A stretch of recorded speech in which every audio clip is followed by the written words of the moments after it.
Well, hello everybody, and welcome back to Paleontologizing. It is so good to see all of you here. I hope you enjoyed the cold open video. That one is new this week. Glad you liked it, Fall Machine. Anyway, welcome to Paleontologizing. Whether you are watching this live right now, hello everybody in chat. In at number 8, we have the Tradoon. Thank you, Captain Lamy, for the 15 months of support. Really appreciate that, Captain Lamy. Thank you, thank you. Like I said, whether you're watching live on Twitch right now, or whether you're watching later, no, in the VOD, or on YouTube, welcome to Paleontologizing, especially if you're here for the first time. Welcome, welcome. It's great to have you here. My name is Danny Anduza. I'm a dinosaur paleontologist. I'm here on Twitch trying to do some good old-fashioned science outreach, you know? As a dinosaur paleontologist, I study dinosaur fossils. Most paleontologists don't actually work on dinosaurs. Only a small fraction of us do, despite what you might think due to popular culture. Dinosaurs are very popular. It's kind of a stereotype that all paleontologists work on dinosaurs, and I suppose I'm not helping with that. That's why I try and give these disclaimers. I work on dinosaurs, hence dinosaur paleontologist. As you can probably tell from my office here. I dig up dinosaurs across the American West with various museums. I study dinosaur fossils. I publish on dinosaurs, mostly like on the biological side of dinosaur paleontology, inferring dinosaur behavior and stuff like that based on their morphology. I publish in scientific journals, and now I talk about dinosaurs 5 days a week right here on Twitch. So if this sort of thing sounds interesting to you, please stick around. Please ask me some questions. That's what these streams are all about, you know? This is my way of seeing what people are interested in and trying to give them an inside peek into how fossil science works. So don't be shy with those questions. We're going to have a fun stream today. Today, we're going to be discussing 25 years of feathered dinosaurs. Or 240 plus million years of feathered dinosaurs, depending on how you look at it. Anyway, we'll get into that. And it's also our very first Thursday Birdsday. So I'm going to be introducing this new regular feature here on the channel. It's going to be a lot of fun. But before we get into any of that stuff, let me go through some greetings here. Let's see who's here in the chat, and we'll say hello, as is our tradition here on this channel. Blonde Bean was first today. How are you doing, Blonde Bean? Welcome back to Paleontologizing. Good to have you here. A Truckhorn, howdy howdy. What's shaking, Truckhorn? Metal Meows. How are you doing, Metal Meows? Welcome back to you. Cyant Streams. How are you, my friend? Bullet, I hope all is well. Nerve-wracking. The baby is getting close, I'm sure. I can't wait. Hope that you and Lita are doing really well, Belent, and I hope the cats won't be too upset that there will be another small mammal in the house demanding lots of attention. Anyway, it's great to see you, Belent. Fall Machine, how are you doing? Welcome, welcome. Great to see you. Portugasque, what's shaking with you? Dig those Apatosaur emotes. Good to see you, Portugasque. Awkward Cyborg, I dig those Apatosaur emotes too. Welcome, welcome, Cyborg. And who else have we got? FMSSK. How you doing, FMS? Good to see ya. Anne-Marie K. Author is back too. How you doing, Anne-Marie? Welcome, welcome to you. And Lordy is here before her stream starts. How are you doing, Lordy? I hope all's well with you too. What are you working on today on your stream? I'd love to hear about it if you're still watching. You're probably getting ready for stream, Lordy. But, it's good to see you. Yeah. And FMSSK redeemed a hydrate. Let me go ahead and drink some water here. Who else do we have got? Bad Vultures is chatting for the first time, I think. I don't recognize that name, but they've got a sub badge. Welcome, Bad Vultures. This is an excellent day for you to join us. It's Thursday Birdsday, our very first Thursday Birdsday of all time. The first of very many, let's hope. Welcome, welcome, Bad Vultures. I like your name. Good to have you here. And thank you for your support with that sub badge there. If you choose to stay subscribed for the next few months, that egg will hatch into an adorable baby dinosaur. Not a bird per se, but another beaky dinosaur. You'll see. Wet Duke, how are you doing? Says nice tunes. Thank you, Wet. Appreciate that. Welcome, welcome. Golganek, how are you doing, Golganek? Always a joy to see you. Welcome back, Golganek. I'm glad you could be here today. And Dorkalotl, how are you doing, Dorkalotl? Welcome, welcome. It's great to see you. Yeah. I hope you're doing well. I hope your recovery is going well there on the couch. Are you comfortable right now, Dorkalotl, after your surgery? I hope all's well. Thank you for being here, Dorkalotl. Told you I'd be early today, and here I am. Yeah. I'm honored that you're here, Dorkalotl. Thanks for joining us. Zalok says Dinosaur Rides. Oh, this is during the cold open. Yeah, the Fellowship of the Bring Your Own Lunch. There you go, Desmodus. Oh no. But yeah. Nice opener. Thank you, Fall Machine. Appreciate that. Aditya Yokar, how are you doing, Aditya? Welcome, welcome. And these openers get more sadistic. Oh, Atlee J. Well, I don't know. Birds of prey they're called birds of prey for a reason, you know? It's not because they're of their religiosity, I can tell you that. Opener was an instant classic. Thank you, Golganek. Yeah. Why didn't they just fly the ring to Mount Doom? Gojira? Remains an excellent question. Probably because, you know, the eagles would have eaten everybody else along the way. You know, they get hungry on long trips, I presume. Active metabolisms on theropods like that, you know? Endothermic. Now joined by, why didn't the eagles eat the hobbits? Well, I guess they did. Migraine Warrior. What a great name. How are you doing? Welcome to Paleontologizing, Migraine Warrior. Have you been here before? That name seems new to me. Welcome, welcome, Migraine Warrior. Yeah. Do I think that dinosaurs could have gotten into grazing grass? I think so, Zalok. Some dinosaurs have. Although herbivory is fairly rare today in birds, there are some birds that do like to eat grass. Geese, ducks, they'll eat grass. Some modern dinosaurs do eat grass. There's no reason to think that hadrosaurs or ceratopsians or even some species of sauropod. You can easily picture like Nigersaurus chowing down on some grass. That big flat mouth of it. It's got that big like vacuum cleaner nozzle mouth. Yeah, easily picture that critter eating some grass. Yeah, let me show you a picture so you know what I'm talking about. Nigersaurus. With that ridiculous mouth on it there. Look how flat that is! Holy cow. Yeah. This dinosaur is eating something on the ground. Close to the ground surface. Maybe horsetails or something, or moss, who really knows?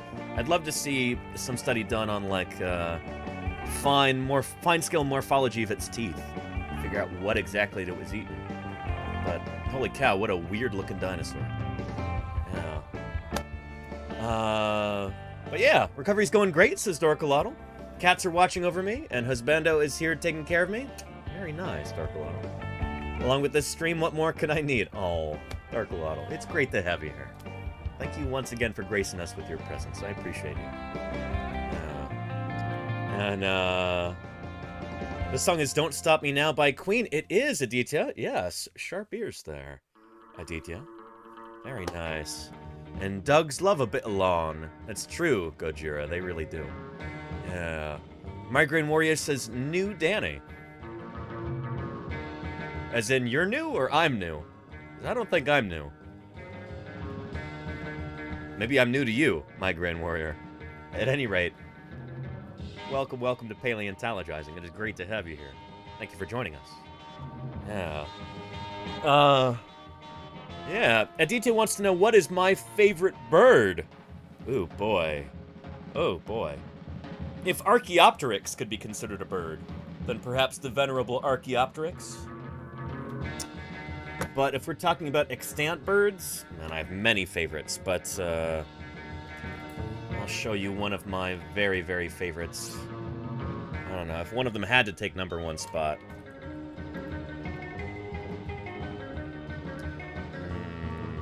It might be this one right here. That's going to come out of the undergrowth and the overgrowth. Uh-oh. It's like the beginning of the Lost World Jurassic Park. Can I stop? Some kind of little bird or something? No, big bird. Holy cow! Cassowary.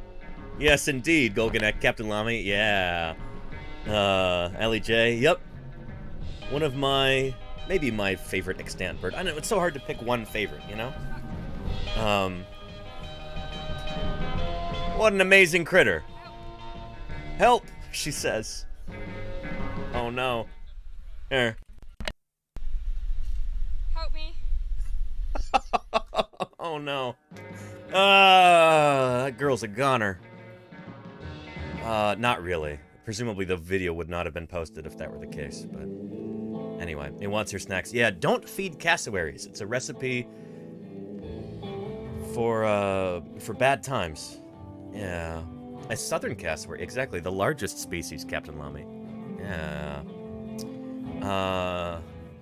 But yeah, that is, you know, it's Thursday Birdsday. Let's talk about, here we go. Why cassowaries are the most dangerous bird on the planet. An ambulance, please. It's a moment of crisis. An ambulance, I'm bleeding to death. What prompted such a desperate call to 911? It was a vicious physical attack, not from a human being, but from a bird. A bird called a cassowary, just like the one behind me. It's known as the most dangerous bird in the world. The cassowary is a close descendant of the fierce velociraptors. Which, I really don't like how they word this here. A close descendant. It did not actually descend directly from Velociraptor. They share a common ancestor. So, Velociraptor, that lineage, the Dromaeosaurids, these guys here.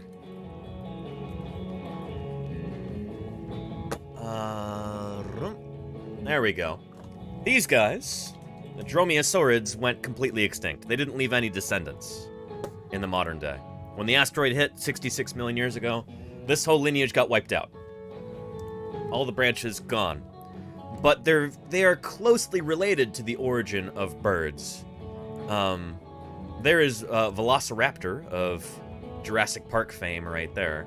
Although, to be fair, the Velociraptors in Jurassic Park, not actually Velociraptor. They're actually another dinosaur called Deinonychus, who appears right here, and also appears right behind me on my bookshelf. This is Deinonychus, right here. Who, hang on, that light didn't come on. That's better. Deinonychus, back there. Yeah. That's a long story, why the Deinonychus in Jurassic Park get called Velociraptor. But anyway, what you need to know right now is that Velociraptor is actually a lot smaller, looks like this, and all of these animals had feathers all over their bodies. They were far more bird-like than the movies would have you believe. Because they're pretty close to the ancestry of birds. They're like birds, some of birds' closest cousins are what we call Deinonychosaurs, these theropod dinosaurs like Dromaeosaurs here, and Troodontids who've got those sickle claws on their feet like that enlarged digit 2 claw. We talked about this extensively a couple days ago. What was that, Tuesday, I think? That was a fun stream. Talking about this awesome new paper on Dromaeosaurid claw morphology and function. Anyway, that killing claw right there. These scaly monstrosities here. This is not what these animals actually looked like at all. Shoot.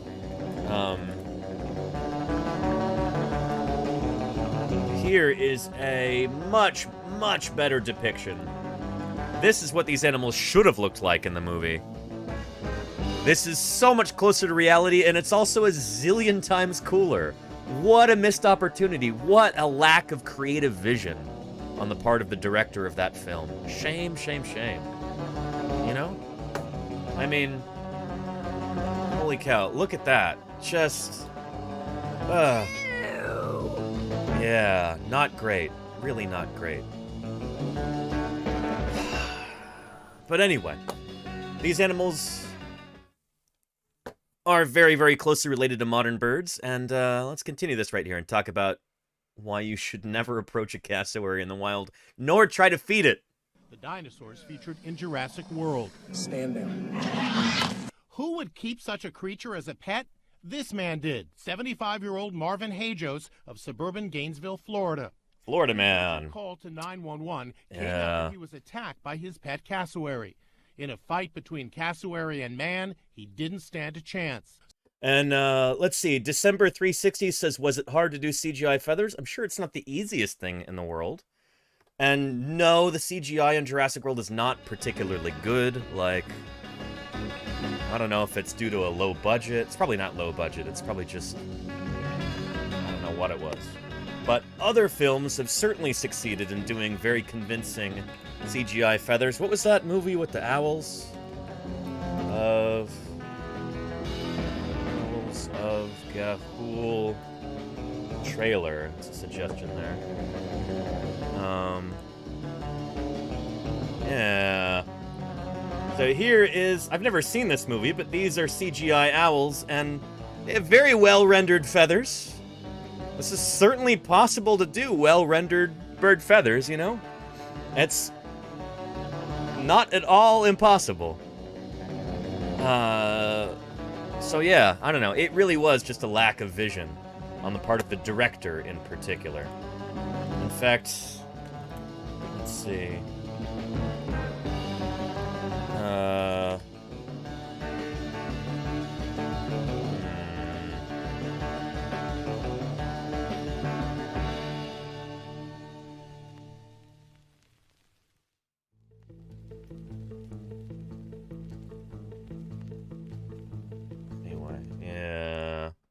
The world could have introduced feathered dinosaurs to a huge audience this year, but it didn't.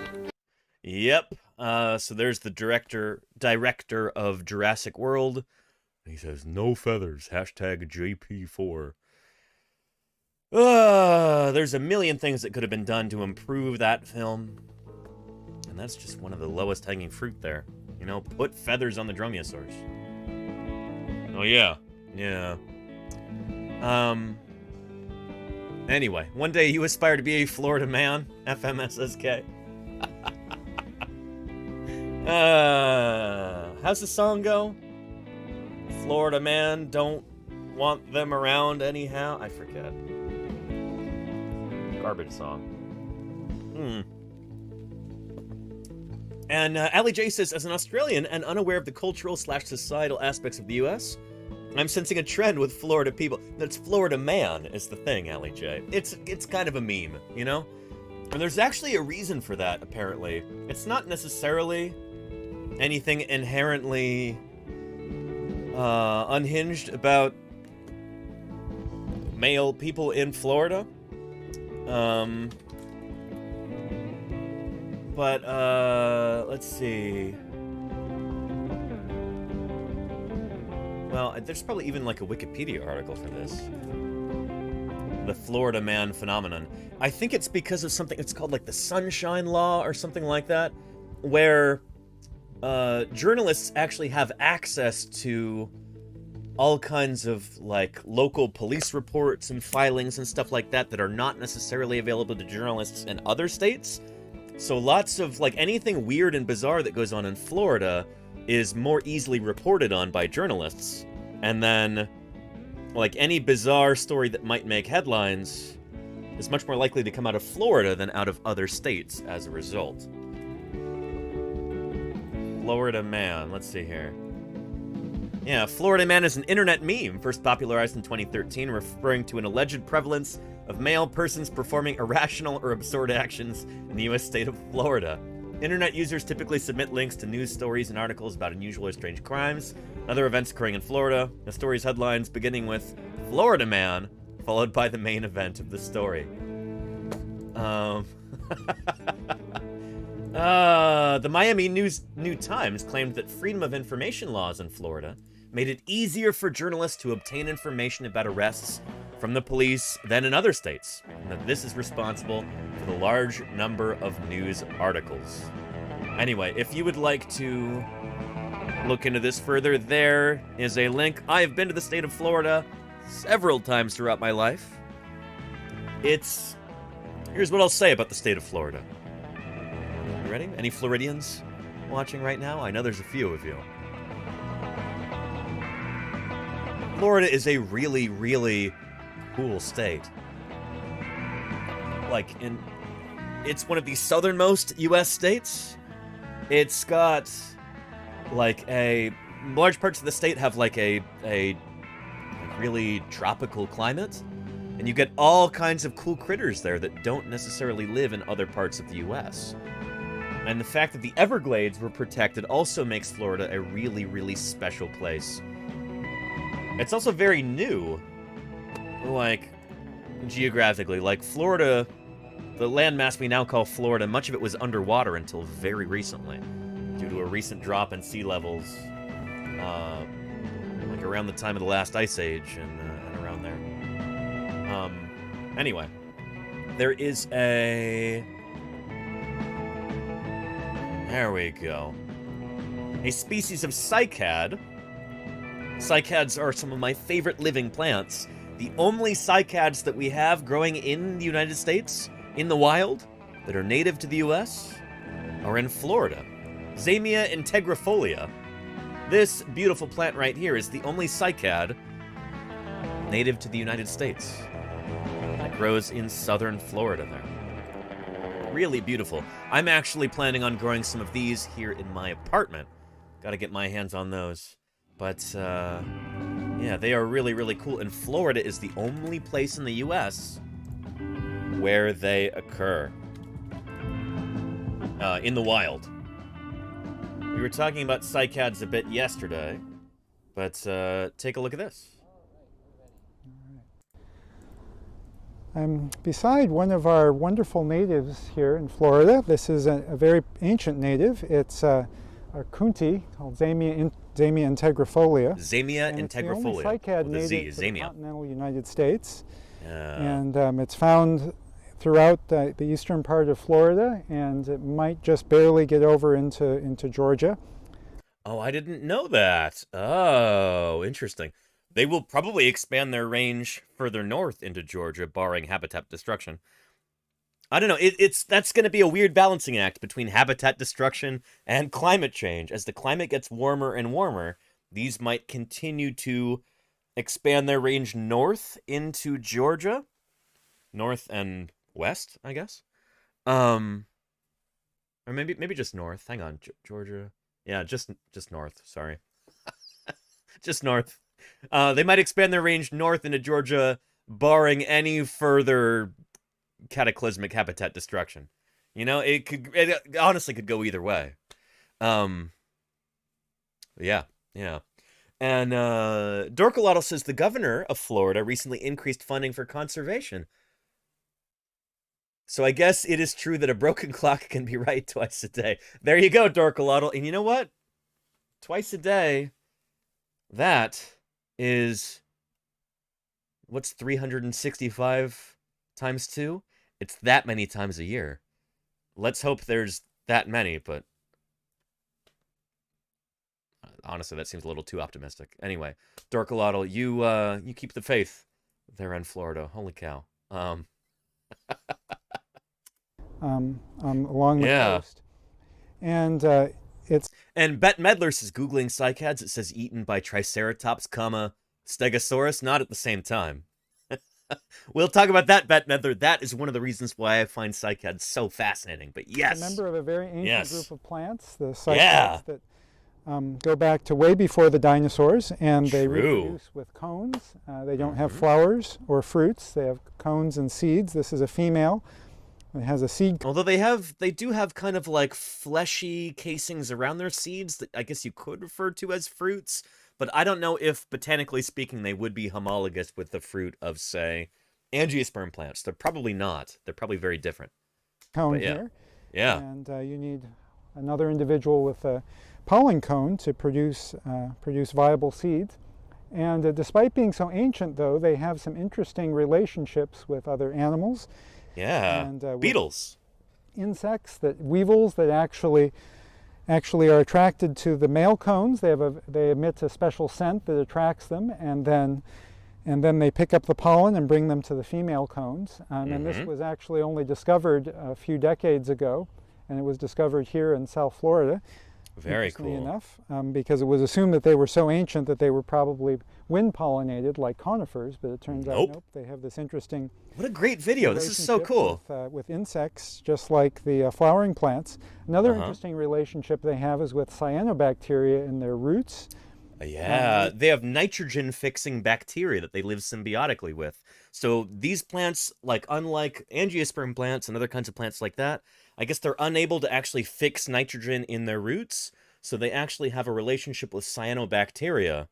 And the bacteria that they live alongside, they kind of give the bacteria a place to live, and the bacteria in turn produce nitrogen for the plants, which is really, really cool. These are bacteria that are able to use the energy from sunlight to fix nitrogen, to take nitrogen out of the air. The air was 70%, that we breathe is 70% nitrogen gas, but plants can't utilize that. And they need the help of bacteria to make it into usable form. And so that what the cycad does is it gives these bacteria a home in its roots, called specialized roots called coralloid roots. And then they feed these cyanobacteria sugars from photosynthesis, and then the cyanobacteria use that energy to take nitrogen out of the air and give the cycads nitrogen fertilizer. So they have these amazing partnerships, and they're the only cycads that we have in this part of the world, and their most close relatives are in the Caribbean. Very, very cool. What a neat plant. And you only have them, like the only U.S. state that has native cycads is Florida. Very, very cool. So yeah. Good to see you too, Sigourney W. Welcome back to Paleontologizing. Hello, how you doing? And this is exactly where we plant legumes before the next crop, etc. Exactly, Filmsy, because they will take nitrogen from the air and they'll bring it down into the soil, and that's really good for plants that come after that. They need that nitrogen fixation in the soil. Very cool stuff. So yeah. And I'll see you after work too, Batmother. Don't let them work you too hard, okay? Yeah. Thank you for the hydrate mask. Thank you. Yeah. Anyway. And Filmsy says, pretty cool, right? I learned this stuff in college, but I'm a soil science person. That's awesome, Filmsy. I did not know that. You must know so much about nitrogen fixation in soils. Holy cow. Very, very cool, Filmsy. That's awesome. Yeah. And B-Tracker, how are you doing? It's good to see you. I hope all is well. And Anne-Marie says, hola, hola, how are you? Estoy bien. Anne-Marie? ¿Qué tal? How are you doing? It's good to have you here. And you try, Filmsy? All right. Again, charmingly modest, Filmsy. I appreciate you. Welcome back. Yeah. And you went to school for soil/forest science as well. Very cool, Sigourney W. That is, that's pretty neat. You know, I had, my college girlfriend, my girlfriend in college, her roommate, before my girlfriend moved in with me, her roommate was a soil science person. And we'd have long conversations about soil science and stuff. That was always a lot of fun. Yeah. Well, I don't know hardly anything about, soils. Shoot, I'm a dinosaur paleontologist. We deal with bedrock, Sedimentary rocks. If we're digging around in soil, it's because we're trying to get rid of it, to get to the bedrock underneath, But I do recognize the extreme importance of soils to human survival. Without high-quality soil, we would not exist, because the plants that we need to grow, to produce food, to eat, to survive as human beings, we would not have that without high-quality soils, So soil science is vitally important.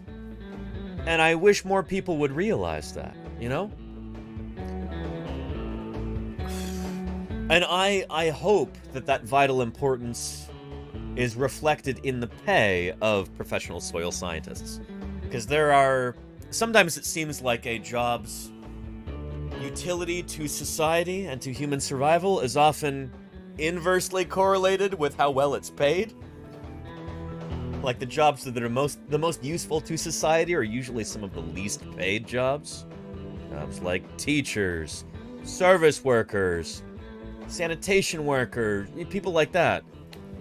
Not paid nearly enough. So anyway, I'm not gonna go into a huge rant about that right now, but yeah, oh boy. And Maskling says, "Is Danny all right?" Yeah, I'm doing fine, Maskling. Is my sound odd today or something? I feel perfectly fine, Maskling. Yeah. Regolith Danny, there you go, Ali J, yeah.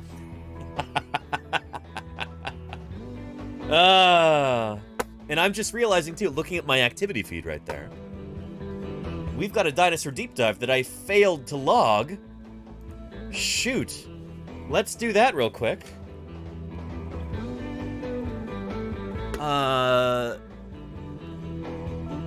From a truck horn. I am not familiar with this taxon. Strigops. Habrotylus. Strigops habrotylus. Ooh, I wonder if this might potentially be a strigiform bird? A truckhorn? If it is, we will cover that today. Because today is Thursday Birdsday. Strigops, is that... Oh, but let me look real quick. Strigops. Oh, it's not an owl. It's something else, but I think we will cover that today at Truckhorn. Oh boy, yes. Excellent. Very excited about that. Anyway, you know which little dromaeosaur you're requesting, Helix Fossil? Is it perhaps a micro dromaeosaur Helix Fossil?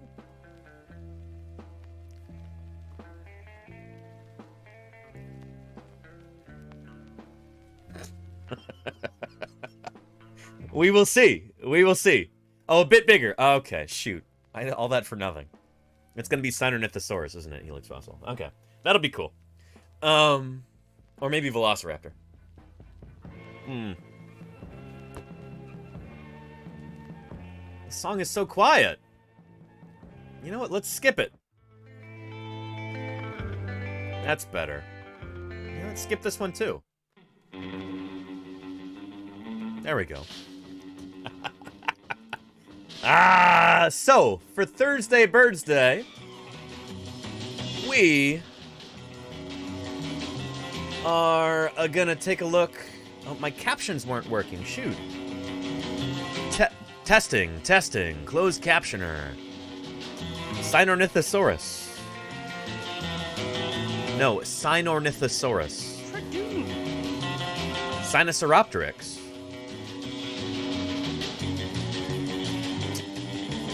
Camptosaurus.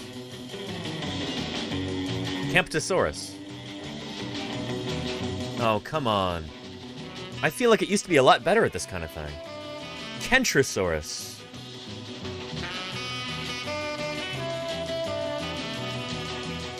Oh, okay. There we got one. Megalosaurus. Matriacanthosaurus. Acrocanthosaurus. It's getting some of them. Okay. It's trying its best, Sassy Catastrophe. I feel like it used to be better at this kind of thing, but maybe that's just me. Anyway, the lovely and very helpful, very loyal moderator to this channel, Patrick Pirate,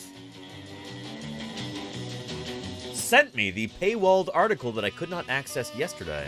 We're going to take a look at that real quick, because we have got yesterday was the 25th anniversary of feathered dinosaur finds. And shoot, maybe there's no better day than Thursday Birdsday to cover this. This is by Kevin Padian right here. And we had quite an awesome moment yesterday where Birds Are Dead On just jumped in and resubscribed, and it brought up that Kevin Padian alert. And that was right here, was it not? Yeah. First thing you know about pterosaur bones is that they have. Here we go. Here is Kevin Padian right here. Berkeley paleontologist Kevin Padian is an expert on the evolution of flight and the anatomy of pterosaurs. Yep. Yeah. First thing you know about pterosaur bones is that they have the thinnest bones of any vertebrates. This one's squashed completely flat as a pancake. So this is talking about pterosaurs, the flying reptiles, who are not birds, and they're not dinosaurs. They're their own thing. They're pterosaurs. So this is a humerus of a pterosaur right here, and man, do they have thin bones, as Kevin will tell us. Tremendous respect for Kevin Padian here.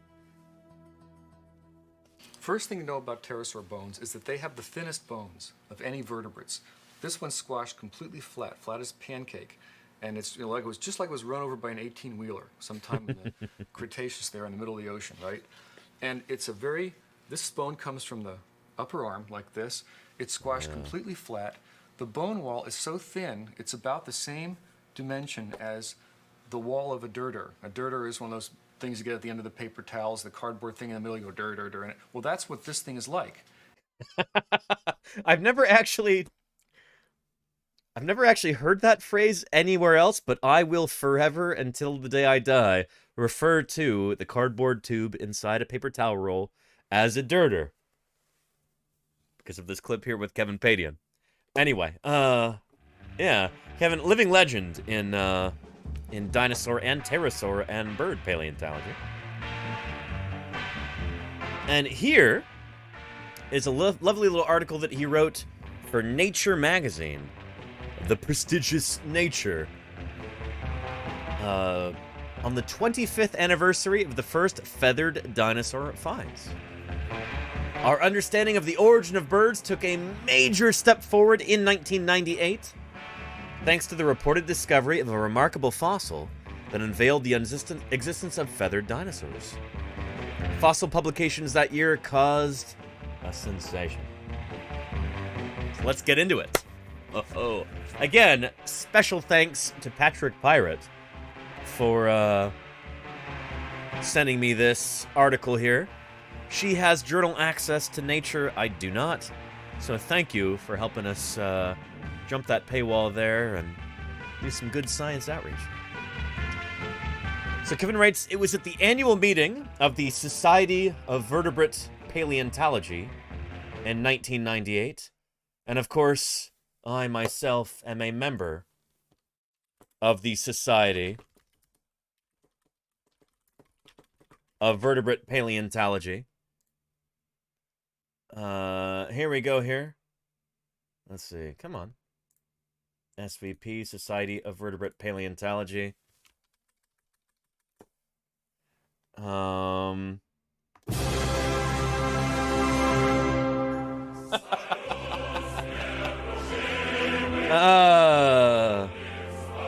SVP. This is our professional society as vertebrate paleontologists. A global society. And, man, I wish it weren't so expensive to be a member, but you know what? It's for a good cause. So the annual meeting that we have every year is called SVP. It's the Society of Vertebrate Paleontology meeting. We usually just refer to it as SVP. And, yeah. Anyway. It was at the annual meeting of the Society of Vertebrate Paleontology in 1996, held at the American Museum of Natural History in New York City. I was talking to John Ostrom, my former PhD thesis advisor from Yale University in New Haven, Connecticut. John's work had shown that birds evolved from small carnivorous dinosaurs called theropods. Again, this is why we're talking about this on Thursday Birdsday. Because birds themselves are living dinosaurs. I don't remember what we were talking about, but it didn't matter.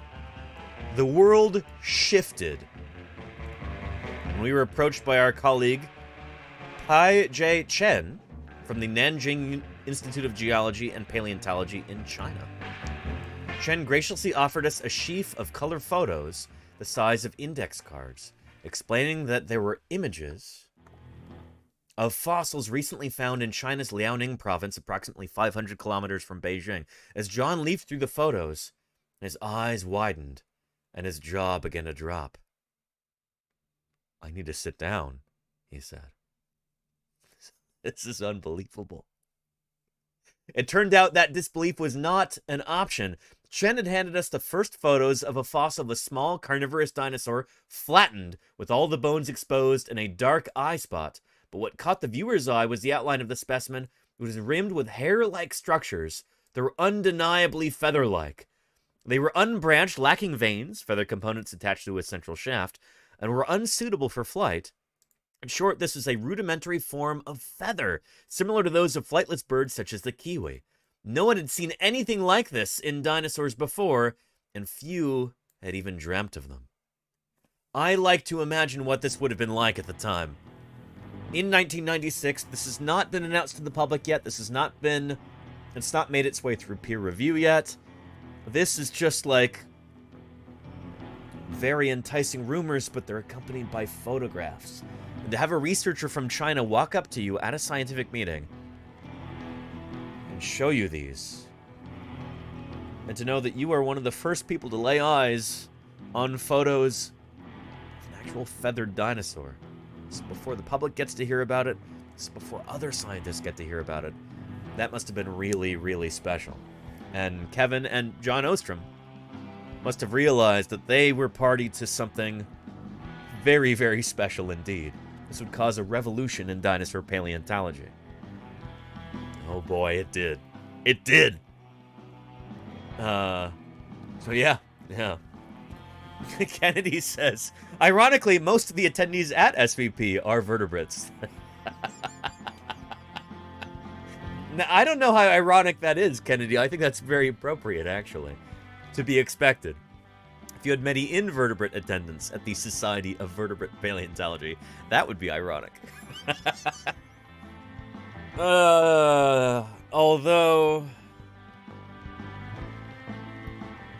I suppose a more firebrand person than myself might make some cracks about the spinelessness of SVP leadership sometimes.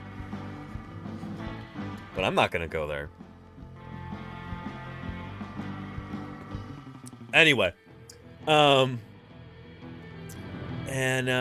Kevin have a folder that screamed world premiere? I don't know what you mean, Zalok. What? That's a reference. It sailed over my head. Yeah. And SVP in French means please. Well, there you go, Zalok. Well, everyone is usually very polite to one another at SVP, Zalok. I plan to attend SVP this next year. I've not been since the start of COVID. Oh boy, and I deliberately refused to sign up for SVP this year, or to attend the meeting in Toronto this past year, 2022, because I didn't want to get COVID. And then I ended up getting COVID from a friend's parents anyway, after picking them up from the airport. So much for that, you know?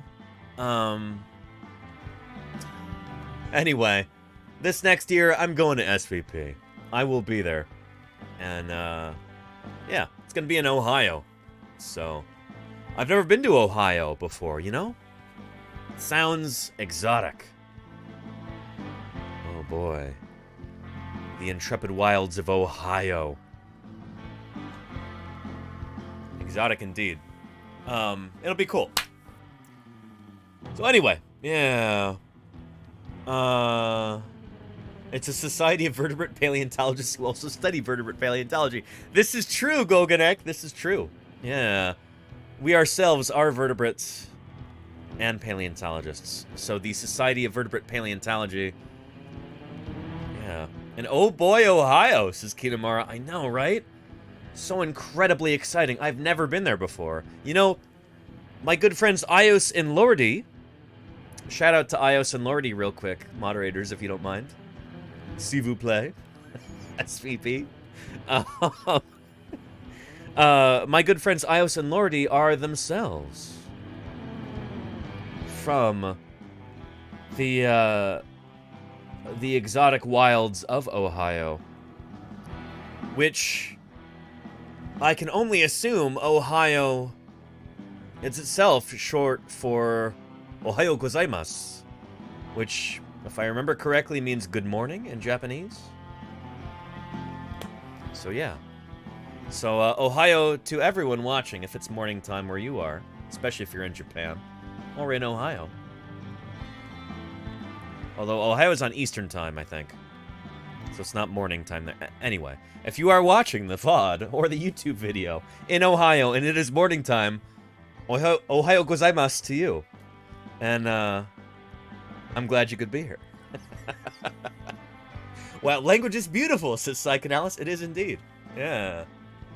But yeah. It is morning in the future, says Ali J. In Australia. Australia is the future. How's the future going, by the way, Ali J? I hope it's good.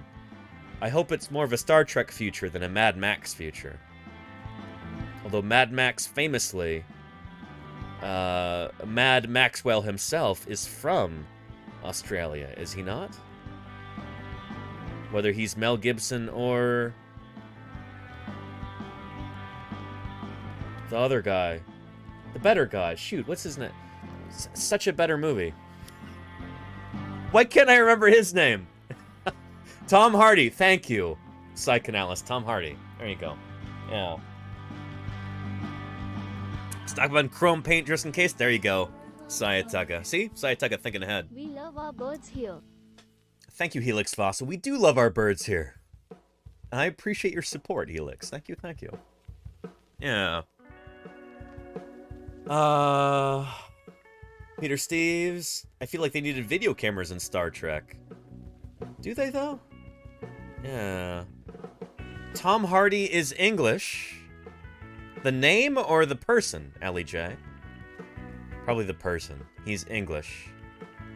Yeah, didn't he play a Spitfire pilot in, that movie about the invasion of Dunkirk? Shoot, what was it called? The movie about Dunkirk.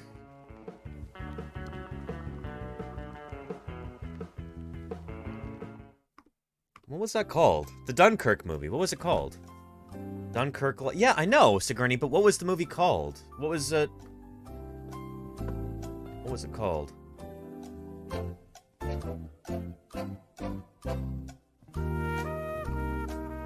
You know, I don't remember, but that's okay. It was good, whatever it was. You know?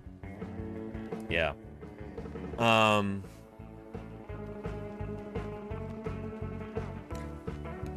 Back to our article here. The 25th anniversary of the first feathered dinosaur finds. It's called Pearl Harbor. I don't think that's Captain Pugwash. I'm not sure about that. Dun Kappa. There you go, Victorious. Yeah.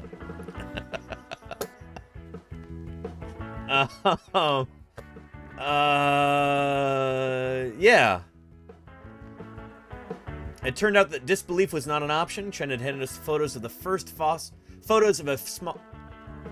Chen had handed us the first photos of a fossil of a small carnivorous dinosaur, flattened with all the bones exposed in a dark eye spot, but what caught the viewer's eye was the outline of the specimen, which was rimmed with hair-like structures that were undeniably feather-like. They were unbranched, lacking veins.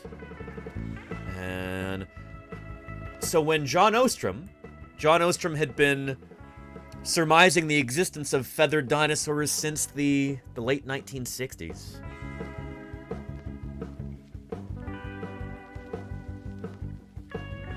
So him being shown these photos was a revelation.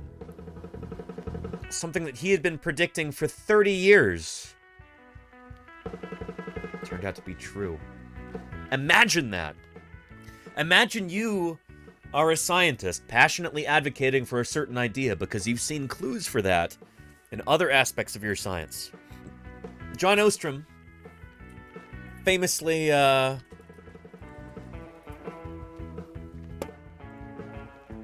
discovered and described Deinonychus. This dinosaur right here, illustrated by Bob Bacher. I think this is an illustration from that paper. I bet you I can find the original paper, actually. I've got the external hard drive engaged. Cross your fingers it doesn't crash the stream right now. Cross your fingers, cross your fingers. Hold your breath, everybody. Uh-oh. We're still on. Okay. 1969. Deinonychus. You know, sure, the moon landings happened in 1969, but you know what the most important scientific achievement of that year was? It was this. At least from the perspective of a dinosaur paleontologist. A new theropod dinosaur from the lower Cretaceous of Montana by John H. Ostrom. There we go. Deinonychus enteropus, a new genus and species of theropod dinosaur from the Cloverleaf Formation of southern Montana. Very, very cool. This, by the way, the velociraptors of Jurassic Park are actually this dinosaur, Deinonychus. It's a long story, but Deinonychus, when you think Deinonychus, think the Jurassic Park velociraptors, but instead put feathers on them, because we now know they had feathers. Anyway, very, very cool. I don't know if, let's see. Okay, it does. No mentions of feathers or birds in the paper, but John Ostrom was kind of keeping his cards close to his chest at the time. There is that famous sickle claw there on the foot. Holy cow. Beautiful right there. Look at that! Ah! Yeah. There's a bunch of figures. There's the hand right there. This dinosaur helped change the way that we think about dinosaurs. This idea of, you know, cold-blooded, slow-moving, unintelligent, stupid, swamp-bound, tail-dragging, antisocial, reptilian dinosaurs, that idea was kind of exploded by the publication and further study of this dinosaur, Deinonychus. Right here. But Deinonychus also helped show that some dinosaurs were extraordinarily bird-like. In fact, this dinosaur was far more bird-like than it was lizard-like or crocodile-like. And so John Ostrom showed all this stuff back in the 1960s and 70s. And so when John caught his breath after being shown these photos of feathered dinosaurs, of a feathered dinosaur in 1997, I believe, 1996, at SVP, Kevin says, I reminded him that this discovery confirmed his hypothesis that some sort of proto-feathers had evolved in the theropod ancestors of birds. John had proposed that feathers must have started as simple structures that would have immediately conferred the properties of insulation on their bearers. Those simple, very hair-like feathers would have allowed these animals to keep warm. Just kind of a feathery coat, you know? How are you doing, Miss Yvette? Good to have you here. Welcome, welcome. Yeah. What a time to join stream, says That Man Robin. How you doing, That Man Robin? Welcome, welcome. Yeah. That only later did feathers evolve the length and structural integrity needed to enable flight. Chen and colleagues published the first description of this amazing Sinosauropteric specimen in Nature in early 1998. Months later, Ji Qiang at the National Geological Museum of China in Beijing and his colleagues described in Nature two more proto-feathered theropod species in the same geographical area. Each of the 3 newly identified species had slightly different feather-like structures. Some had simple stalks and some had branches, but none had feathers, with the central shaft and veins found in birds today. Although later we would find many, many with those.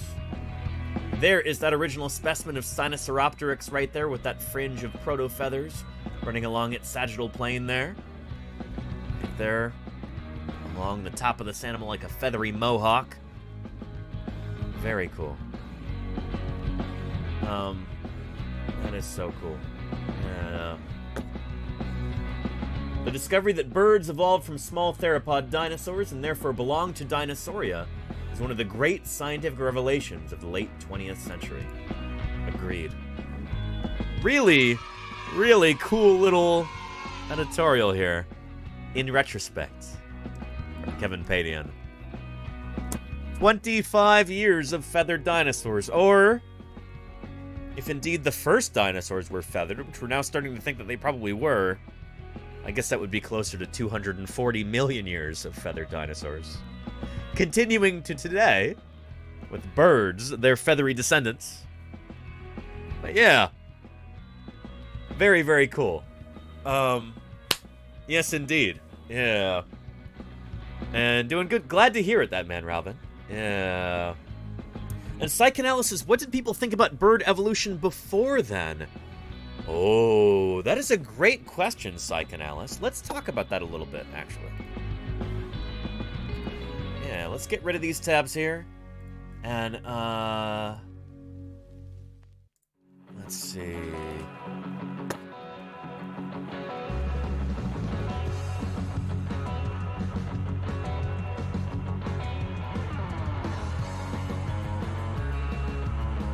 Here we go.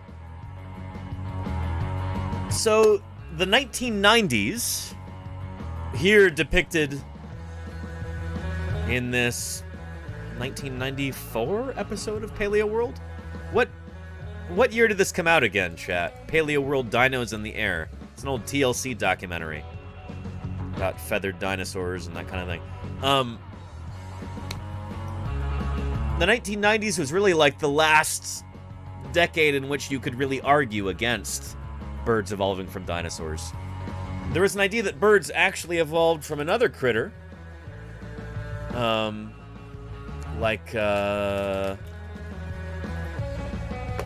Something kind of similar to like Lagasuchus right here. Some sort of like, here's one with proto-feathers, which it may have had proto-feathers. There was an idea that birds didn't evolve from dinosaurs, they evolved from another group of critters that are close to the ancestry of dinosaurs. So even the people who were arguing against the dinosaurian origin of birds, they were still arguing that some creatures closely related to dinosaurs evolved into birds. Critters like Lagasuchus and co. Little two-legged, meat-eating, kind of crocodile relatives like these. So yeah.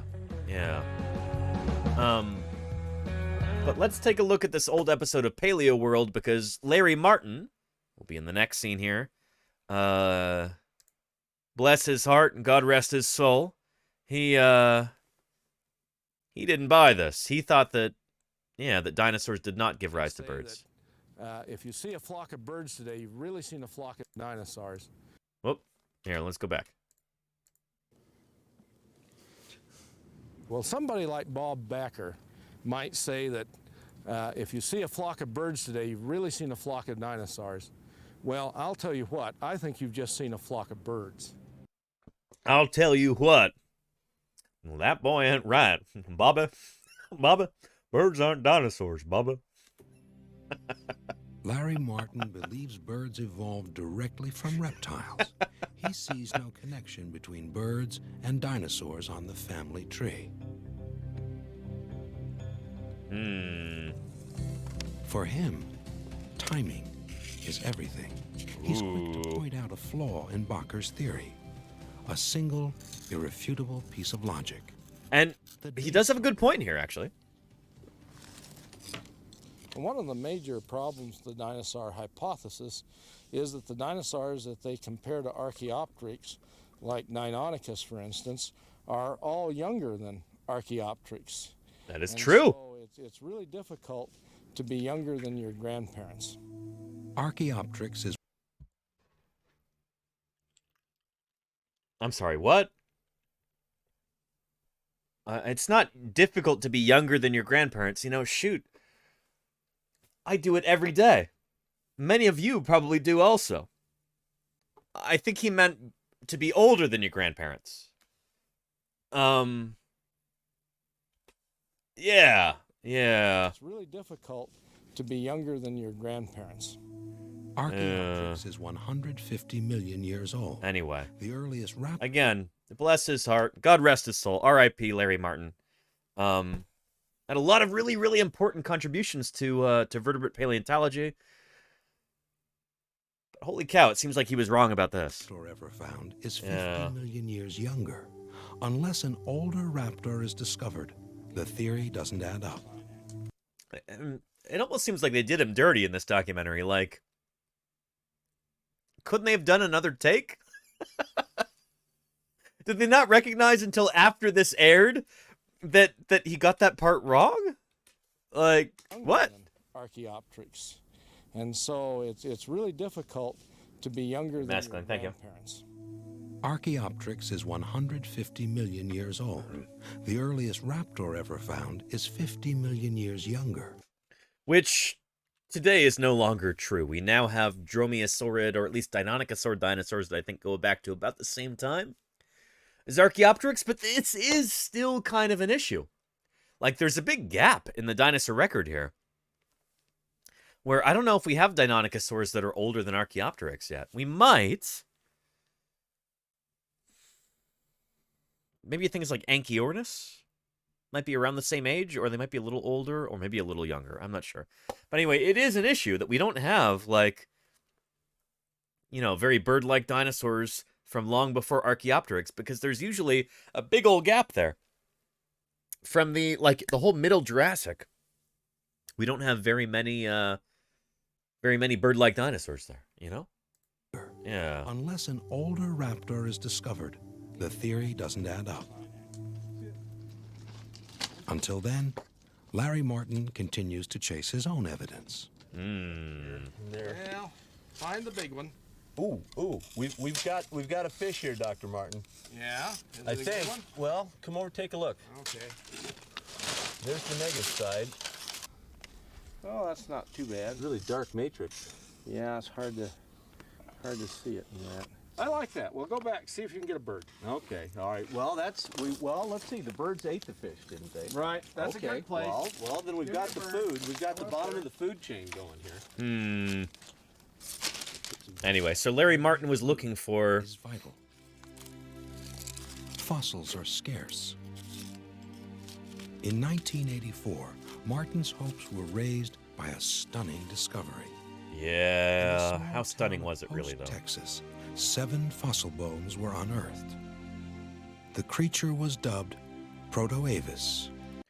Creature might be more appropriately creatures, plural, because it seems to be what we call a chimera. This is the result of like a channel lag deposit, so this is like a riverbank, or like basically like a snag on the bottom of a river where a bunch of different bones would have accumulated, and here's what seems to be a bunch of bones from a bunch of different critters that all got preserved in the same place. But then Sankar Chatterjee, paleontologist, looked at this and went, oh, it's the first bird. Now, apparently, Sankar Chatterjee recognizes, like, oh, shoot, this is probably a bunch of bits and pieces of different kinds of animals all mixed up. Anything particularly birdy about this seems to have been misinterpreted in the time. Yeah. Anyway, that's our perspective on this today. Early bird. So anyway, Protoavis is a great piece of evidence for my argument. It has a special type of articulation for the jaw, which otherwise would be found in birds. And if that's correctly interpreted, then I think you reasonably could argue that it's a bird. What's crucial is the age of Protoavis. It lived 225 million years ago, before true dinosaurs appeared. And that's also not true. Now we have dinosaurs that go back even further than that. But anyway, this was kind of their ace in the hole. The birds are not dinosaurs people. Who used to refer to themselves as BAND, B-A-N-D. Birds are not dinosaurs. Yeah. There's very few of them nowadays because the evidence is so overwhelming that dinosaurs had feathers and gave rise to birds. But, anyway. If you'd like to see the modern consensus on this critter, Proto-Avis, the Wikipedia article is honestly a good place to start. There you go. Proto-Avis, meaning first bird, is a problematic taxon known from fragmentary remains of deposits near Post, Texas.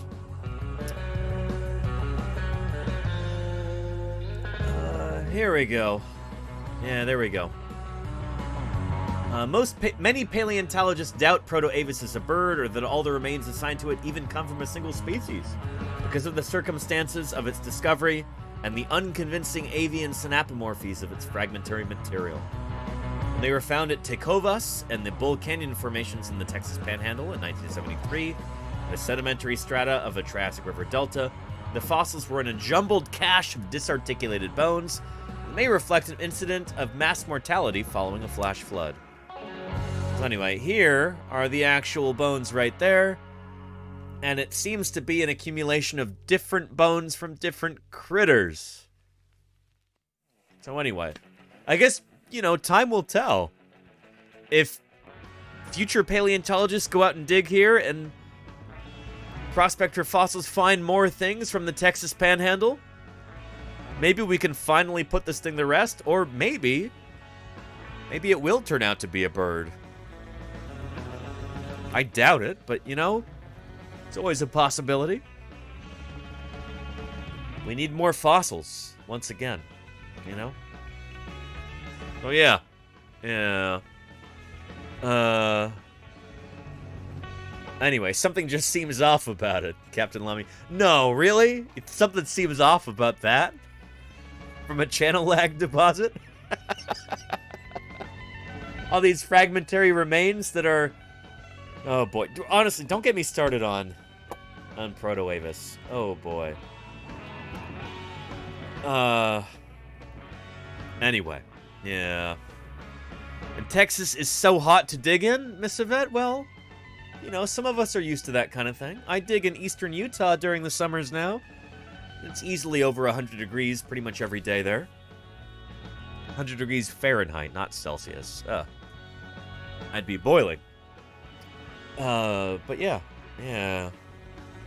Anyway, and Lenina says Texas is actually quite lovely for most of the year. Oh, Lenina, yeah. There's a lot of good fossils there, too. Absolutely. So, yeah. And Bad Vultures, you are also from Texas? Well, very nice. Yeah. The Panhandle is anyway, says Lenina. There you go. See, that's the thing about panhandles. The handle of the pan is not nearly as hot as the pan's pan portion. That's where it gets hotter. Maybe that's why it's not why they call it that, but yeah. And you too, Blue Front. There you go. Yeah, Blue Front. How are you doing? Welcome back. Good to see you. Yeah. It was 80 and 70% humidity yesterday. That actually sounds really nice, Bad Vultures. It was rainy here in California, coastal California yesterday, Bad Vultures. It's going to be rainy again this weekend, but today it's a beautiful day outside. Shoot. Let me go look at the window and I'll report back and tell you current conditions.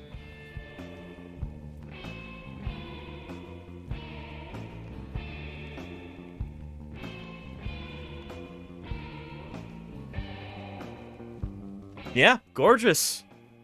Slightly cloudy. About 60 or 70 outside. No breeze. I honestly should put the hummingbird feeder back up. Actually, I think I did put it back up because the wind had died down. I got a new hummingbird feeder because the last one got completely wrecked. R-E-K-T. Wrecked by that storm. It had been on its way out for a long time, getting sun damaged, all that UV radiation. Anyway, so I finally got a new hummingbird feeder. I've been trying to treat it very gingerly. But yeah, those cute little humming dinos. Indeed, Little Busy Bling. Especially since today is Thursday Birdsday. Yeah. And Helix Fossil just use the channel points system is there for a reason, Helix Fossil. You know? I'm not gonna make special exceptions for that. Sorry. Anyway. What do you say we get into Thursday Birdsday here? And let's go ahead and cover this bird that I found today. I don't yet have a video stinger for Thursday Birdsday, but I do have a video stinger for this particular bird. Let me show you. The whole point of Thursday Birdsday, our brand new feature here on Paleontologizing. Damn, son, where'd you find this? That's not it. Straight up. That's not it. They were wrong. That's not it. Where is it? There you go. Thursday Birdsday, new feature here on Paleontologizing. I was thinking about this for a while. Like, what do I want to do differently in 2023 than we did in previous years here on this channel? And I feel like... Hang on a minute here. Nightwile. Thank you for the follow. Welcome to Paleontologizing. Good to have you here. Thank you for joining us. I figured it would be a good idea for us to appreciate some modern dinosaurs.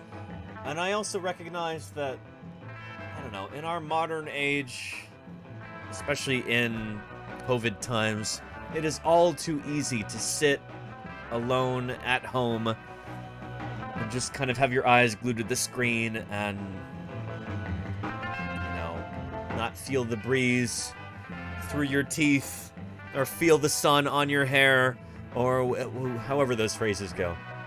You know? It's kind of heartbreaking to me that, like, so many people don't spend time outdoors. And so in my own little way, I would like to help encourage people to go out and enjoy those little glimpses of nature that we can still get here in the 21st century. Birds are a huge part of that. Living dinosaurs.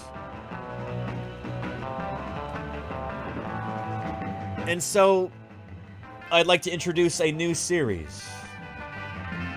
Thursdays from now on, henceforth shall be known as Thursday Birdsday.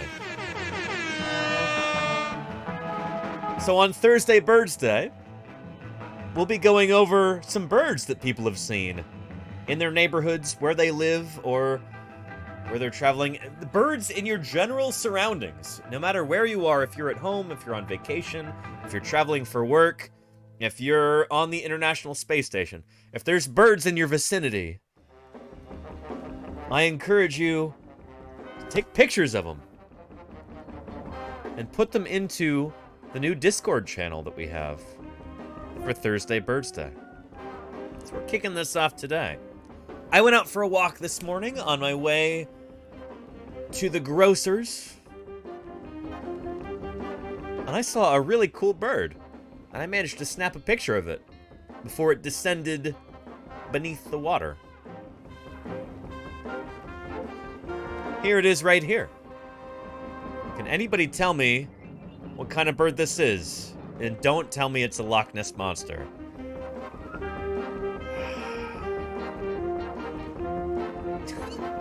Gojira immediately says Nessie.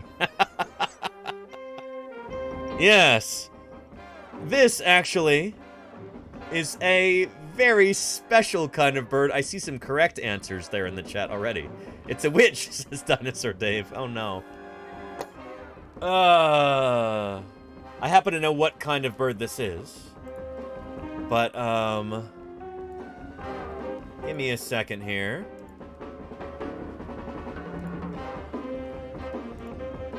This belongs to a very special family of birds. And that's not it. Hang on a minute here. Let me find that. Because I actually put together a very special little video sting here. And holy cow, Phoenix.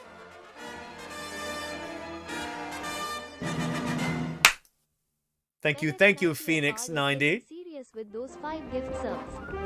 Really appreciate you, Phoenix, for those 5 gift subs. We're now on our way. Try and meet our sub goal for the day, aren't we? We're at 6 out of 35. We did not meet our sub goal yesterday. Maybe today we finally can. We'll see. But let's take a look here. Oh. This kind of bird here is one that I encountered today. And again, I encourage everyone in preparation for Thursday Birdsday, when you're out and about during the week, if you see any birds, take pictures of them. Post them to the Thursday Birdsday Paleontologizing Discord channel, and I will discuss them. In fact, I'll discuss your birds after we discuss this bird here. But this is one that I encountered this morning, made quite the impression upon me. And somebody in chat has already correctly identified it. It is a member of this group of birds. And I may or may not have put together a quick little video sting about these. So, take a look.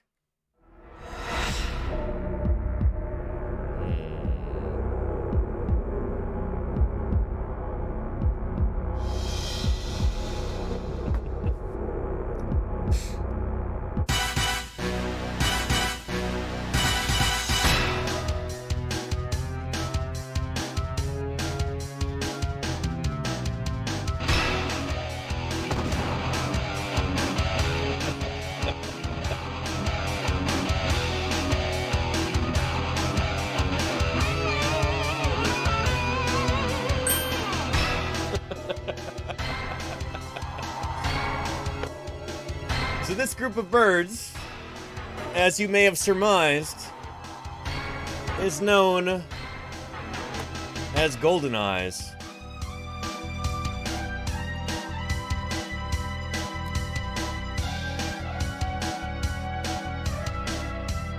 There we go.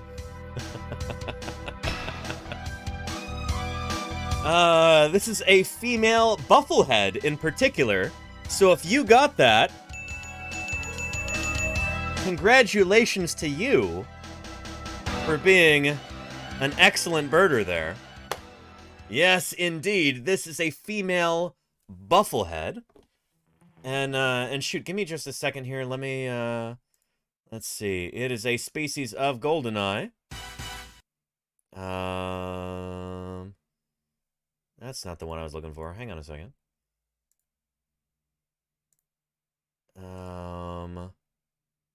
Nope, that's not it either, but we'll get to that in a bit. That's... There we go. Yes.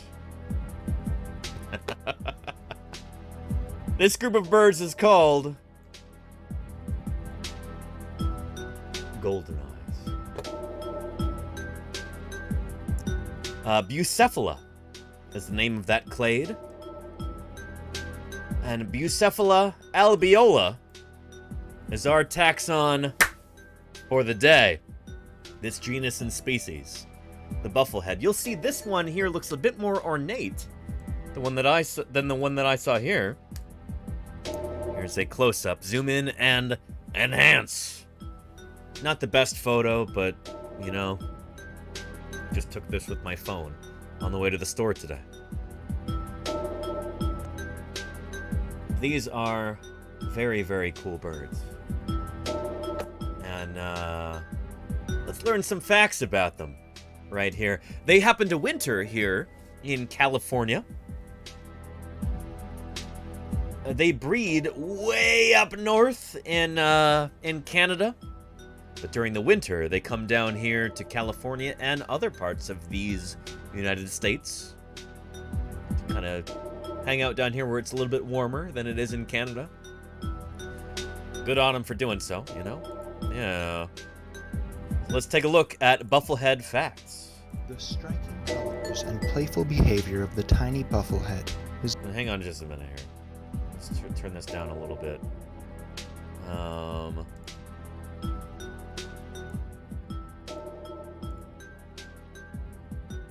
There we go. Is a delightful... The striking colors and playful behavior of the tiny bufflehead is a delightful wintertime presence across most of the lower 48. Yeah, it is.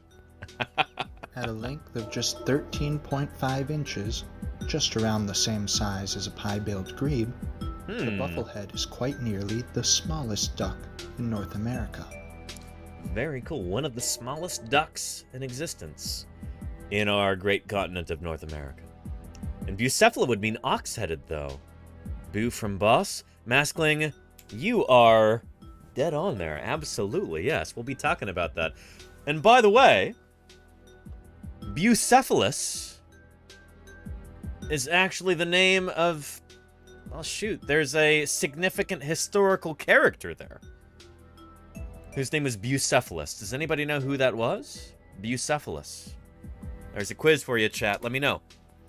But make no mistake, it certainly has a big presence.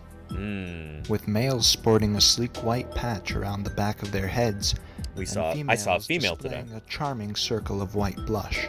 Yeah. These ducks certainly know how to stand out from the crowd. In fact, both the common and scientific names of the bufflehead are drawn from these noticeable feathers, specifically the odd, slightly bulbous shape that they give the head of the male. The name of their genus, Bucephala, comes from an ancient Greek word for bull-headed. And there you go. Holy cow. What was, let's see. Who got that right? Maskling says Bucephala would mean ox-headed, though. It does, Maskling. Bull-headed, ox-headed, you know, a tomato potato. Which I don't have the heart to pronounce. Bucephalus. As for their common name, it is likely a simplified form of buffalo head, which is a bit of a mouthful. Both are very grandiose names for the puffy powdered donuts which float across our lakes, ponds, and rivers. These inland water sources are buzz with activity. Your eldest kiddo, there you go, Lenina, yeah. As diving ducks, their legs are positioned towards the back of their bodies so that they can better enter the water. Often, buffleheads can be seen diving so smoothly that they barely even leave a ripple. Ooh. The envy of submariners everywhere. Well, food, of course. The bufflehead's diet typically includes water insects, snails, plants, and small crustaceans. Typically, a bufflehead will not dive on its own, but rather wait to feed until they are in a small group, so that as several dive, there are still some left on the surface to watch for predators. I did not observe this today, actually. Because when I was trying to photograph this particular female bufflehead, she was the only one around. The most extraordinary group of animals that have ever appeared on this planet. Bea 0203. Thank you for your follow. Welcome to Paleontologizing. It's good to have you here. When I was trying to photograph this female bufflehead, she was the only one around, and she repeatedly dove. It was actually kind of a pain in the butt to get this photo. You can see her looking at me right here. She was by herself. So, anyway. Yeah. Small crustaceans. Typically, a bufflehead will not dive on its own. She definitely did, but yeah. But rather wait to feed until they are in a small group, so that as several dive, there are still some left on the surface to watch for predators. And Reno, you've got a red-billed teal there? Very cool, Reno. Peregrine falcons, snowy and great horned owls, Cooper's hawks, and bald eagles will all dine on this duck if given the chance, so it needs to stay alert. If they survive for long enough, the next stop is breeding season. Yeah, they go north During for that. the courtship period, male buffleheads will approach a female with head bowed before repeatedly bobbing up and down to try and win her affection. We'll watch some If footage of that in a successful, minute here. The female bufflehead will nest in cavities within poplar, aspen, or pine trees. And as I've read, they actually use abandoned nest cavities from flickers, from woodpeckers. So these are ducks that have evolved to be small, and they actually have a constraint on how big they can get. Because if they're nice and small, then they can fit in the cavities that woodpeckers have carved out in trees. And they can nest inside of that. So here's a duck that actually nests inside of a tree. Very, very cool. Being so small, they have the benefit of being able to nest in abandoned northern flicker holes. There you go. The next generation of these ducks will start in these cavities, as a clutch of 4 to 17 unmarked cream-colored eggs.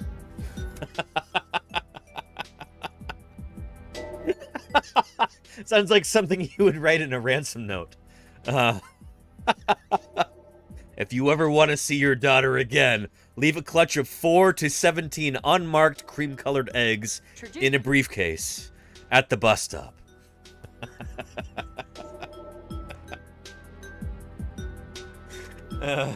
After an incubation period of 29 to 31 days, the mother will lead the newly hatched chicks to water, and the cycle begins again. Very nice. So there's our Thursday Birdsday bird. And I found a bufflehead. A female bufflehead. Let's take a look at some more bufflehead videos real quick. So you can actually see this bird in action.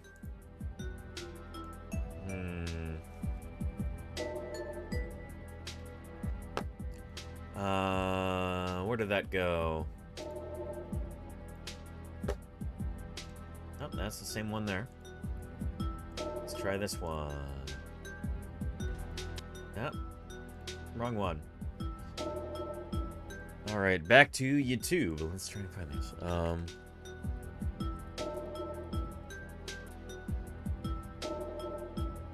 So here's some buffleheads swimming, flying, and doing what they do. So there's a male right there. I think that's a male. The females have got this kind of whitish cheek like that. The male has that much wider spread over his head there. Yeah. Very nice. Really, really cool critters. And as we said, they are indeed golden eyes. That's why we're playing this music right now. Oh, yeah. Yeah. You ever heard of buffleheads, Birds Are Dead On? Really? I'm surprised to hear that. Birds Are Dead On? Well, they are common throughout the lower 48 states of these United States during the winter. So they are a seasonal migrant. I only ever see them here during the winter in California.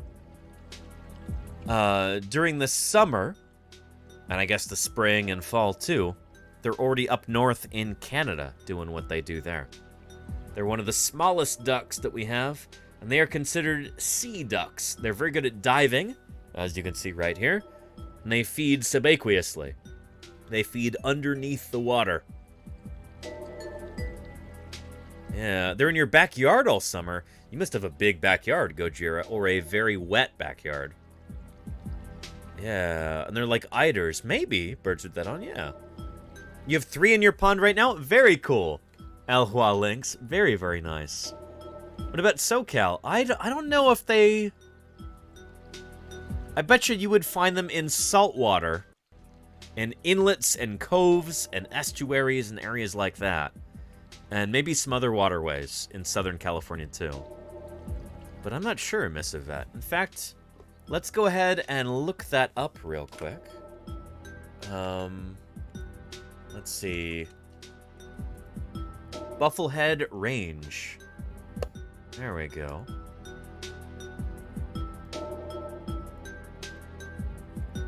So their breeding range is there in blue. This is where they live throughout the spring, fall, and summer.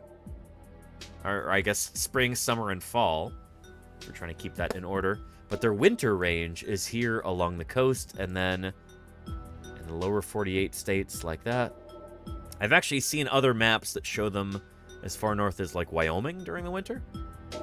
I bet you as the Earth's climate continues to warm, because of what we're doing to the climate, these birds' winter range will extend north and north and north and north and north until it almost overlaps with the breeding range there.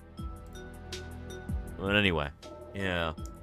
So if, if you're watching this live right now, chances are, if you're in this orange area in North America, you will find buffleheads near you in waterways. You know, swamps and marshes, estuaries and deltas, bays and seas and inlets and whatever else. Fjords, perhaps. Inlets. So there you go. Yeah. Yeah. And you couldn't find the bird channel, says Captain Lamy. Well, we'll take a look at that in a minute. Claire may not have created the bird channel yet. I thought she did, Lenina, but I could be wrong about that. Maybe we'll make it live. We'll have to see. So, yeah. Yeah. You had no idea they extended so far south, says Owl Links? Well, there you go. I'm glad you could come to that realization here. You know, that's what this is all about. You know? So, yeah. Good stuff. So anyway, yeah. Very, very cool. Now, before we get to that, before we take a look at the Discord, let's maybe watch the video one more time. Because, you know, it took altogether too long to make this today. So let's take a look.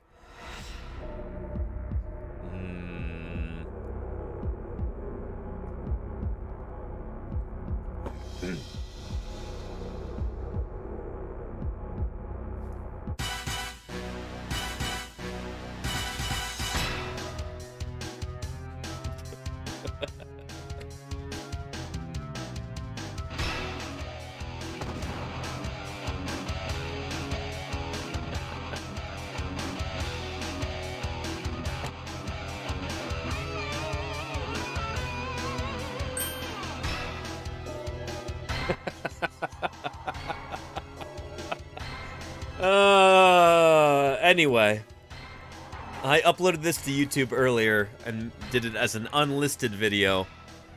I should probably make that public now, huh?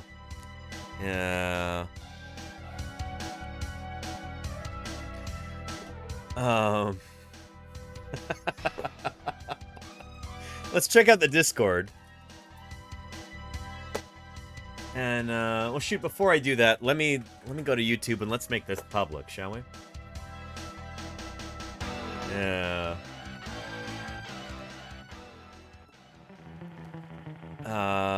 Let's see here. Content. Unlisted. Let's make that public, shall we? So that is instant premiere. I don't know what that means, but let's do it. You know? Hold on to your butts. There you go. It's live on YouTube now. What does that even mean? I don't know.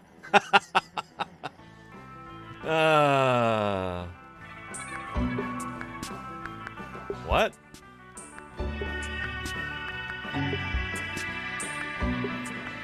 YouTube. I don't know what that means. Anyway, yeah. And the blink at the end. I'm glad you liked that Golganek. It was a lot of work to make the Golganek. To make the GoldenEye wink like that, Golganek. So I'm glad you appreciated that.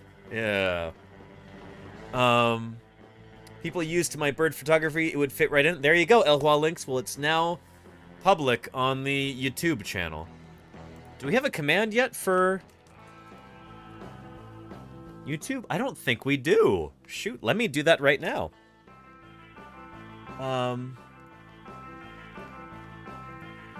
Let's set up a Nightbot command. There we go. Let us set up a Nightbot command.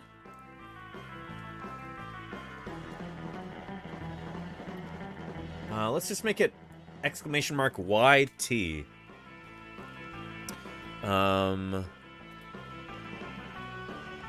And youtube.com/paleontologizing. There you go.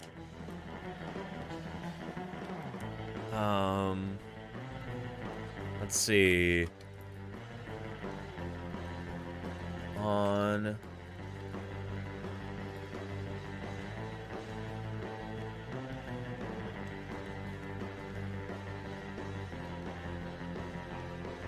where'd it go? I tried to highlight part of it and it didn't work. I'm sorry, what?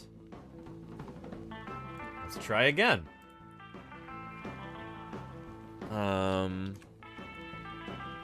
Let's do YouTube. There we go.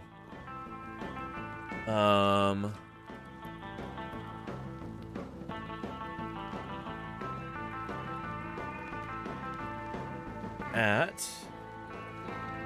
we go. And let's get rid of that. Let's just do, nope. youtube.com/paleontologizing. Submit. There you go. Try it out now. Yeah. Try !YouTube and see if that works. Yeah. And oh, and I'm sorry to hear that, Gojira. Oh, that's lousy. Yeah. Oh, and we already had a YT command. I didn't even realize that. Well, shoot. Well, now we've got two. The more the merrier. Yeah. Excellent. Let's check out our Discord, because the Discord in your browser, in my browser. Let's do it. Do we have a Thursday Birdsday channel yet? Let's see here. Upcoming, completed, papers, articles, but not dinosaurs. If we don't have a Thursday Birdsday channel yet, which it doesn't appear that we do. I don't see that here.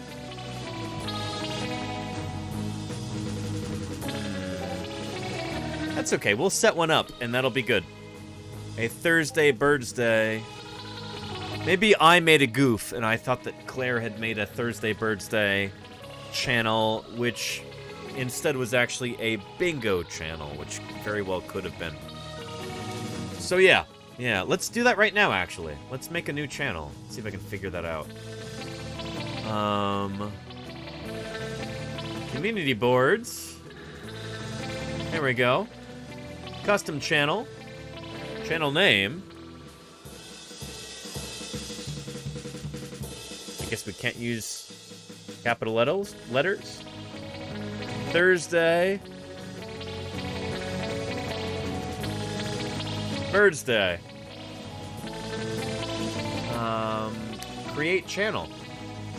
So this is where you can share your birds that you've encountered each week.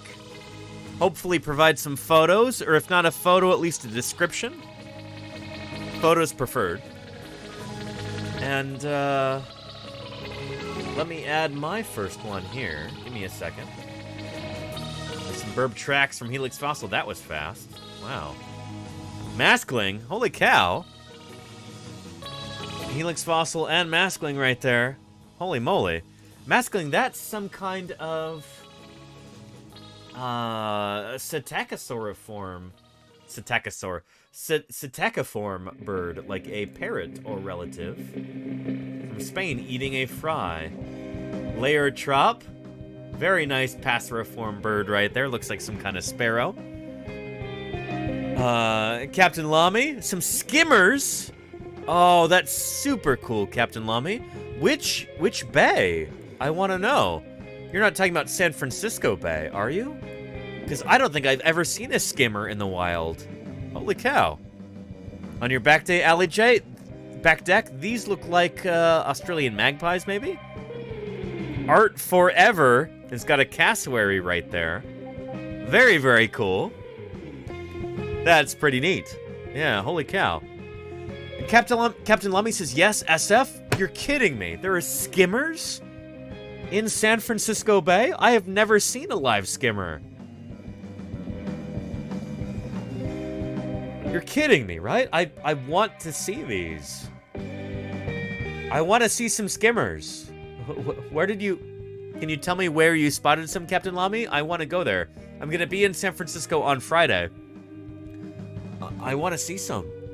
Holy cow. Yeah. We've got even more there. Layer trop, helix fossil. Very nice. Holy cow. Ali J, Psychanalis. Very cool stuff. And I would like to specify that these should be birds that you've photographed yourself or seen yourself near where you are right now. That's the whole point. With Thursday Birdsday is supposed to be about the birds that we see here where we are, you know? Whether you're where you live or whether you're traveling, post local birds to this channel so that we can talk about them on Thursdays. Green Herring's got an American coot right there. It is cute. Elwha Lynx has got what looks like a wood duck, perhaps? Right here. And some kind of pigeon-type bird that Layered Trop has got. Helix Fossil. Helix Fossil, please post birds, okay? That's not a bird. This is a dromaeosaurid dinosaur, not a bird. Seen at the beach last summer. Very cool, Dorky. Thank you. And forever beautiful hornbill right there. Yeah. Anyway, this is going to be our new Thursday feature. Thursday Birdsday. LAJ says, one of my laughing kookaburra rescues. One of yours? LAJ? That's super cool. Truly the king of the kingfishers. The kookaburra. Very cool. Wee bird. Those look like some starlings, perhaps? Are those European starlings? Very cool. Yeah. Very nice. Two can play this game, says Banurola. There you go. Yeah. Layer Trop. It's got some younger looking birds right there. They look like fledglings. Silver Eyes / Wax Eyes / Tauhu. I'm not familiar with those birds. Here's a lovely chickadee right there from Elwha. Is that a European chickadee? Or is it a black-capped chickadee? Very cool. Yeah. Big plump female cardinal at your grandparents' house. Very cool helix fossil. Very, very nice. It looks like a black-capped chickadee? You would probably know better than I would, Gojira. Yeah. Very cool. Some of the best feeder footage I got of the pigeons, says Maskling. Oh boy, look at them. And this looks distinctly English right here. Maskling, are you in the UK? That looks like a very British row of houses right there. Classic. Very nice. Yeah. Very cool stuff. Yeah. What do you call a pair of crows, Kennedy? A theropod duo. You're gonna say attempted murder. It's kind of a lie, though. Like, a group of crows is not actually called a murder. You talk to crow biologists, people who work on crows, ornithologists who work on crows, they don't actually call them murders, groups of crows. Anyway. Yeah. Most of your pictures are of your favorite birds, which are the common, boring ones. Well, Birds Are Dead On, that's the thing, is that we're going to be having Thursday Birds Day throughout the year here on Paleontologizing for 2023 and possibly into beyond. Yeah.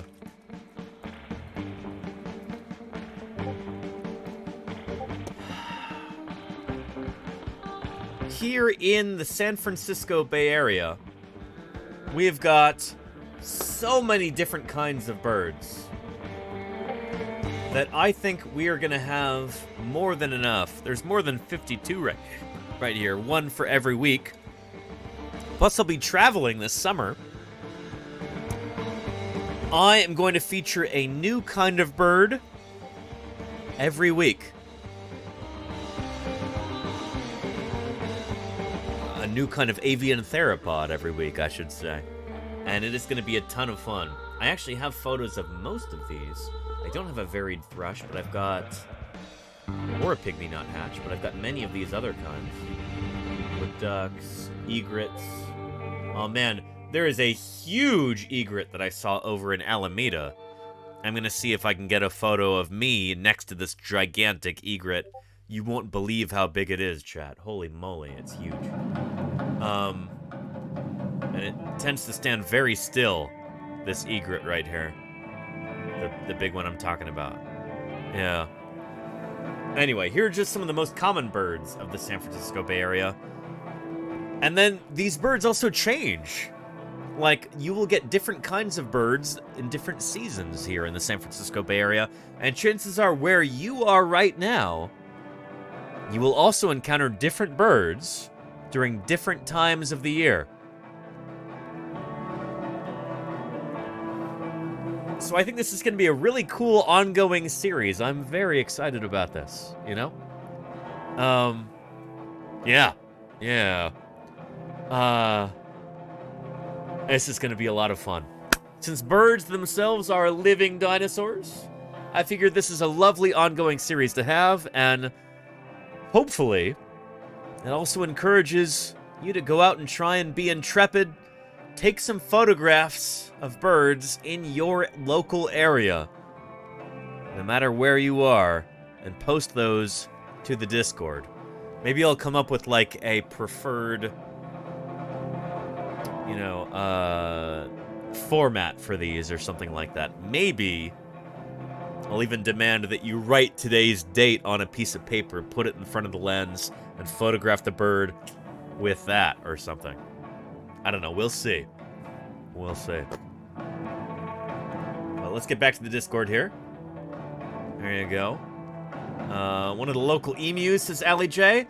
Oh, very cool. He looks like a male. He's got, like, a hint of blue there on his head. One of the largest living birds in existence that Allie J has photographed here. Very, very cool. 3 Tui fighting for the best branch. Very cool layer drop. There's a Stellar's J. Ah, that's a lovely photo. Holy cow. Did you take this photo, Alhua? I recommend that they be photos taken by viewers here. What is this canary yellow bird right there? From Kinamara. This looks like a tree swallow, perhaps? Maybe a barn swallow here. A great blue heron, looks like. A snowy egret or a white heron? I don't actually know. Some kind of heron, like some sort of maybe genus Herodias or similar wading bird. A venerable Canada goose. And who could this be? I don't know enough about my sea ducks. This is not a bufflehead, this is something else, right? Something cool. I don't know what this is, but look at that beautiful iridescence around the head. Holy moly. I don't know what this is either. Is this some kind of rail, perhaps? Shoot. And a wood duck. Beautiful.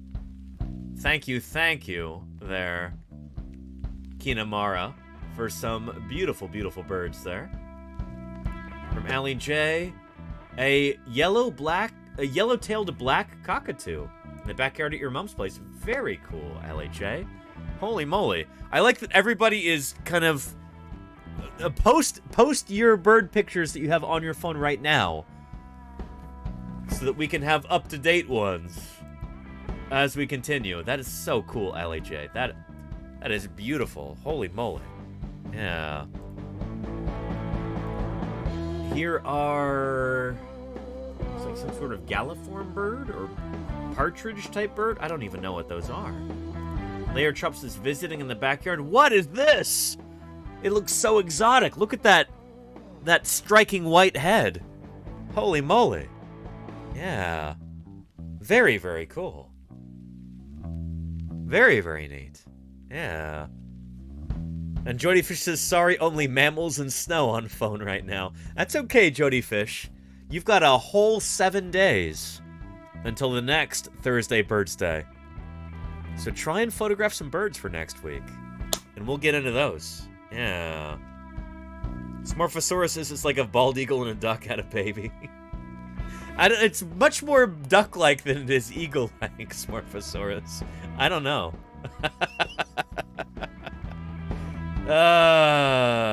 Yeah. And Mesozoic Mammal Monday? More like Microscopic Mammal Monday, Helix Fossil, yeah. Who is this? I don't even know what this is. This looks like some kind of corvid?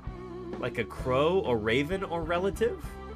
But I legitimately do not know what that is. Spotted in my local area, Australian raven. Very, very cool, Allie J. Very cool. Sibeliusaurus. This is a scrub jay. Yeah. We have these where I live. They've got so much personality. Holy cow. They're also jays.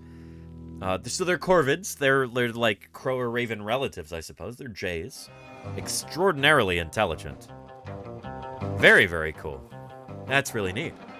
Yeah. And there you go. Golganex, Sibeliusaurus, and Green Herring. Yes, from California Burbs. And from Dr. WD-40. Very nice. Beautiful. There's a bee eater there. Says Dr. Javasaurus. I don't know if it's rare for you guys. There's only been 3 recorded in Belgium in the last 25 years or so. So right near my house. Very cool. Dr. Javasaurus. Bee eaters. They are common in Africa. I think Africa is kind of their stronghold, if I'm not mistaken. Very cool, Dr. Javasaurus. And Maskling says, these pigeons managed to work out how to activate the water fountain at the kids' park my little brother and I went to in Spain. Oh, that's super cool. Even pigeons are remarkably intelligent, you know? And Layer Trop says, I love our wood pigeons, or Keraru. So strong, such heavy wings. Very cool, Layer T. Pretty awesome stuff. Very, very neat. I like that a lot. That is pretty cool. Yeah. One from Captain Lamy. The Western Meadowlark. Holy cow, Western Meadowlark. This is the official state bird of like a dozen U.S. states, including my one-time home of Montana. The Western Meadowlark is the state bird of the great state of Montana, as well as I don't know how many other U.S. states. Holy cow. Let's look that up, actually. Nope. List of state birds. There we go. List of U.S. state birds. Let's see. Kansas, Montana, Nebraska, North Dakota, Oregon, and Wyoming all have the Western Meadowlark as their state bird. Holy moly. So there you go. You chose well there, Captain Lamy. The western meadowlark. Oh, holy moly. Highly revered bird, the western meadowlark. And Zelix says, my kiddo and I went to a bird of prey sanctuary. That looks like a... Is this a... Oh, boy. What is this? What is this? Some kind of falcon, right? Is this a gyre falcon? What is this? I don't know what that is, Zalak. And it's something that's not a feral pigeon, a mourning dove. Is this a mourning... That looks way different from our mourning doves, Maskling. That maybe you're in the UK and you've got different mourning doves? Our mourning doves look like this in the US. Yeah, they look like that. Or more commonly like this. Very different. Interesting. And, oh, holy cow. Beautiful kingfisher here, Dr. Javasaurus. I was super honored to see a kingfisher near where I live in the East Bay, San Francisco Bay Area, near a local waterway. I don't think it was as beautiful as this, though. Holy cow. That was a belted kingfisher, I think. This is something... It's even more pretty. Holy moly. Lovely piscivorous bird. And a red-breasted sapsucker. Very cool, Elwa Lynx. Very, very neat. Holy moly. Yeah. And Maskling says, looks like a kestrel. That very well may have been a kestrel. Yeah, shoot, it might have been, yeah. You know, my old crew chief, Denver Fowler, who I worked with in the Hell Creek Formation and the Judith River Formation, of eastern and northern Montana, respectively, he told me about a film called Kes, K-E-S, about a boy who had a pet kestrel. And, oh man, it sounded like a miserable movie. It's like so sad. Holy cow. Anyway, kestrels are very, very cool birds. It's a male American kestrel, says Sibeliusaurus. We used to have so many kestrels where I was working in, on the American Prairie Reserve in central Montana. They were just everywhere. American kestrels and North American harriers as well. These birds that would, like, hover in one place. They're birds of prey, and they would flap their wings, and they would stay in one place. Yeah, let me see if I can find video. Almost like a harrier jump jet. For those of you who are familiar with those. No, harrier hovering. That's the jet. But here is the North American harrier. We used to get a bunch of harriers and kestrels in the same place on the American Prairie Reserve. And they would love to just, like, kind of flap and hover over one spot as they watched for mice and voles and other delicious, delicious mammals to eat. Very, very cool. Neat stuff. Yeah. And Kes was first a book, was it, Maskling? Okay. Yeah. We learned that the sparrowhawk is the American kestrel. Is that right, Gojira? I didn't know that. Yeah. Reno says, I feel falconry should be renamed dinosaur training. I like that, Reno. I like that. Yeah. Yeah. Alright, here we go. A barn owl. Oh, beautiful, Allie J. This is the barn owl I got to help rescue, who was found by firefighters flopped up in the snow at one of the ski resorts near me. The firefighters got to check out on the route between the two ski resorts each day to make sure it's drivable by over snow vehicle. Oh, beautiful. Holy moly. And some swallows. I was impressed by how fast these guys flew and how acrobatic they are. And catching insects in flight, they are incredible. Maskling. Holy moly, swallows are... They are aerial acrobats. You know, they're nuts. And a snowy plover. Oh, look at this beautiful shorebird. Very nice, Captain Lamy. Very, very nice. And a green heron. I don't think I've ever seen a green heron in person. That's beautiful, Heptacularaptor. Very, very cool. Florida 2022, beautiful. And a layer chop, we call these gulls. Although that reminds me of a Twitter post. Let's see.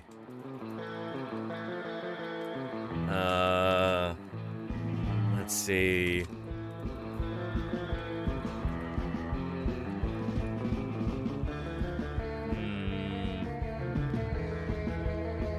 Yeah.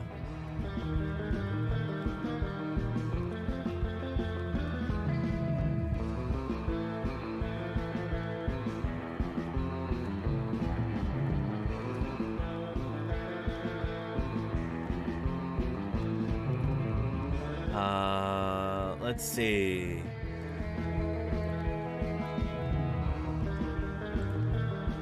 Let's see if I can find that. Oh, shoot.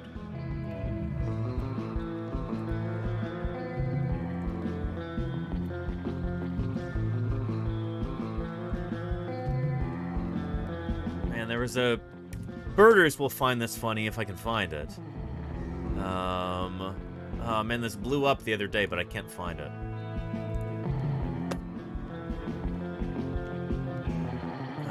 Shoot.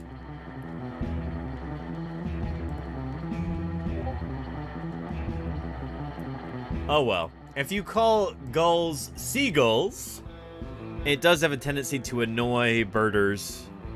You know? Yeah. Thank you, Layer Chop. I don't know what kind of bird this is. Apparently, gulls are among the most difficult of birds to properly identify because they have a habit of hybridizing with each other. Like you get weird hybrids of different kinds of gulls all the time, and also pretty much all juvenile gulls tend to look kind of similar to one another. So yeah. I wonder if we can find a YouTube video about that, perhaps. Gull hybrid.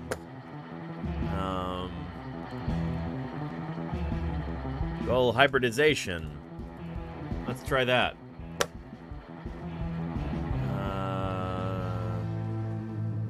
Nope. Oh boy. Look at some of the garbage videos we get here. Ancient aliens! Alien human hybrids revealed. Season 4, History Channel. Ew!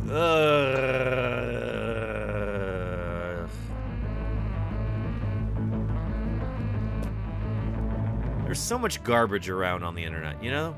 Oh boy. Yeah. Anyway.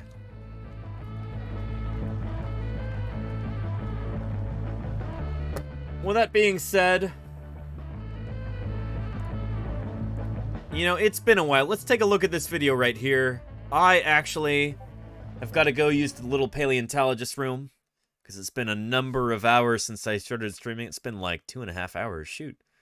And those hydrates, you know, they add up, chat. They really, really do. And now I've got to go heed nature's call. So let's take a look at this video right here. I think you'll enjoy it, about the evolution of birds into dinosaurs. Let's take a look.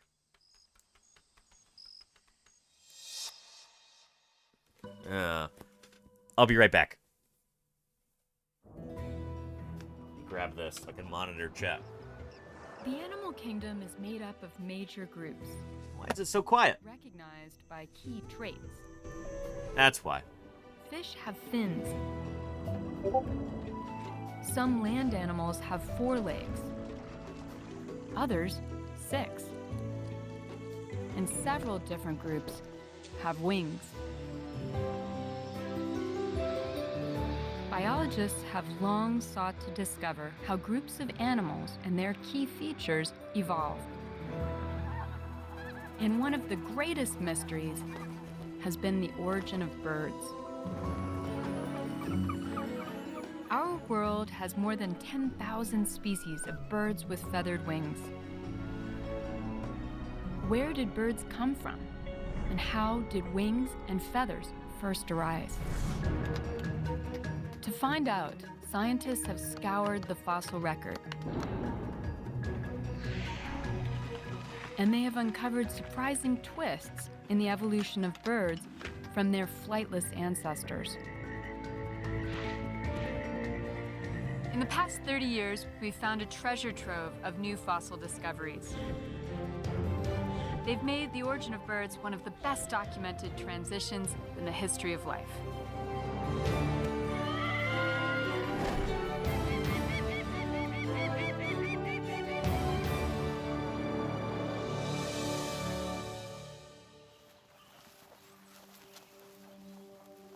I'm fascinated by birds. And as a paleontologist, I've spent my career chasing their evolutionary origins in the fossil record. Above all else, what makes birds unique are their wings.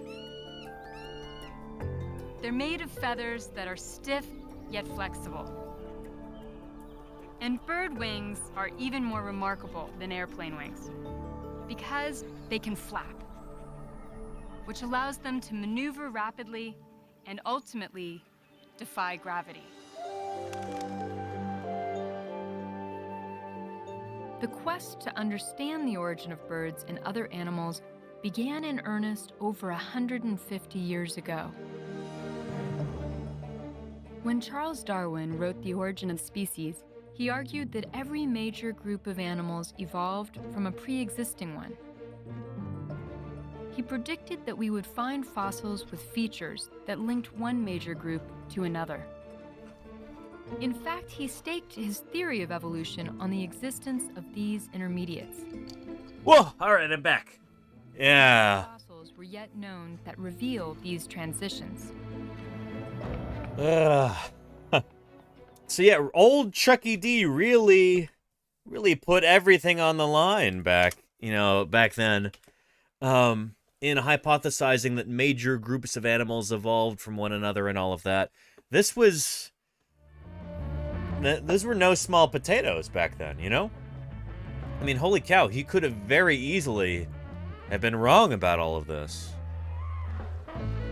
That's the thing about big scientific ideas, is that, you kind of have to put your money where your mouth is and wait for the evidence to roll in and see if other scientists, I should say, paleontologists and other scientists, confirm or reject your hypothesis based on the evidence. And, with Chucky D, old Charlie Darwin,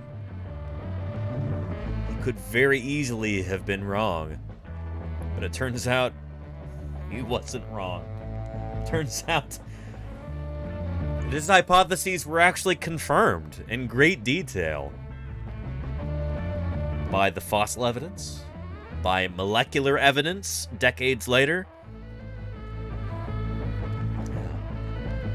Maybe one of the most dramatic stories in science, Yep, there you go, Dr. Javasaurus. Like your professor always said, extraordinary claims require extraordinary evidence. And old Chucky D was making some extraordinary claims back then. And they turned out to be correct. Supported by extraordinary evidence found all over the world in different fields of science. Very cool. But no fossils were yet known that reveal these transitions. Back in the 1800s, sure. Then, just 2 years later, a marvelous creature was unearthed from a limestone quarry in Germany. Yeah, good old Archaeopteryx. 150 million-year-old fossil named Archaeopteryx. Thank you, Helix. Rocked the scientific world. No pun intended. This Archaeopteryx fossil is truly remarkable. It preserves in fine. And so Julia Clark right there has got a beautiful Archaeopteryx. That's the Berlin specimen. I think the one that I have might be even prettier. So the one that she has there is a replica. I also have a replica Archaeopteryx here in my office, which I 3D printed myself and painted myself. I actually painted it live on stream. Some of you were there when I was painting it. Let me grab it.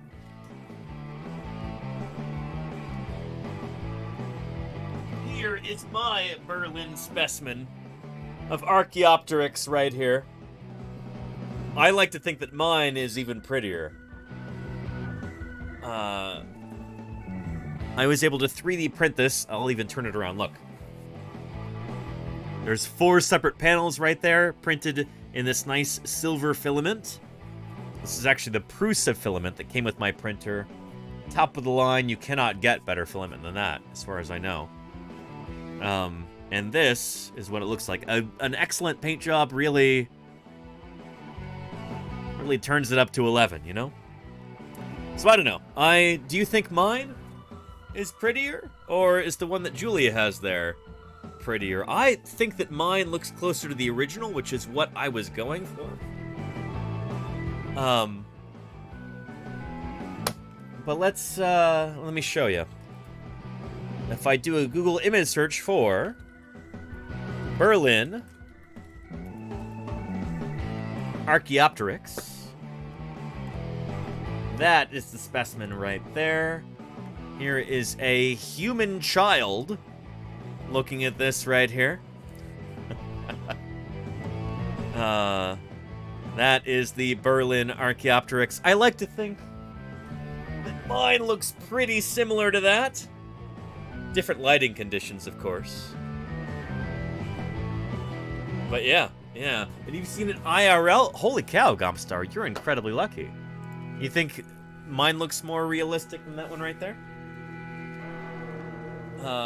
That's actually a big mark in favor of 3D printing, I suppose. Anyway, let's continue. Fine detail, feathers along the wing, just like those we see in living birds, and feathers along the tail. But the bony features tell a very different story. If we look closely, we'll see teeth in the jaw. Gomstar says, yes, yours looks much more realistic. Mine is not as finely detailed as this one, though. Holy cow. I presume she doesn't have the original right there, but this is some exquisite detail. It's just the coloration is a little off, maybe. Or it could be that this actually is the original, and I am... should be incredibly embarrassed right now.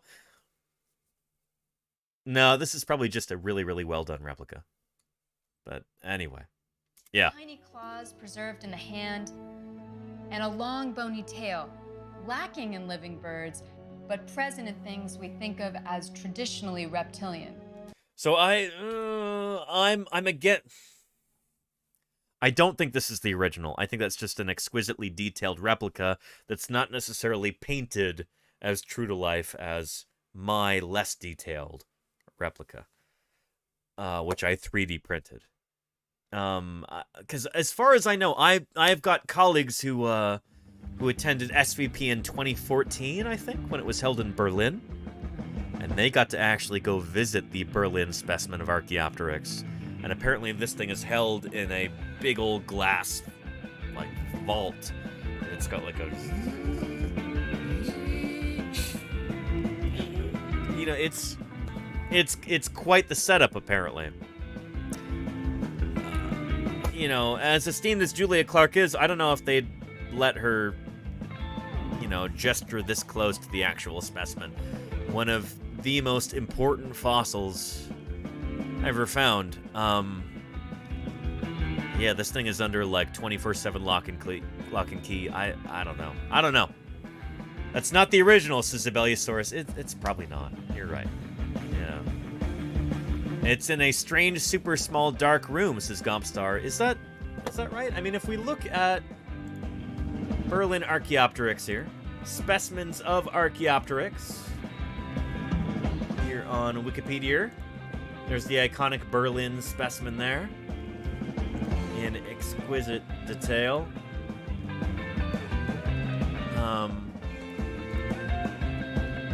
Yeah, London specimen, Berlin specimen. There we go.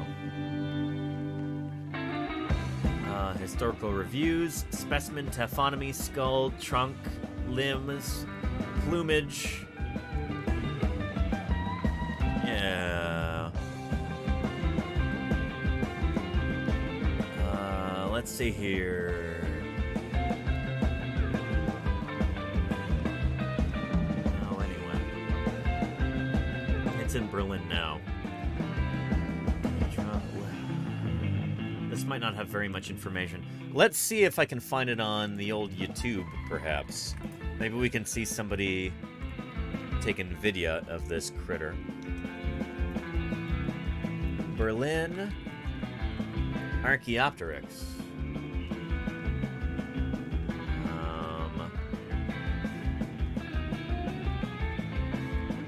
Not finding much here.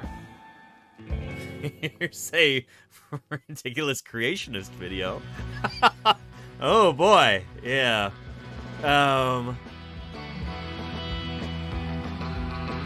Berlin specimen from Paleo 101. Oh, I know this guy. I've seen him on Twitter. Yeah, and that's, again, a replica like I have. It's not the original. Why is he wearing a hat indoors? Anyway. And Gompstar says I posted a picture on the Discord, too, of Archaeopteryx. Ah. Cool. But let's see if you can see the room. Let's see if we can take a look at that. On the old Discord. Which channel was it in, Gompstar?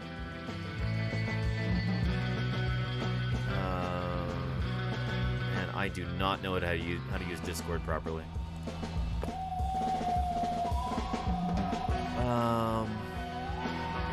Fossil pics, perhaps?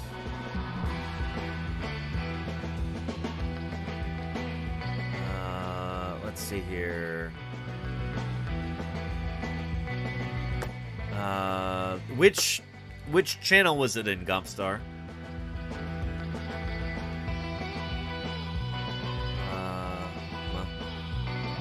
Science chat, because I don't see it. It could be in general.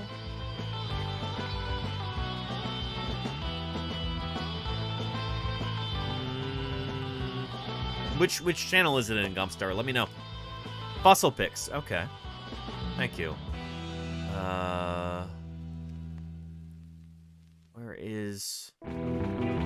Where are fossil pics? Suddenly disappeared. Thank you, Dorkalotl, for gifting Gompstar. Appreciate you, Dorkalotl. Thank you.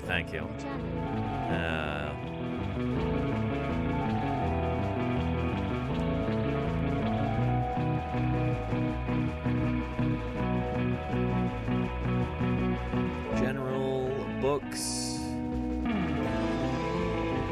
I don't know where it went. Where is our fossil books category? I didn't just fossil pics category. I didn't accidentally just delete the whole channel, did I? Oh boy. Oh, nope. What?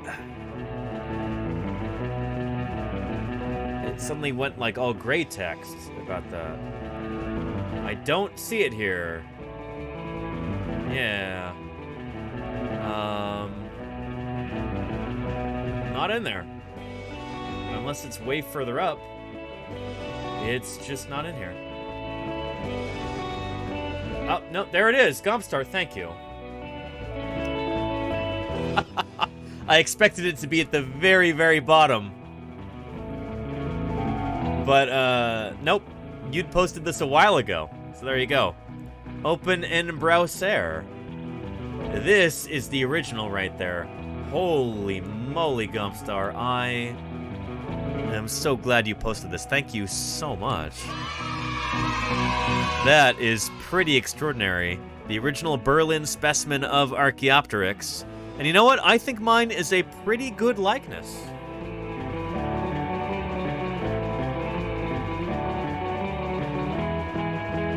Take a look at that, you know? Mine's, well, it's not as well lit, I suppose. But, pretty good. Pretty good, you know? Yeah. Not too shabby, if you ask me. Yeah, it's way out of focus there. Could be a little lighter, perhaps. But I'm sure if we were to shine some extra light on it like this, it would be, well, I don't know. Yeah. Thank you, Gompstar. Appreciate you. Apologize about my frustration there. I'm just so unaccustomed to Discord. Thank you for posting the link, though. Yeah. Can we tell how it died? Mojo Jojo? It got buried under a bunch of silt. Became limestone. Yeah. How did it die? It stopped breathing. Its heart stopped.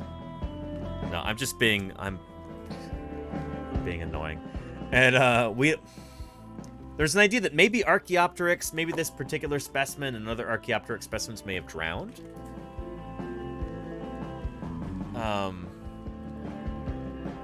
Find you a video.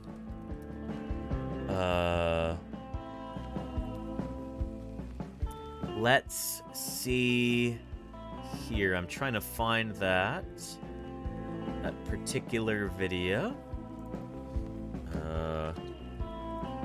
Where did that go?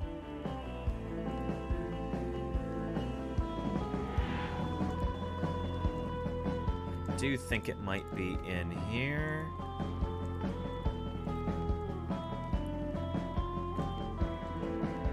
There we go. I think this should probably do it. A vital step enabling the wings to flap efficiently and gain altitude, allowing it to hunt and nest in trees.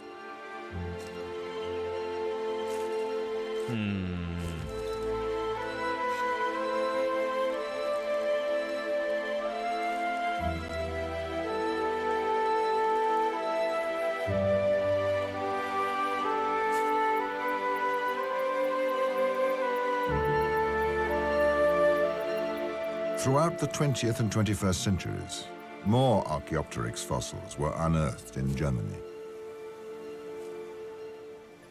What do you mean throughout the 21st century? Is this from the future? The feathers on its feet are intriguing, since modern birds no longer show this characteristic.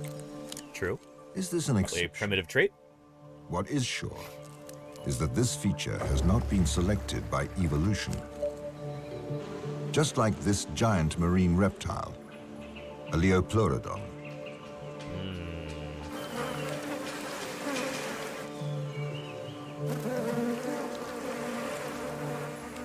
Washed up on the shores of the lagoon, it is a godsend for Archaeopteryx.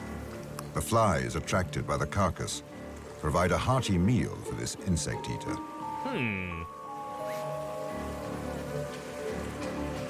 Eating some flies. But being out in the open is dangerous for Archaeopteryx. Uh-oh. Opportunistic Germanodactylus sees Here the comes a prospect pterosaur. Not a bird, not a dinosaur, but a pterosaur.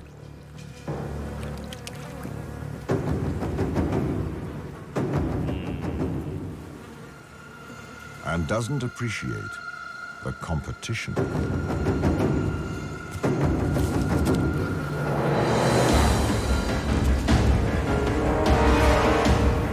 Uh-oh.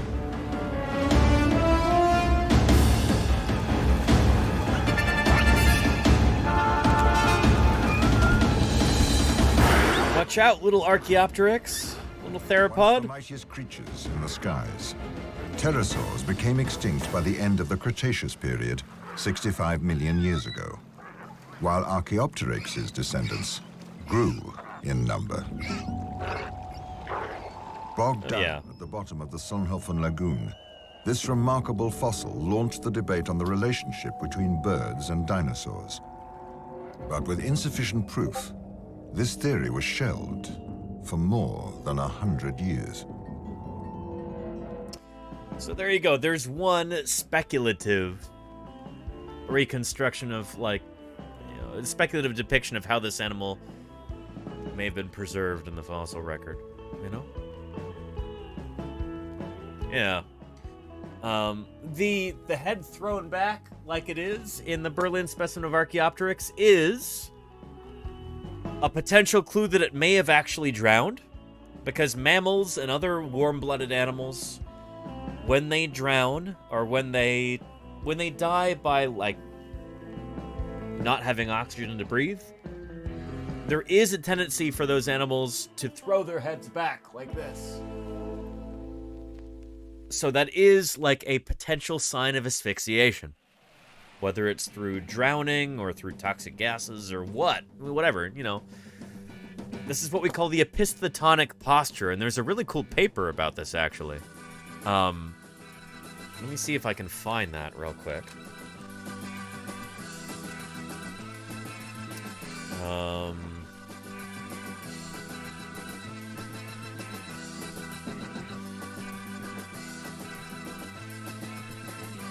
There we go.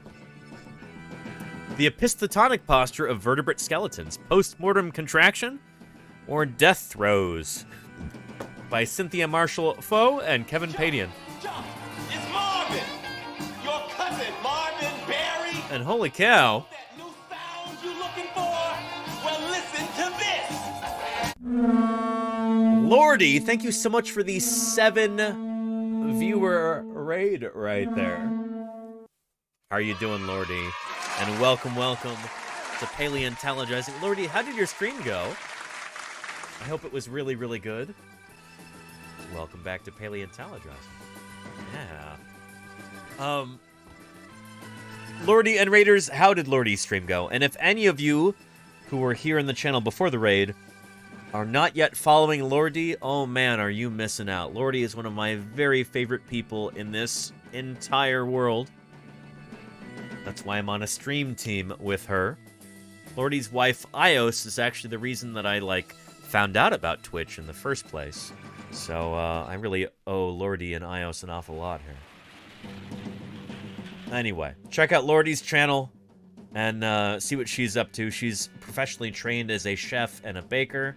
And she does both food preparation, cooking, and baking, and crafting on her channel. So if you're the sort of person who, I don't know, if you're one of that small subgroup of people who does things like wear clothes or eat food, you know, if that's kind of your jam, wearing clothes or eating food, you're going to want to check out Lordy's channel, because she makes both of those things live on stream. She sews clothes, she bakes baked goods, she cooks food. She can teach you how to do all of those things, so check out her channel. So yeah. No pants, but sure, says Goodyear. There you go. And the age of Zoom, who needs pants, you know? Yeah. All these pants manufacturers, pants producing companies, just folding left and right. Much like the pants that they once made, you know? So yeah, Ultra Stellar Painter, there you go. Had Hayosh, yes indeed. Yeah, welcome back, Had. Good to have you here. Yeah. So yeah. And Lordy made croissants, very cool. Let me scroll up and see what Lordy has said here.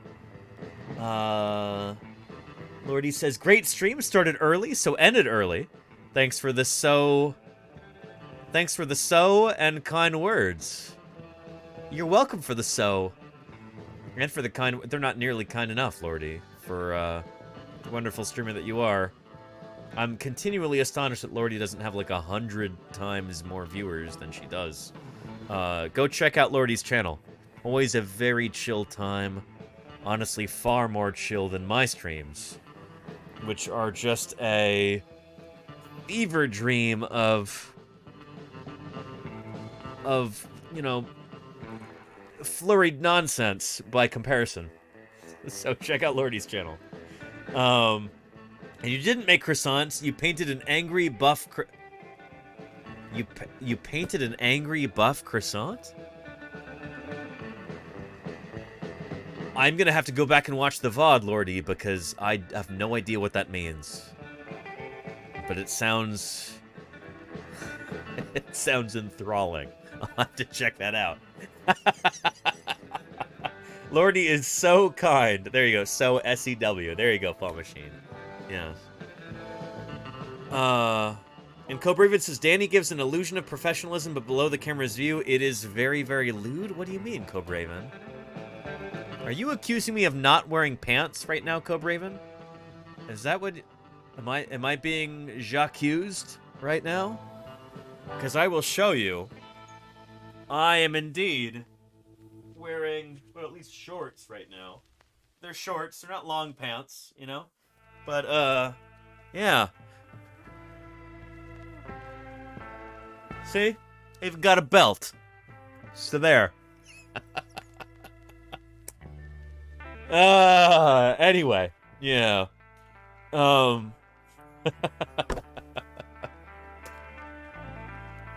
Anyway, cool stuff. Let's get back to our video. We went far afield here. Let us continue with the link between dinosaurs and birds, the evolution of birds from their dinosaur ancestors. But present in things we think of as traditionally reptilian. Yeah. And there you go, Lenina, sure. Darwin, it must have been an incredible vindication. Yep. He predicted that we would find forms like these. Yep. Archaeopteryx pointed to a close link between birds and reptiles. But which group of reptiles? Ooh, not turtles. Not snakes. Flying pterosaurs have been discovered with light, hollow bones. But their wings are constructed very differently than the wings of Archaeopteryx and birds. Very, very differently. Here is a tiny pterosaur. And if we take a closer look at its arm, we'll make out 3 small digits. And a 4th, which is really, really long. Yep.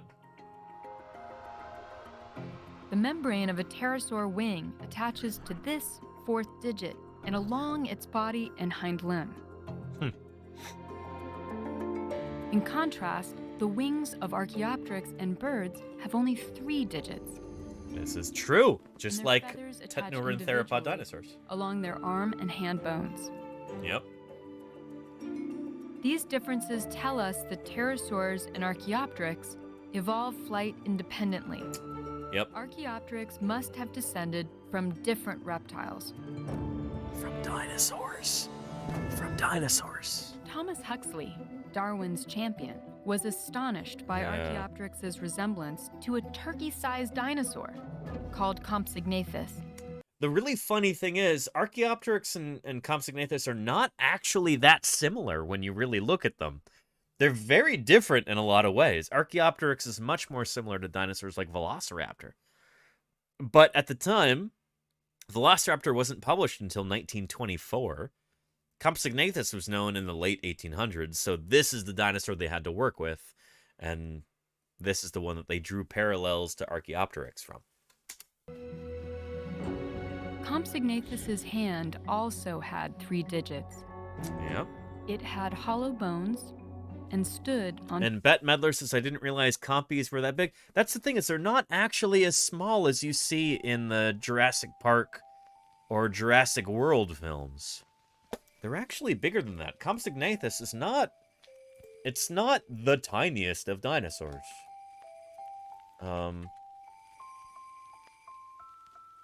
Here, let's take a look at a skeletal of Compsognathus. Next to a person, please? Can we get that? That would be nice. Yeah, there you go. Compsognathus. There's a nice scale right there of Compsognathus next to a person. It's not the tiniest dinosaur around. You know? It's, it could definitely get bigger than you might imagine. If you've only ever seen, let's see. Look at all those chickens. Let's see. The Lost World. Compsognathus. There we go. Yeah. if you've only ever seen this film, and this is your introduction to Compsognathus, you'd probably think that they were really, really tiny. But these dinosaurs are probably about a meter long, full grown, maybe longer. You know, most dinosaurs, most non-avian dinosaurs are, they're not super, super tiny when full grown, you know? Yeah. Anyway, oh man. It's curtains for this guy. Oh, R.I.P. Holy cow. Yeah. Anyway, the Compsognathus would be even more deadly than that in real life because it was significantly larger. In fact, the only specimens that we have of Compsognathus might well represent juveniles. They might be significantly larger than, you see, I don't think we actually have a full-grown Compsognathus yet. I think we only have juvenile skeletons. So I like this figure right here. This is a Compsognathus eating a smaller dinosaur right here. There you go. Yeah. These animals are probably like over a meter long when they're full-grown. So yeah, yeah. And there you go, Betmether. Of course, that's what I'm here for, you know? Misconception, elimination. Kapow. Yeah. So yeah. Yeah. And land piranhas? Maybe, Shayra. I don't know why that got moderated. That was bizarre. Piranha... Yeah. Also, by the way, piranhas are not nearly as deadly as you might otherwise imagine. Let's see... Truth about piranhas. Let's take a look at that, perhaps. Let's see what the old YouTube comes up with here. Come on, YouTube. You can do it. Animal fact files. Let's take a look at this, actually. Let's turn the sound on. More than 100 years ago, when Theodore Roosevelt described them as ferocious creatures, blood-crazy fish, the embodiment of evil ferocity. Well, who's going to contest the 26th President of the United States? Actually, we are. Piranhas really are the good on ya. killers portrayed in the media. There isn't a single documented case of a piranha killing a human, and attacks on people are rare. Even children swim in the same waters piranhas inhabit.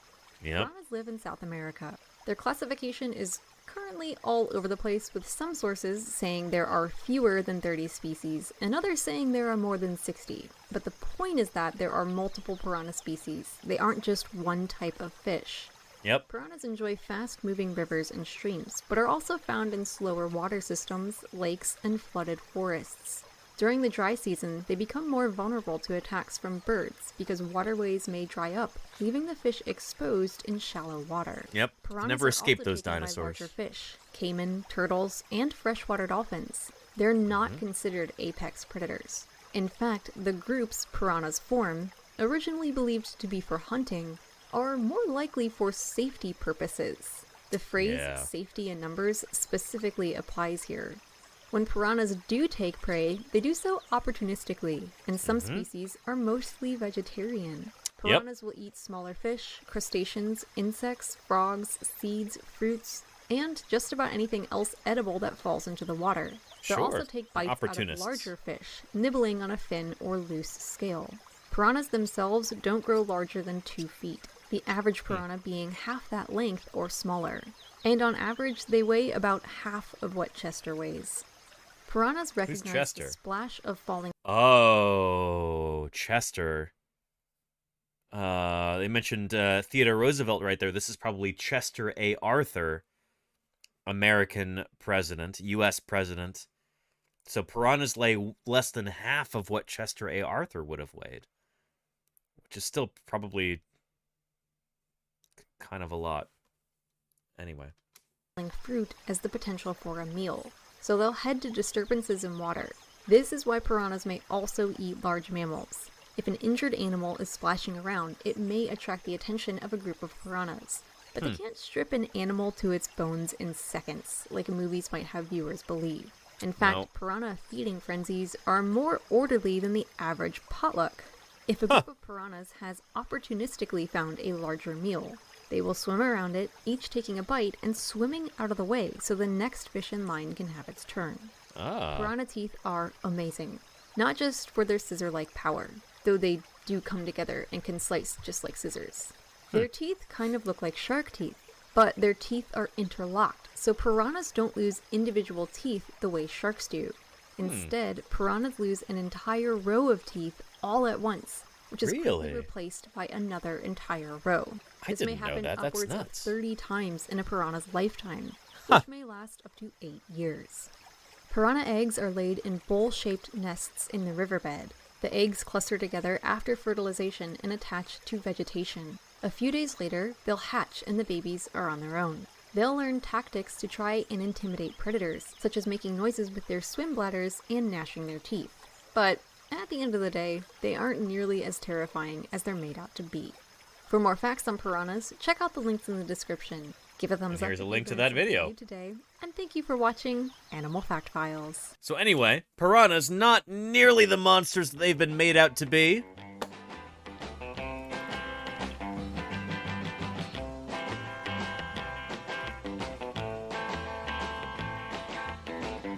Not nearly.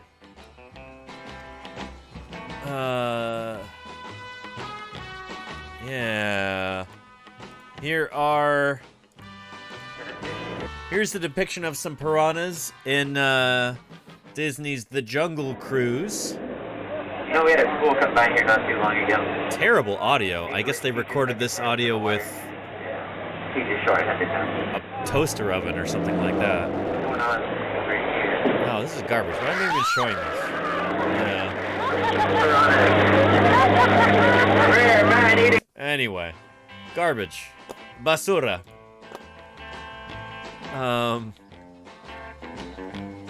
But, hang on, was that?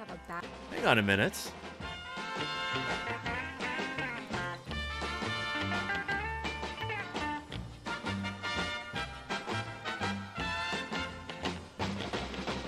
Welcome to my piranha pool.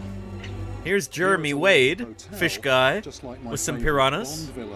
I've filled a small swimming pool with over 100 red-bellied piranhas, and they haven't eaten for days.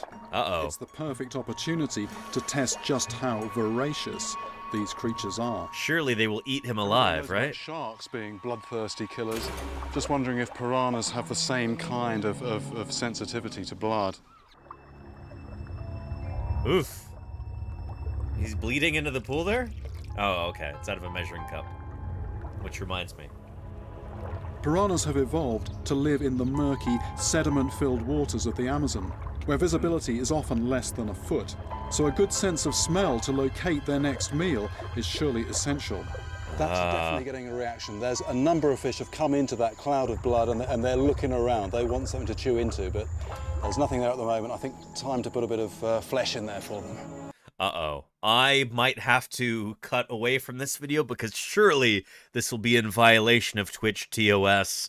We do not want to see this beloved television presenter completely, you know, defleshed by a ravenous band of piranhas, right? Uh-oh. Let me get my finger on the button here. Definitely whetting their appetite. And there would have been blood in the water from those injured by the impact of the bus crash. Wait. I'm sorry. I'm sorry, what? Bus crash? What are we talking about? Context, please. Context. I don't know what's going on. Now, I wonder how these piranhas will react to a bloody piece of prime steak. Uh-oh.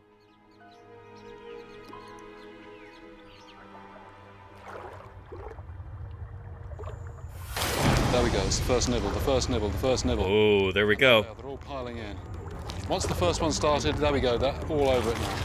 Piranhas react to the sound and movement of another piranha feeding. Che-Ra, I don't know. I don't know, Che-Ra. Feeding frenzy.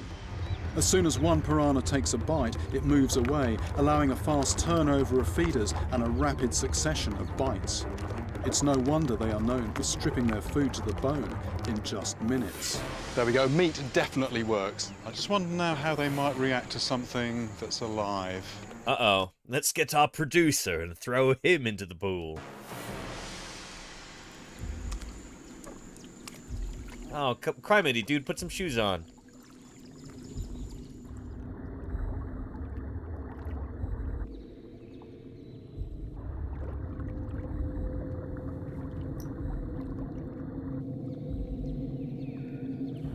Oh no, I can't show you this. Piranhas were tearing into a piece of dead meat just a couple of minutes ago, but they're just... Oh, it's Grizzly, they're eating him! Oh my goodness. Oh, I'm kidding, they're not. They're definitely not. Murderous killers. That is what I want to try and find out. Yeah. Anyway, they didn't even eat him a little bit. So yeah, despite what Hollywood would have you believe, piranhas are not vicious, bloodthirsty, mindless killers. You know, they're animals. It's just like you and me. Disappointing, says Oliver. Yeah, anyway, yeah.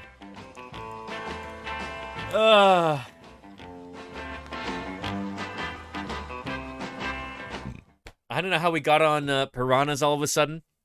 Let's get back to the dinosaurian origin of birds here. Let's continue. Similarities like these led Huxley to propose that birds are related to the branch of reptiles called dinosaurs. Yeah, you've probably heard of them. Has anybody here heard of that branch of reptiles called, they're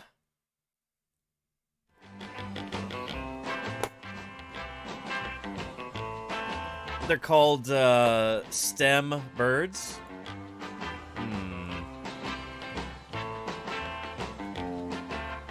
Let me see if I can find that for you. Because I think we've got a nice graphic here somewhere. Where was that? Yeah, there we go. Yeah. Stem birds. Yeah. Here's a stem bird right here. In fact, let's open this in a new tab. There we go. Here's a stem bird. Here's another one. Here's another stem bird. Another stem bird. Another stem bird. Another stem bird. Another stem bird. Stem bird. Stem bird. Stem bird. And that one there, not a stem bird. Not a stem bird. But the rest of these are stem birds. It's a lot of stem birds. It is, Tumor Boy. Stem bird, never heard of it. This is Pimp Cat. Yes. And those are PNSO models, aren't they? Shoot. I've got some PNSO models right here, actually. Here's another stem bird. Right there. Yeah. And how is a pteranodon a stem bird if a crocodile isn't? Let me show you, Jody Fish. Let me show you. Yeah. I'm so glad you asked.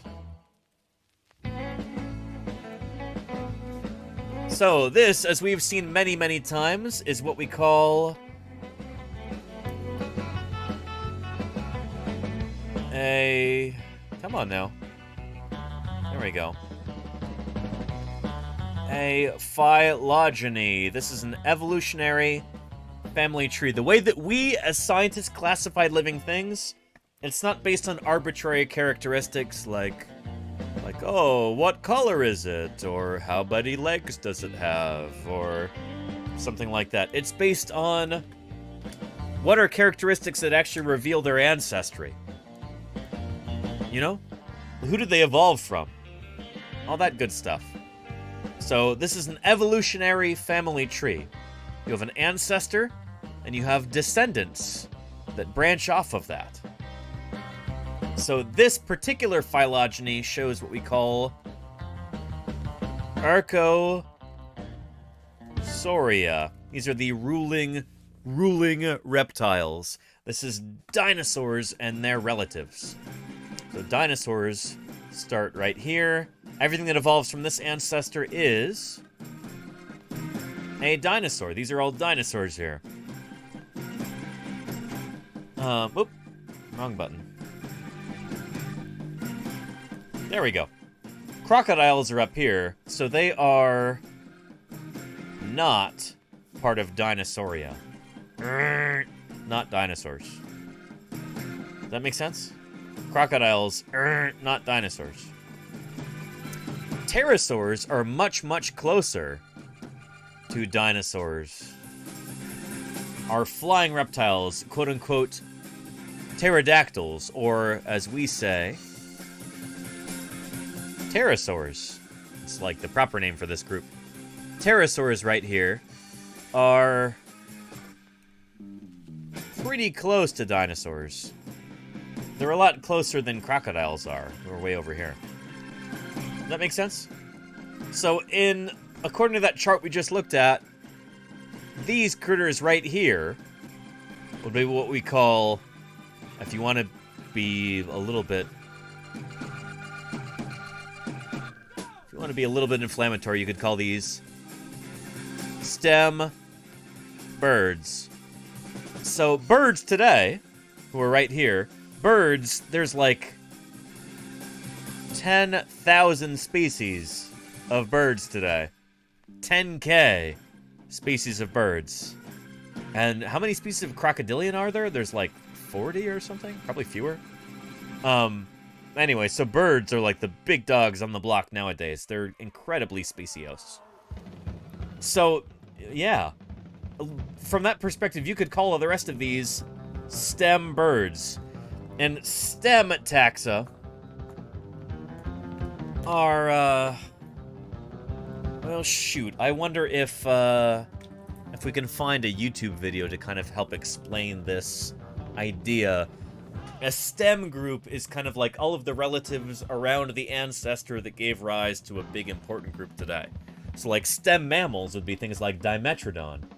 Dimetrodon would be a stem mammal. Let's look at for stem mammals. Oh boy. This PBS Eons episode might actually help out with that kind of thing. Let's see if we can take a look at this. Yeah. This episode is supported by the comes to your mind at all. Chances are, when you think about life before the dinosaurs, if anything comes to your mind at all, chances are the one animal that you think of is Dimetrodon. With its lizard-like appearance and that distinctive sail on its back, Dimetrodon is practically the mascot of the Paleozoic era. And Dimetrodon obviously is not a dinosaur. Believe it or not, I even did a Tink Tonk about this a while ago. Which, please, you look. I am just getting ready to carve up this pumpkin. I thought everybody's going to be expecting me to do a dinosaur. So I'm going to buck expectations a little bit and do something that is distinctly not a dinosaur and make it be about not being a dinosaur. Who can tell me what that is?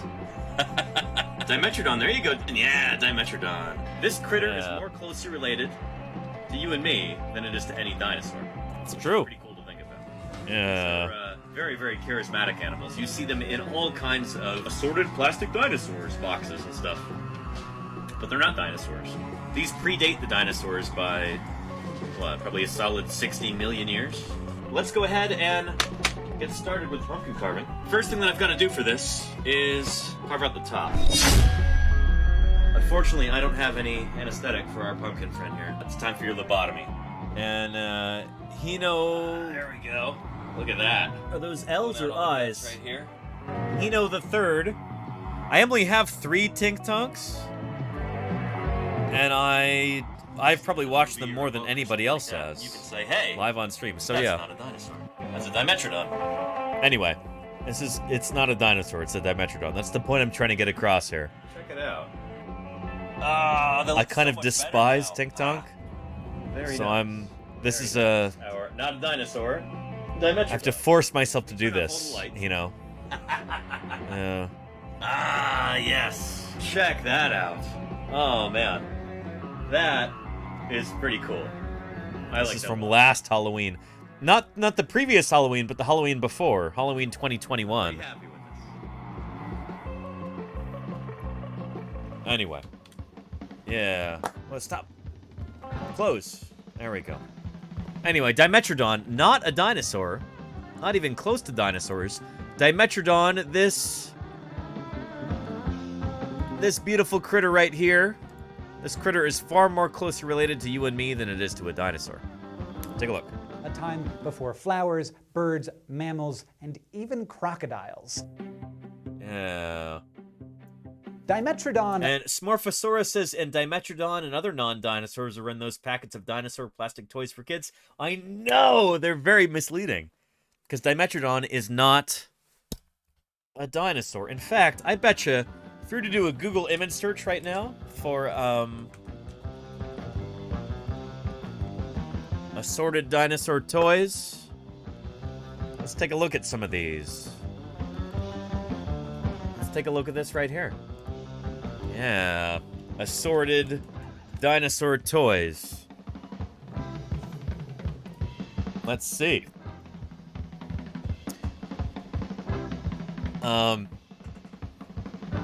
Right there, right off the bat, ding, ding, ding, Dimetrodon, not a dinosaur.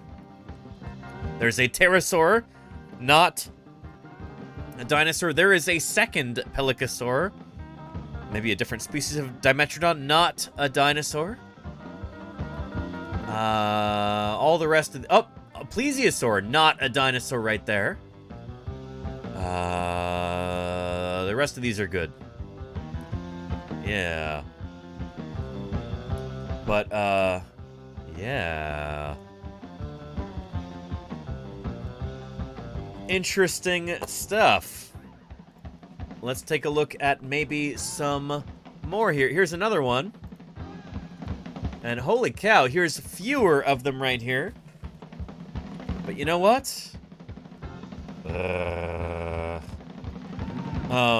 Again, Dimetrodon, not a dinosaur. And a pterosaur, not a dinosaur. The rest of these check out. But yeah, you would be shocked at the number of counterfeit dinosaurs. They're not counterfeit. They're just misidentified. The number of non-dinosaur creatures that make their way into assorted dinosaur packs of toys and stuff like that, you know? So yeah, Posersaurus, there you go, you know, yes. So anyway, Dimetrodon, you know, that's the thing, is that Dimetrodon should not be confused with the dinosaur. It has got a proud stem mammal heritage. It should not be considered a dinosaur by marketers or toy producers or anybody else anywhere. You know, this is a proud proto-mammal. Let's treat it as such. That dominated the last period of the Paleozoic, the Permian period, alongside many other animals that can seem at once familiar and not. And that's because these creatures had jumbles of traits that were partly reptilian and partly mammalian, earning them the paradoxical sounding name mammal-like reptile. Mammal-like reptiles. Some authors, like Michael Novacek, have argued that we should instead use the term reptile-like mammals, because they're actually closer to mammals than they are to reptiles, and I tend to agree with that. You know, what is or is not actually a true mammal, that's a matter that's up for debate, but these critters are definitely much more closely related to mammals than they are to reptiles. The term mammal-like reptile is a misnomer. We really shouldn't be using that term anymore. It's really, really, really not accurate. So yeah. Anyway, it's a proto-mammal, says Dr. Javasaurus. Basically, yeah. And Frank Big Time says, I think it's just that the word dinosaur was in use before it was really nailed down scientifically. That's not actually true at all, Frank Big Time. It's not. So the word dinosaur was very specific from its inception. At the time that it was first published, there were only 3 creatures 3 different species that were recognized as dinosaurs. I could go into more detail about that, but it might take a while. But yeah, Frank Big Time, appreciate you. That's 100% wrong, though. Yeah.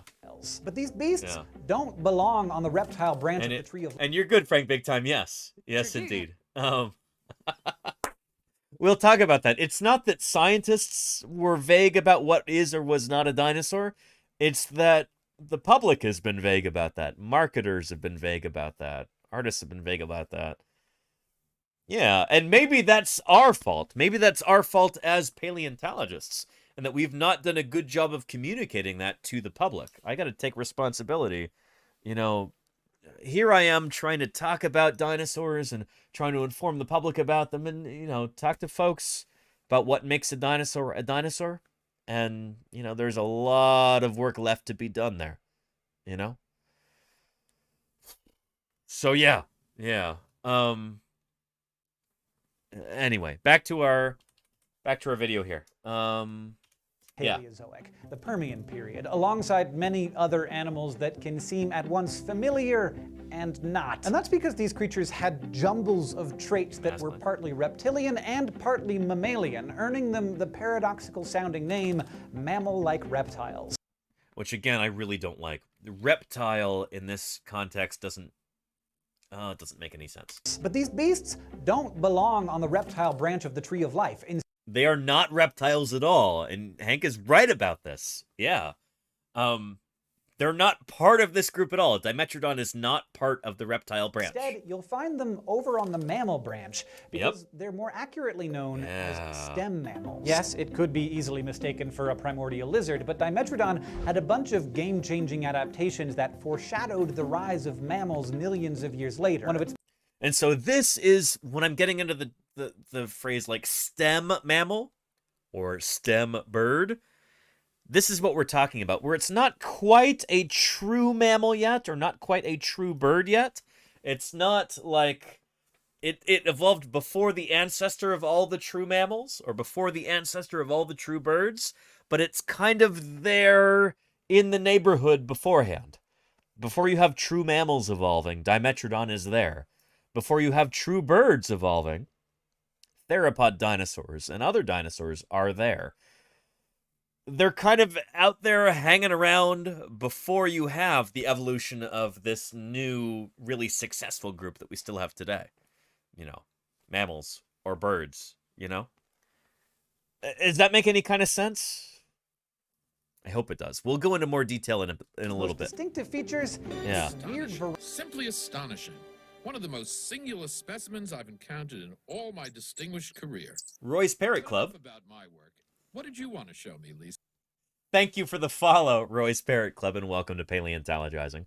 Good to have you here. Yeah, and hello, Roy's Parrot Club. Welcome. Great to have you. Welcome to Paleontologizing. I hope you stick around. Yeah. We're having a very bird-centric stream today, so this might be the perfect time for you to arrive. Let me know if you've got any questions about the origin of birds from dinosaurs, you know? Pimpcat wants to know, do we know if all dinosaurs laid eggs? Or is there evidence that some had live birth? As far as we know, Pimpcat, all dinosaurs, and I do mean all dinosaurs, laid eggs. We have zero evidence for viviparity, live birth, in any dinosaurs. I mean, today, all birds, which are the only living dinosaurs, birds, they give birth to live young. Or, excuse me, no. None of them give birth to live young. Ah, scratch that. No birds give birth to live young. All birds lay eggs. All birds. So all of the living dinosaurs, birds, lay eggs. And as far as we know, all Mesozoic dinosaurs, all non-avian dinosaurs also laid eggs. There were a couple of different groups of dinosaurs that we never found eggs from until very recently. Now we have eggs from theropods, from sauropods, from thyreophorans, the armored dinosaurs from ornithopods. The beaky plant-eating dinosaurs, hadrosaurs, duck-billed dinosaurs are a good example. We even have eggs from ceratopsian dinosaurs, from the horned and beaked dinosaurs. Ceratopsians were a tricky one because we used to think we had eggs from them, and then it turns out those eggs were actually from theropods, and then a couple of years ago we actually had ceratopsian eggs published, and it turns out that the reason we didn't have eggs from them before is that they seem to have laid soft-shelled eggs, which are much more difficult to fossilize. Now we finally have them, and so it's kind of one of the last pieces of the puzzle, and it seems like all dinosaurs laid eggs. That's a feature that all dinosaurs share. There don't seem to have been any dinosaurs that gave birth to live young. So yeah. Yeah. And were there different kinds of eggs? Exactly, Tea Time Cat, yes. There were some leathery eggs, soft-shelled eggs, like among ceratopsians. Yeah. But yeah. And are eggs really from whales, Shayra? Hey, what? Yeah.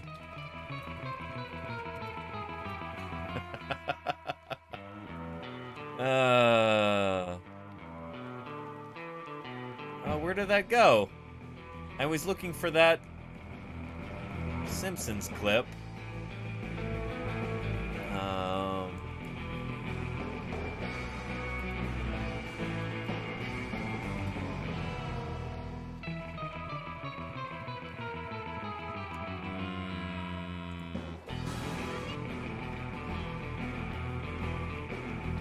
Maybe if I get very lucky, it'll be here in this compilation.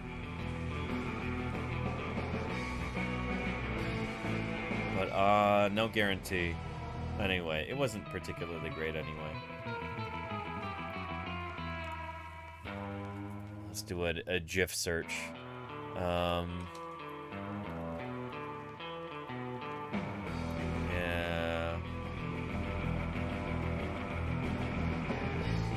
Yeah, there you go. Yeah. Anyway, whales don't lay eggs. They give birth to live young. They do have eggs internal to their bodies, but they're not hard-shelled eggs, you know? Just like all mammals, they've got eggs interior to their body. Just like, you know, human people will freeze their eggs, you know, for a rainy day. Well, those aren't like chicken eggs. They're not like hard-shelled eggs.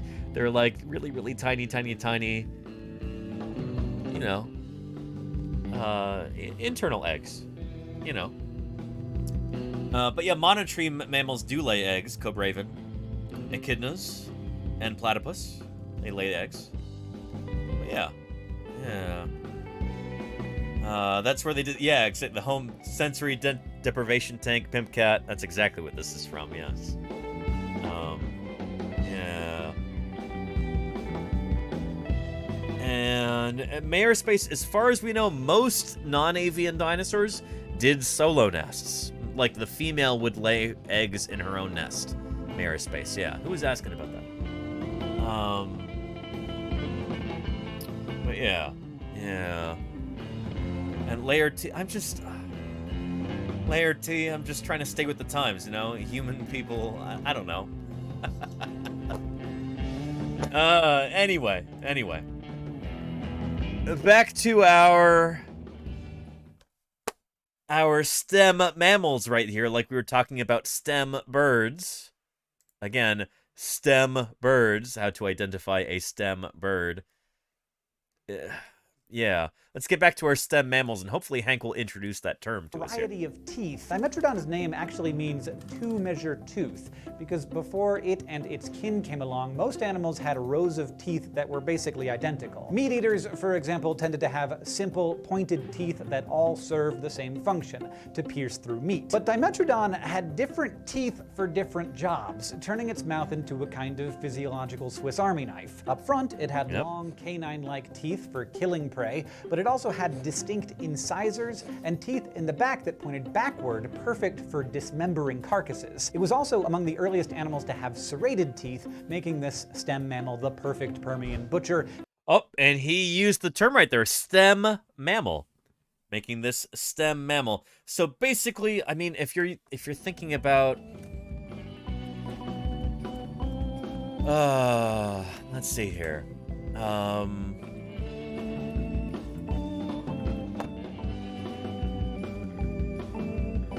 here we go.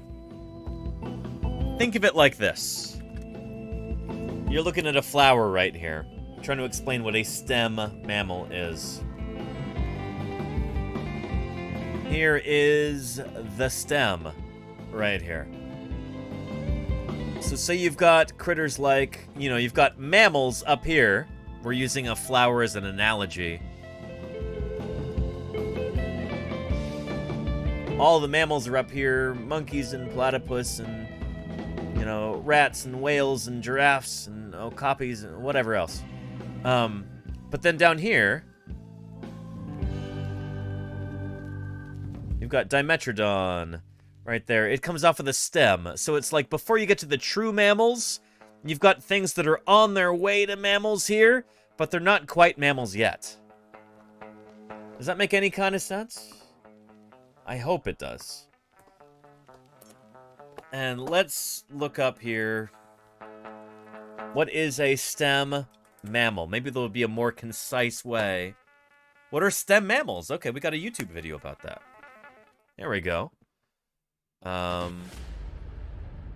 Interesting. Remember high school biology class when they taught you about animal classification? Mammals, birds, reptiles, amphibians, fish, invertebrates. In practice, this is a woefully inadequate system. Birds are technically reptiles, so should really be included within them. There are fish that are more closely related to mammals than to other fish, and don't even get me started on invertebrates. These classes, with their strict criteria, at least the way they're taught in schools, create a limited scope of the diversity of life on Earth, particularly in its ancient history, where you'll find loads of animals. Man, he talks too fast. Holy cow. Slow down.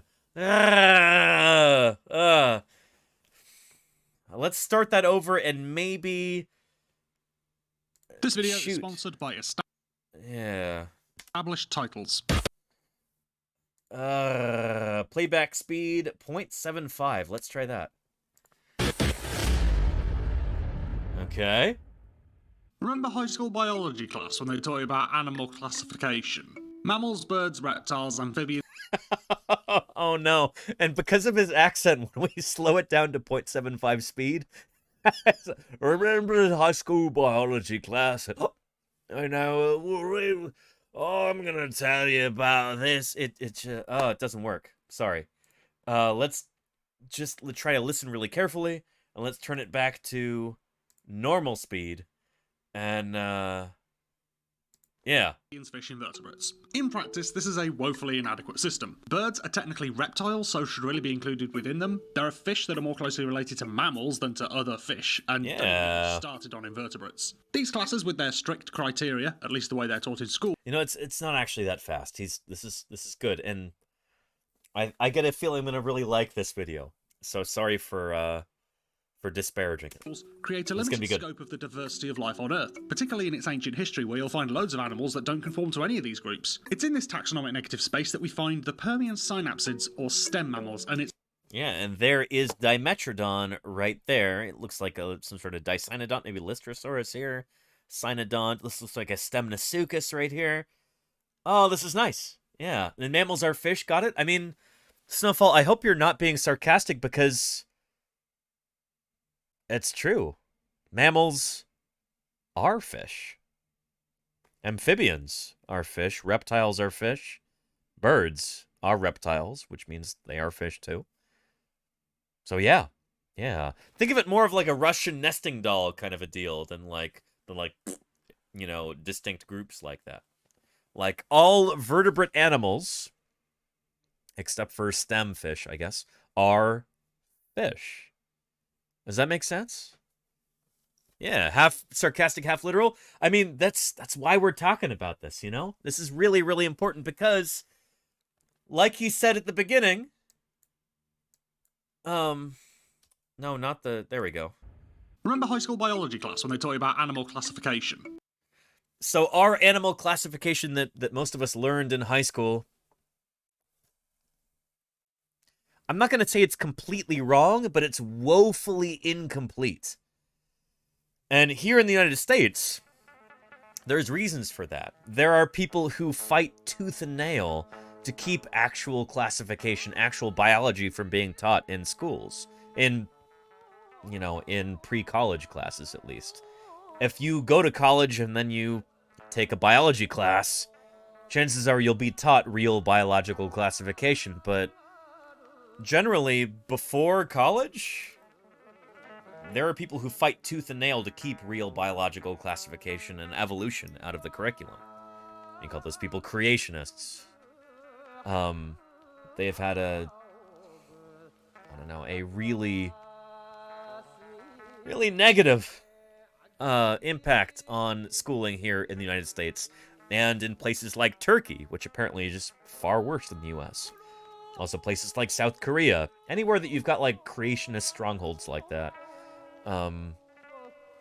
Yeah, generally the general public is like really poorly informed about biology because of that. Because they have such sway over what's taught in the curriculum, you know? So yeah. And yeah, Moo Hoodles, yeah, you're right. Awful people win those battles too? Oh yeah. Yeah. Moo Hoodles, it's great to see you, by the way. Welcome back. I've been following your saga on Twitter, Moo Hoodles. I hope you're feeling better. It's great to see you. Yeah. When's the next time you're streaming, by the way, Moo Hoodles? I'd love to know. And unfortunately, a lot of people don't get college biology classes. Exactly, Snowfall. I mean, shoot. Of the limited number of people who actually go to college, how many of them are actually, how many of them actually get to study biology? Very few. And so here in the US, at least, yeah.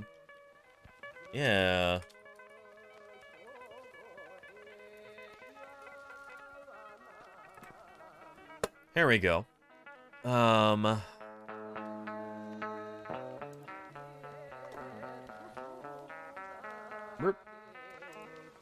Public acceptance of evolution in the United States, 1985 to 2020. There's an interesting publication about that.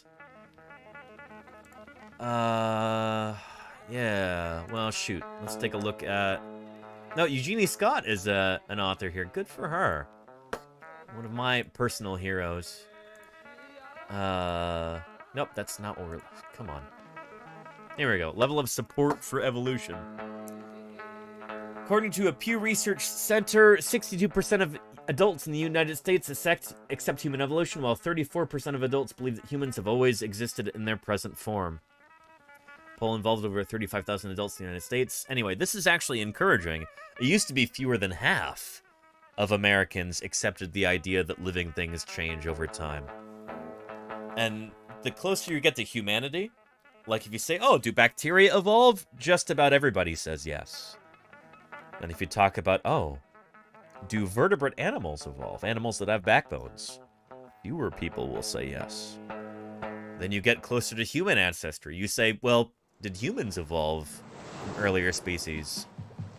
And fewer Americans will say yes. Because, again, this is not based on actual evidence that, like, most people, base their decision on. It's based on, like, personal feelings and religiosity and stuff like that, So anyway, really fascinating article here. And if you're interested in this kind of thing, I'd recommend you take a look at this. I would give you a link to this, but maybe if I get rid of that part. Let's try that. There we go. Okay. There you go. And there you go, Carpomania. Yeah, exactly, right? So anyway, this is a big part of why I do what I do, There are so many people who, good people. Regular old hardworking folks who,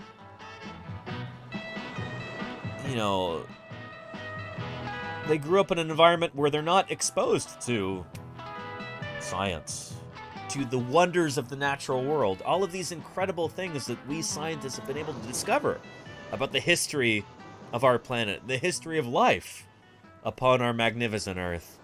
so many people are not exposed to these ideas. You know, they've never heard about this stuff. That's why I do what I do. You know, that's why I'm here on Twitch in the first place. It's to help educate folks, you know?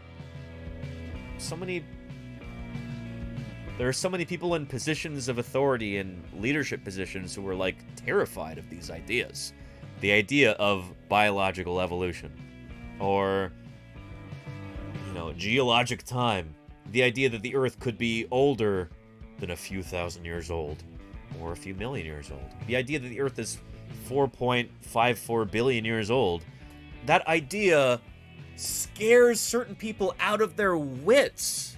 They will vomit in fear at that idea that the Earth might be that old, you know? The idea that by studying the rocks, you can actually figure out how old they are, when they formed, and the Earth is actually this... It's very, very old. All of the majesty and wonder that comes with that idea of knowing that we are part of this very vast and very old universe. Certain people are really scared by that idea, you know? And to me, it's like you're missing out on so much if you don't have that, you know?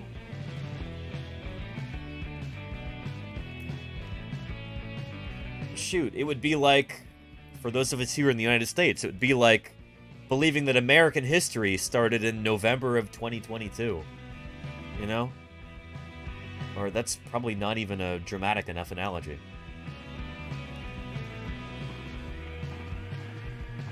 I once heard an analogy where it was like, creationists, like young Earth, evangelical, like fundamentalist creationists who believe that the Earth was poofed into existence less than 6,000 years ago.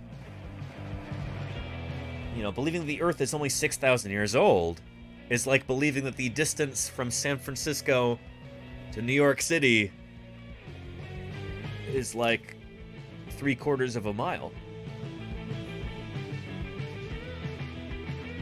Believing that, you know, the United States is only that big. It's like you're living in a tiny world. You're putting yourself into this tiny little box. Imagine living that way, you know? Anyway, yeah.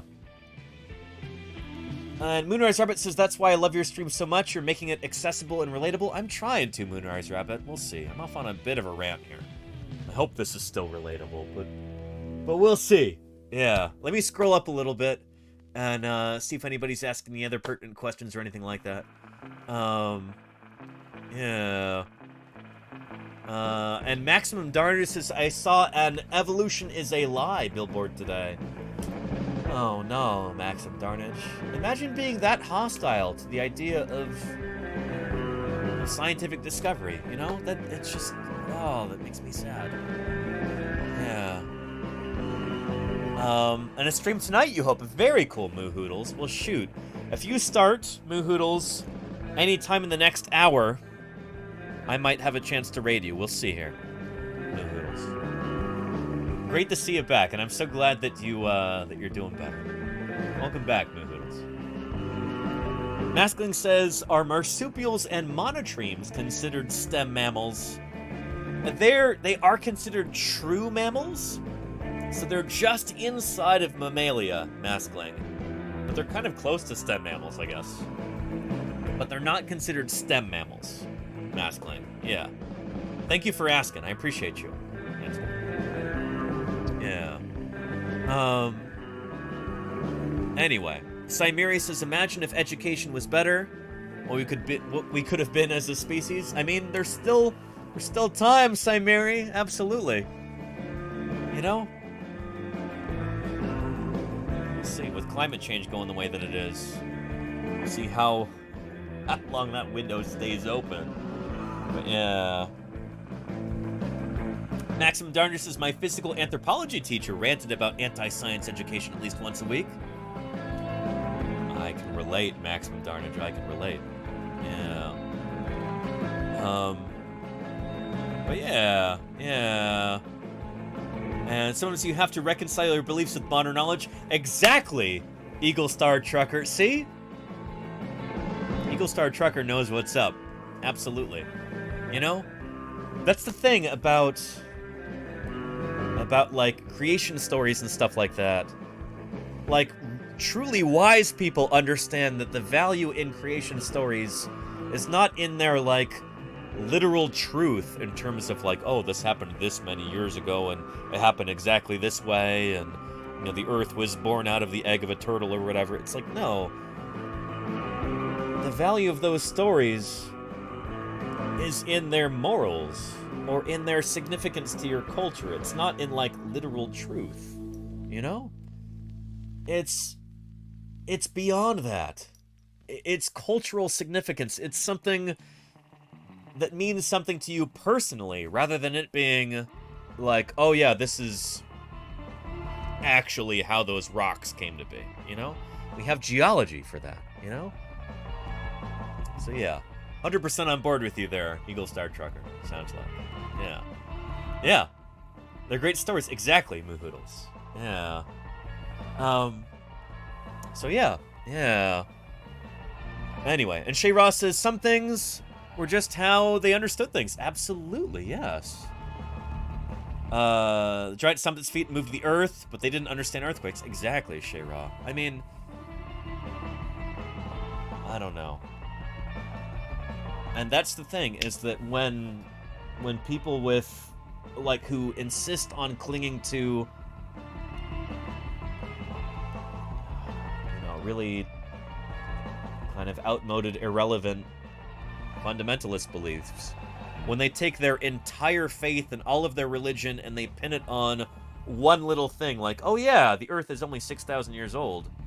It's like, when you do that, you are 100% setting yourself up for failure. Because the Earth, objectively, is not 6,000 years old. It is far, far older. It's taking everything that gives you meaning and everything that makes you who you are and pinning it. You're betting on the wrong horse, you know?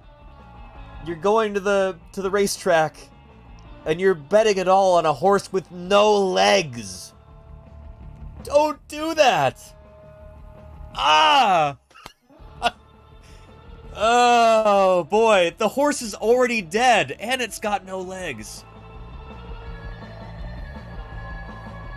Why would you do that?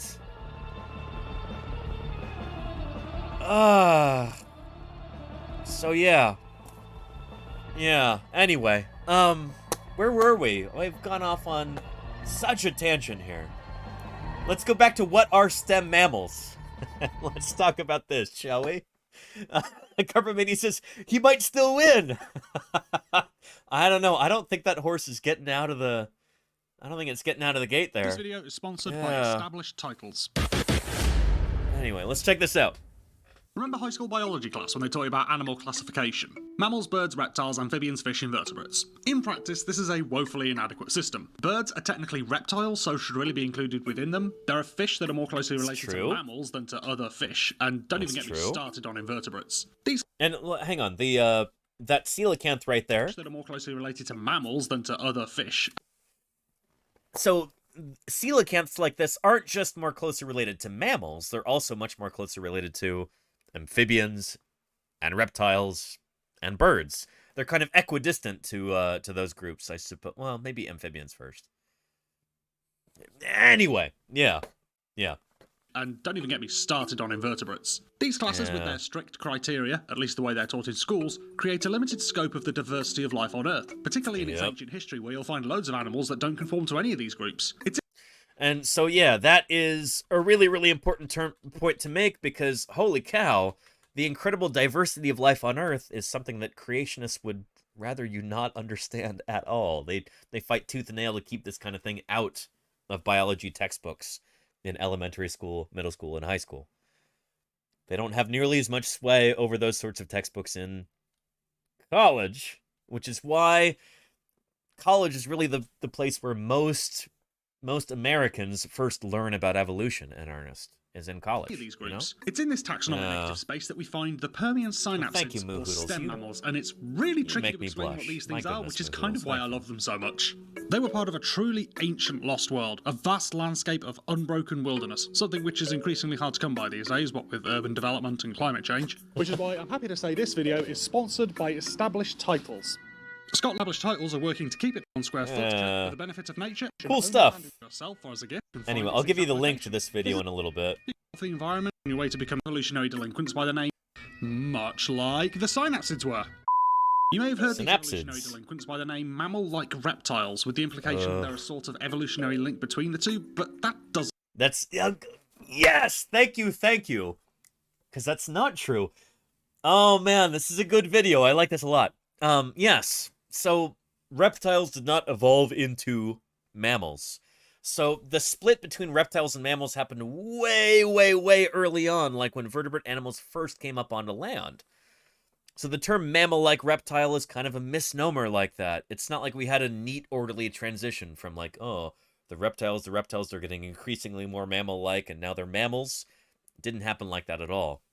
Instead, reptiles, when vertebrates first came up off of the out of the water onto land, critters like Tiktaalik, they there were some splits very early on, and one of those splits became reptiles, and one of those splits became what we call stem mammals, and then eventually they became true mammals. So that split came very, very early.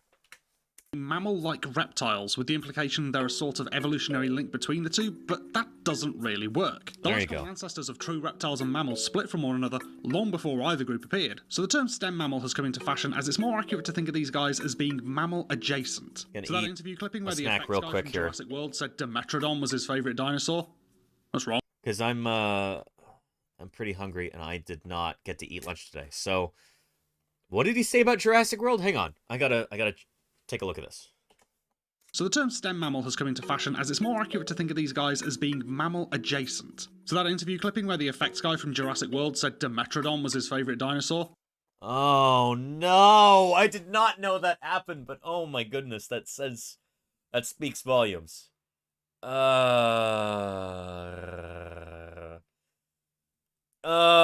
don't get me started on Jurassic World. Oh my goodness. Anyway, yeah. Adjacent. So that interview clipping where the effects guy from Jurassic World said Dimetrodon was his favourite dinosaur? That's wrong. It's just wrong. It's not very badly wrong. It's not even a reptile. What are these people doing making dinosaur movies when they don't even know what a dinosaur is? I mean, I would argue that Jurassic World Dominion, the one that featured Dimetrodon, it's not actually a dinosaur movie at all. It's mostly about locusts. Man, what a hot pile of steaming garbage. Does nobody think to fact check these things before they go spreading misinformation, undermining years of work by researchers and science communicators? Not to mention spreading the rhetoric that it's totally okay to ignore science if you find the facts just a little bit challenging. Oh dear God, I've had an aneurysm.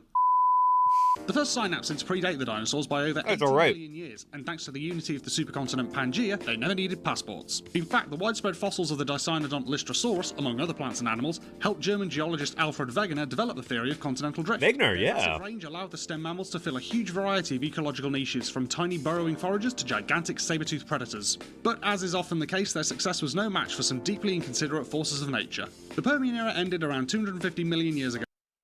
Holy cow, look at this. So, I'm really glad you included this right here. So these are extinction events. These peaks right here represent rates of extinction. So this gigantic one right here, the Burj Khalifa of extinctions right here, is the end Permian extinction. Holy cow. Just extraordinary. This was the greatest mass extinction in Earth history. Back here. So at the end of the Triassic, that's right here, and the end of the Cretaceous is right here. Funny, I thought this would actually be a little bit higher. This is the extinction that wiped out the dinosaurs, except for birds. Dinosaurs and like 60% of other creatures on Earth died out right here. The end of the Triassic, this is the mass extinction event that actually, like, allowed dinosaurs to really take over the Earth. But the end Permian mass extinction is the one that really, like, allowed dinosaurs to evolve in the first place. Dinosaurs first evolve right about right here, I guess. And then they're kind of small and insignificant until here, and then, bow! Right after here, they could take over the Earth, and they are super successful throughout the Jurassic and Cretaceous. And then all the dinosaurs except for birds go extinct right here. But then birds continue to be super successful until the present. In fact, that actually kind of reminds me. Let me go grab something real quick. Well, shoot, maybe I can find it. Hang on a minute right here. And let's skip this song.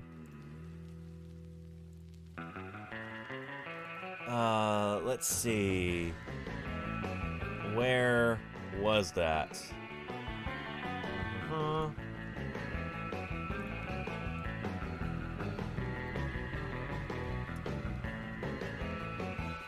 And, uh-oh. My battery is dying already? Shoot, it's not supposed to do that yet. Might have to replace this thing. Here, give me just a second here. I will be right back, okay?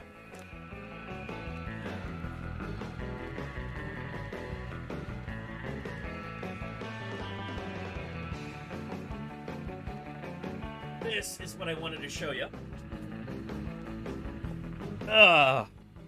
This is a lovely chart. Dinosaurs of Utah. That Jim Kirkland helped put together.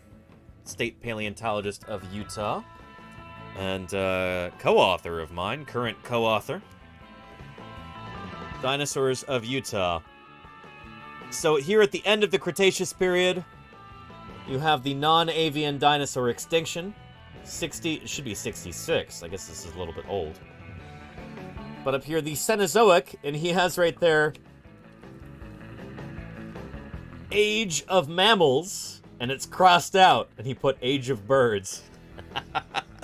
Because that's the thing, when the non-avian dinosaurs go extinct, and the mammals take over, you still have twice as many species of birds as you have of mammals. There's like 10,000 extant species of birds and about 5,000 mammals. So I really like that touch right there. That is really nice. That makes me happy. Good stuff. Anyway, yeah. And you have an image of some Ute people riding dinosaurs, says Eagle Star Chugger.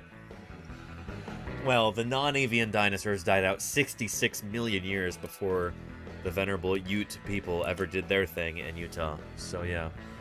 Age of Beetles, says Mayor Space. Yeah, well, you know, the British invasion was a while ago, Mayor Space. Age of Beetles. We just rent the burbs on the place. There you go, Gojira. Although, burbs might be subletting from insects, who might be subletting from bacteria. Yeah. There you go, Golganak, yeah. There you go.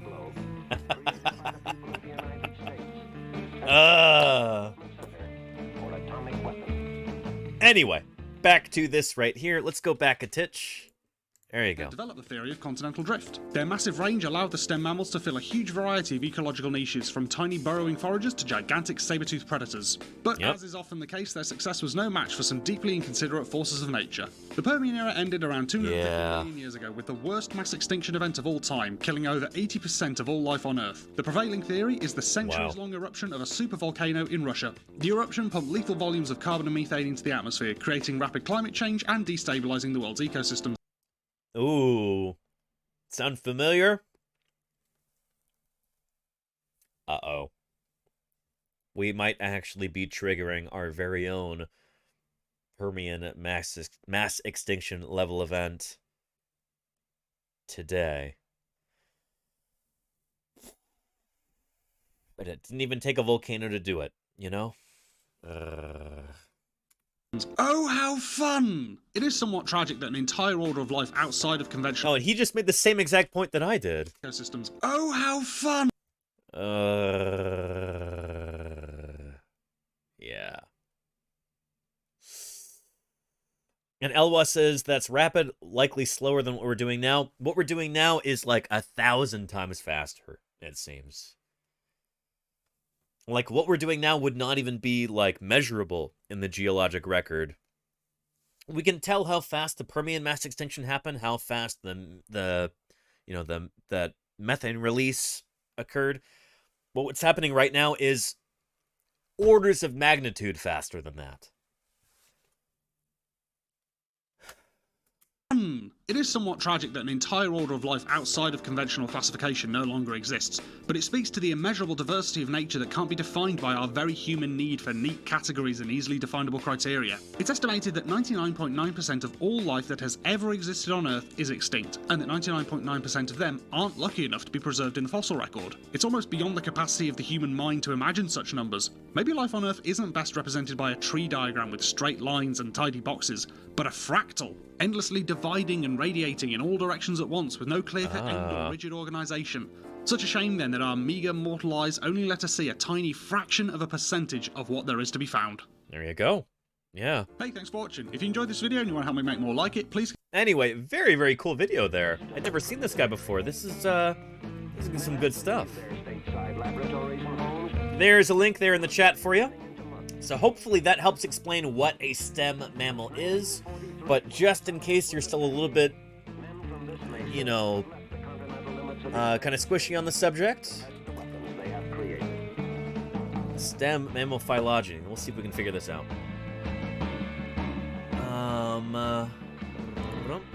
There we go. That might kind of work.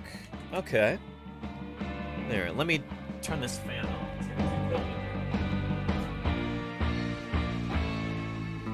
There we are. Yeah. Let's annotate this. There we go. So, stem mammals. And let's change our color there. There we go. That's nice. So stem mammals probably start about here. And Dimetrodon would be a stem mammal. So would Ophiachodon or whatever this is. The Therapsids. Mammaliomorphs like Gorgonopsians, Cynodonts, and Cayentotherium and Mammaliformes. These would all be what we call stem mammals. True mammals start right here. So everything from there on would be a true mammal. So yeah, the term stem mammal is not a clade. This is what we would call a grade. So a grade is basically just like a group of critters that like don't form a clade, you know? They're like not a clade. So yeah, all of these guys would be in the grade stem mammals. Does that make sense? So all of these critters are on the line to mammals here. And so these guys, what we call like stem mammals. We can't really call them reptiles or amphibians or anything like that. They're not true mammals yet. True mammals all evolved from this ancestor. So from then on, up there, these are all true mammals up here. But until then, all of these other critters are stem mammals. Does that make sense? They're on their way to becoming mammals, but they branched off earlier. And they're off doing their own thing. They're like weird groups of critters that have rich and varied lives and interesting stories in and of themselves. But this is before you had the ancestor of all of our modern mammals right here. So these guys are true mammals right there. But all of these guys down here are what we call stem mammals. Does that make any kind of sense? I hope it does. Yeah. So yeah. Yeah. And are we stem mammals, says Maxim Darnish. We're not. We are true mammals. Let me show you. So I'm going to show you what we call, this is our, like, tree of life here. And this is organized like a fractal, which I really like. The guy in the video was talking about how he wished trees of life were more like fractals. This one is. Let's go to Mammalia right here, the mammals. They are way down here. Mammals. There we go. And today, all the stem mammals, completely gone. They are all extinct. So the only, like, mammal relatives that we have, all of them are true mammals. Everything that led up to mammals, gone. Everything that was closely related to mammals, gone. Only the mammals today are left from any of those branches. And we, as Homo sapiens, are true mammals. We're apes, you know? Which are primates, which are placental mammals. There's us, good old Homo sapiens right there. As was pointed out by a member of chat recently, this is not the native habitat of this species, so be advised, you know? Yeah, this is, don't go to the moon looking for Homo sapiens.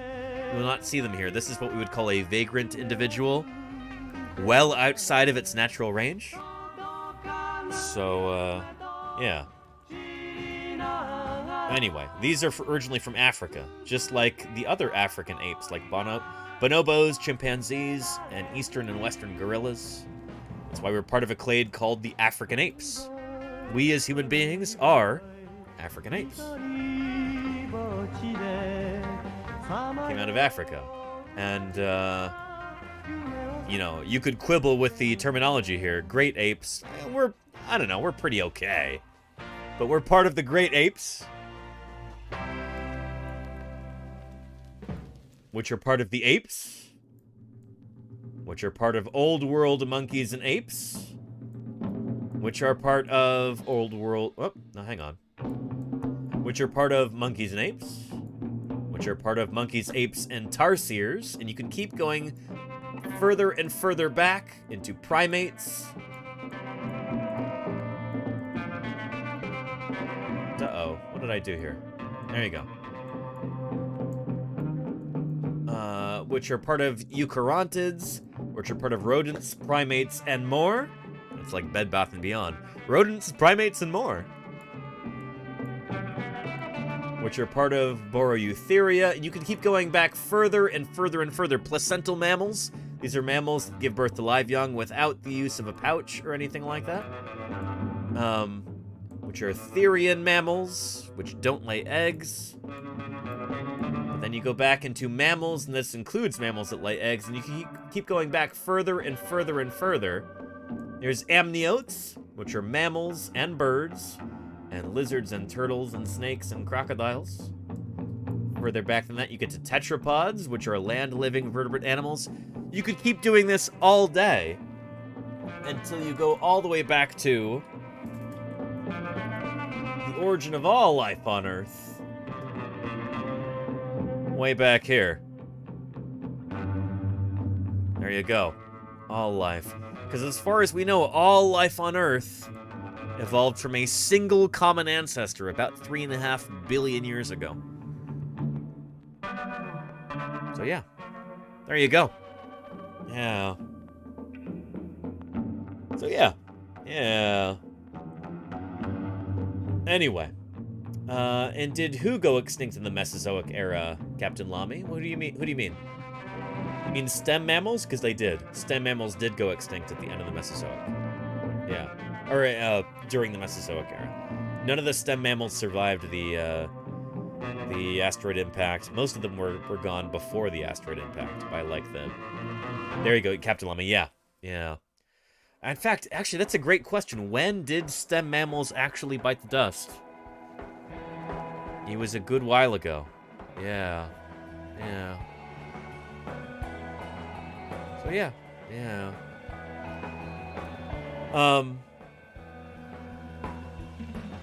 Anywho. Yeah, they were all eaten by dinosaurs. Well, I mean, Hojo Cat, dinosaurs certainly didn't help. I'll put it that way.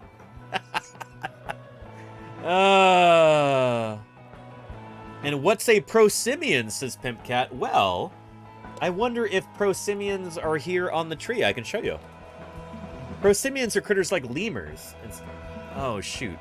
And this thing completely died on me real quick. So I'm going to go ahead and... this is not fun when this happens.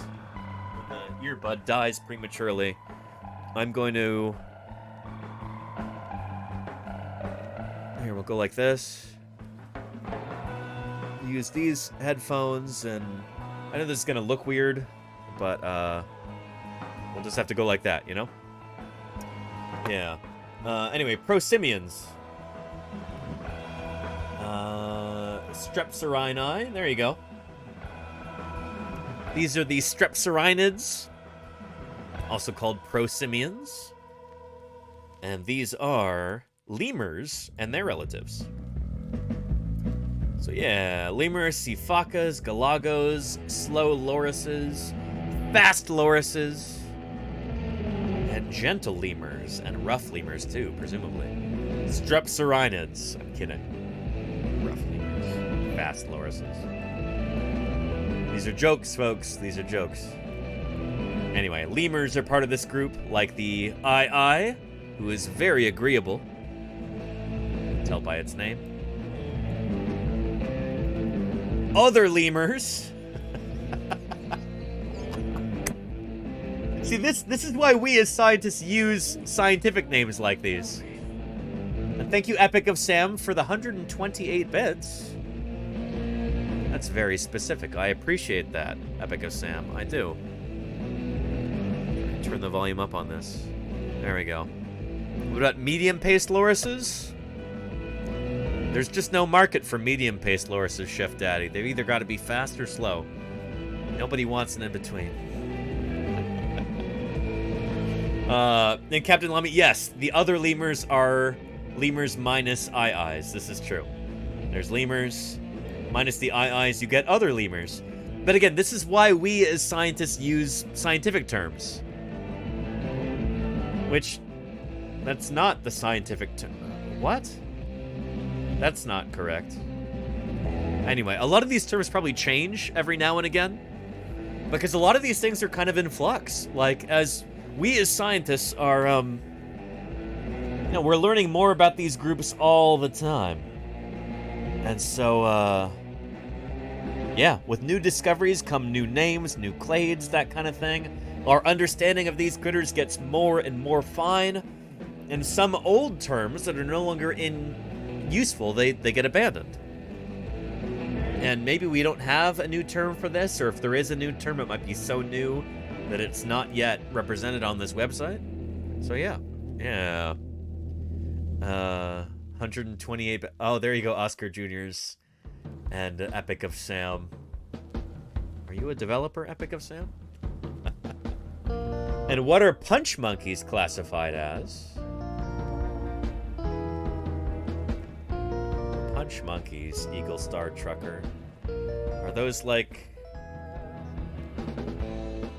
punch nuns? What are those?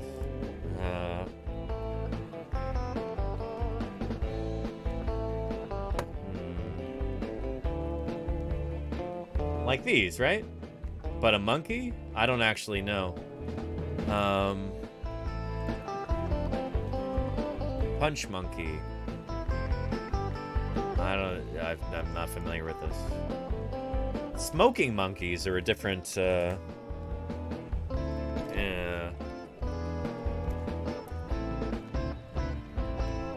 a different matter altogether, though.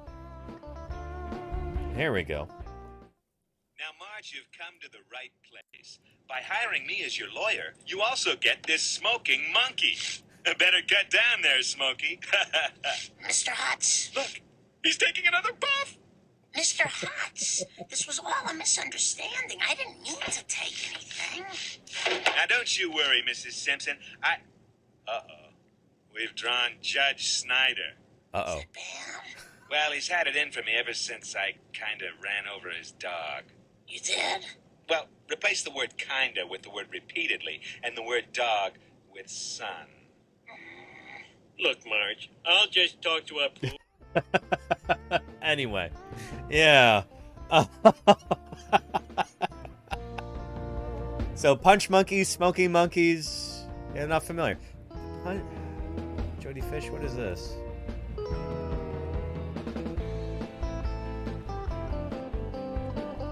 Cretaceous time period? I'm not gonna look at that. That's nonsense. Best lender for under $4.99, yes. No! Money down. Anyway, yeah. And sea monkeys aren't even monkeys, Linnea. They're not even vertebrates. They're brine shrimp. Again, this is why we as scientists have Latin binomials for critters like this, is because when we're trying to communicate with one another, oftentimes across languages, we use like an international language. We use Latin, which, yeah, nobody speaks Latin anymore, really. And so it's kind of a nice neutral ground for all scientists to kind of meet on, and that's what we use. Of course, English has also become kind of the lingua franca for science nowadays, so I don't know. English does have an unfair advantage for sure. But we also use Latin, you know, for binomials, for the scientific names of different animals. So like if we look here, let's look at the Alautron gentle lemur. Critically endangered, unfortunately. Shoot. And the name is Hoppolemur alautrensis. This is in, well, Latin or something similar. Probably Latinized Greek or true Latin. But no matter what language you speak, whether it's English, whether it's Romanian, whether it's Japanese, whether it's Swahili, whether it's Klingon, Hoppolemur alautrensis is the name that you will use if you're a scientist referring to this animal. This is international, and hopefully in the future, intergalactic. I guess we'll see. But yeah, Hoppolemur alautrensis. Alautron gentle lemur? Gentle lemur? Like, what the heck? What is that? In different languages, this will all be different here, but this will be the same. That's why it's italicized like that. This is the Latin binomial of this animal. And so when we talk about sea monkeys, well, shoot. A sea monkey is no monkey at all. Maybe we can find a video on what are sea monkeys. They're brine shrimp. Spoiler alert. What are sea monkeys? There we go. This is, somebody from something called How Stuff Works? Let's take a look.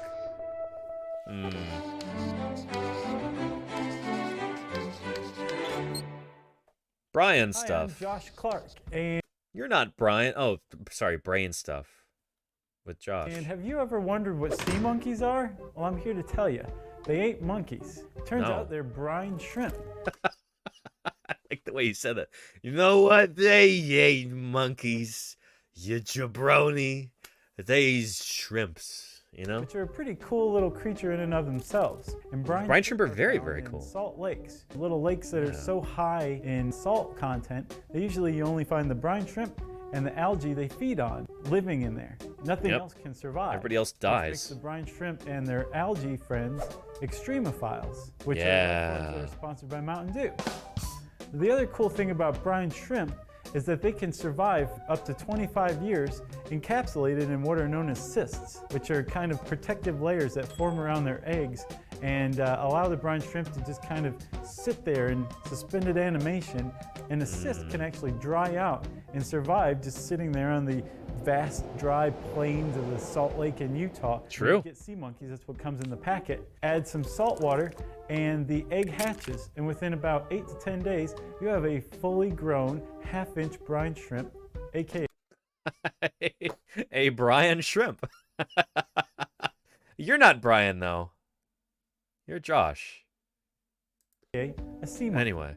So now you know. Sea monkeys aren't monkeys, but they are brine shrimp, and brine shrimp are pretty cool. And if you like this video... They are cool, and we do like this video, but sorry, we're not going to listen to the rest of that.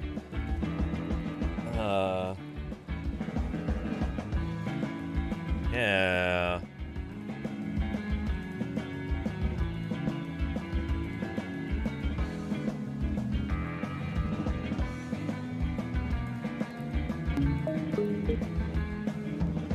Here's from a channel called Journey to the Microcosmos. The Dark History of Sea Monkeys. Let's take a look at this, shall we?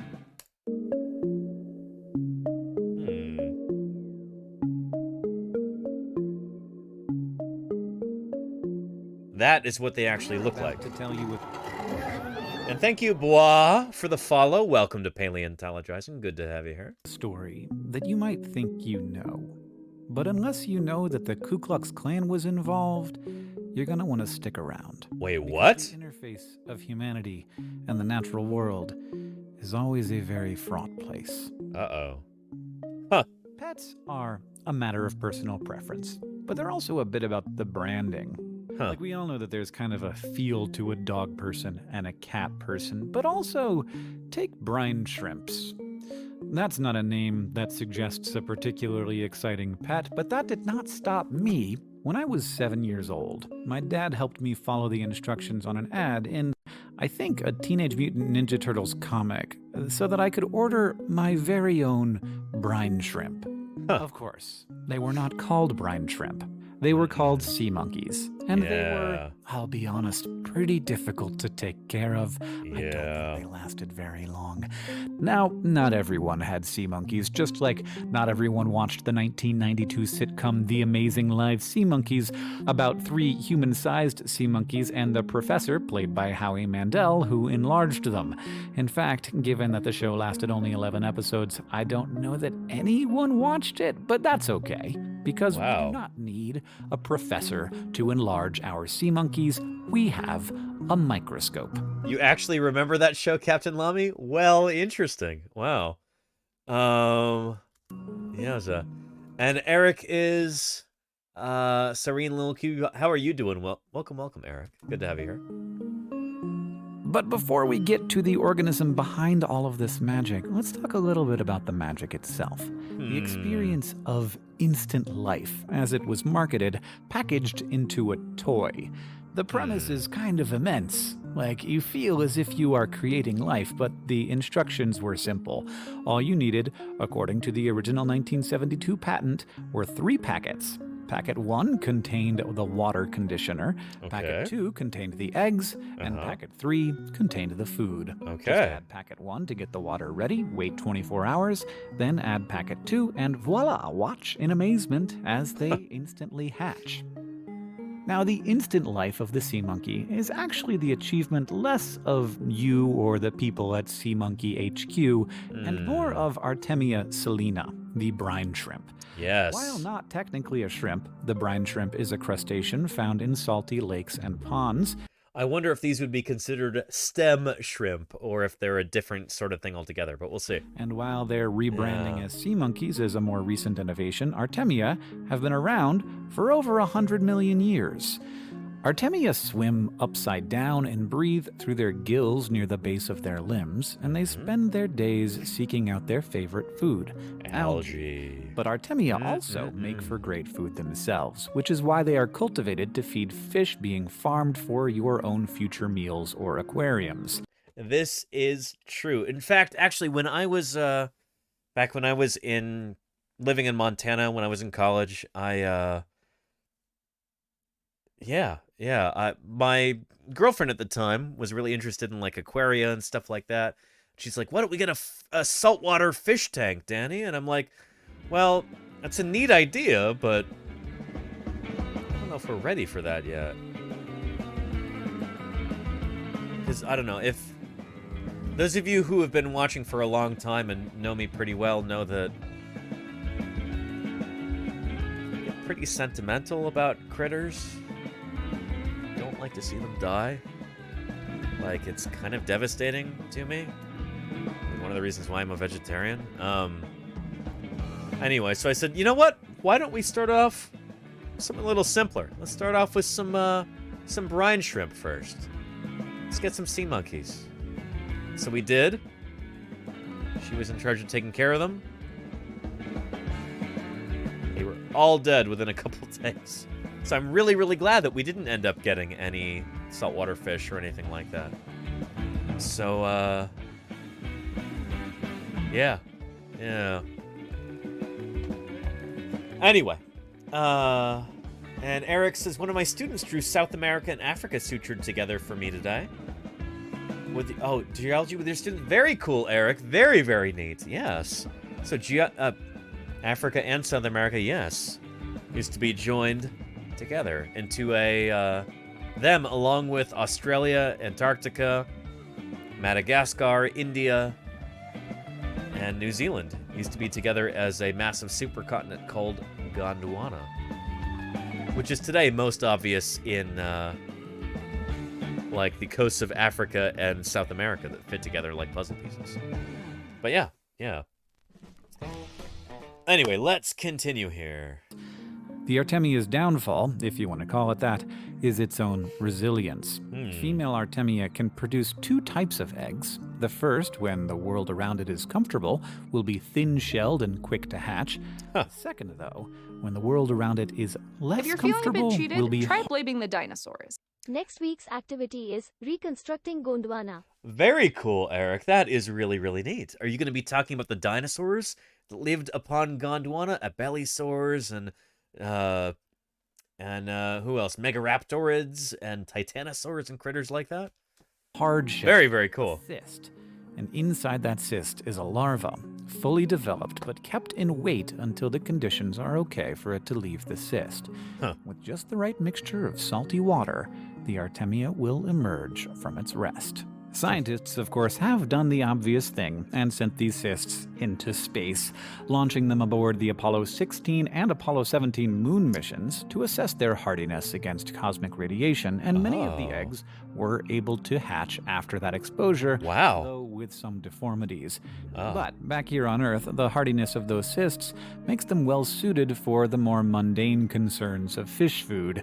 In the 1930s, a species called Artemia nauplii became the live fish food of choice for many, and Artemia eggs continue to be sold for fish cultivation. That's actually how we got ours.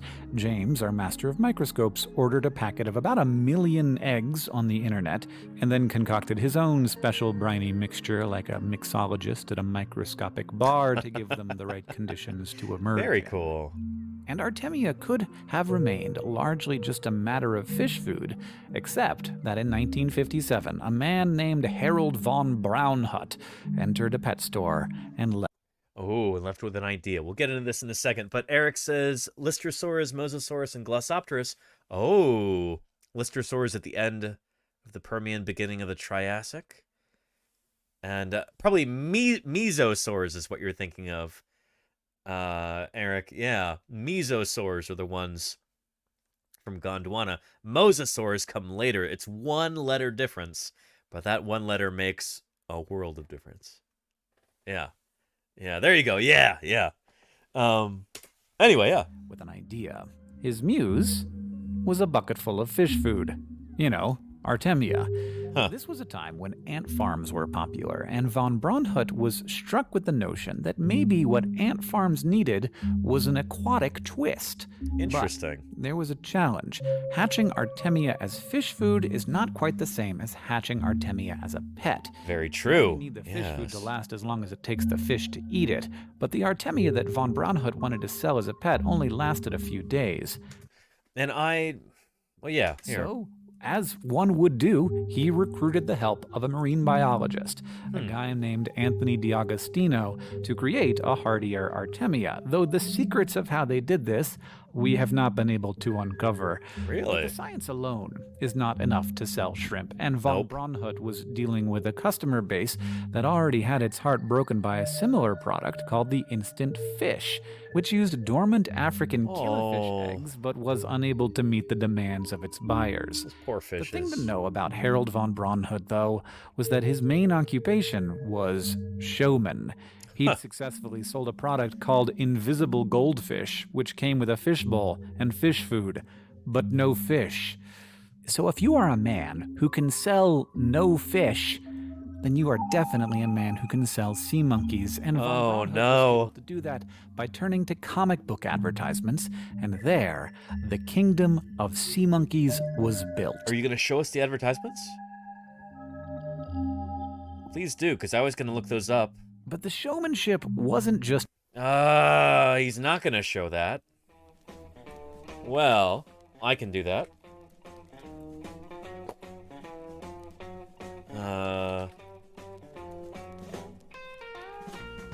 Sea monkeys ad.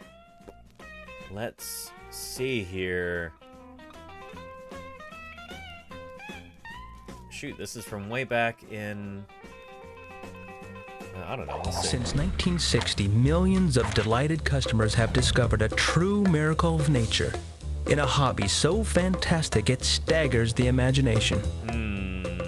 The amazing live sea monkeys, the world's only living, breathing, instant pets.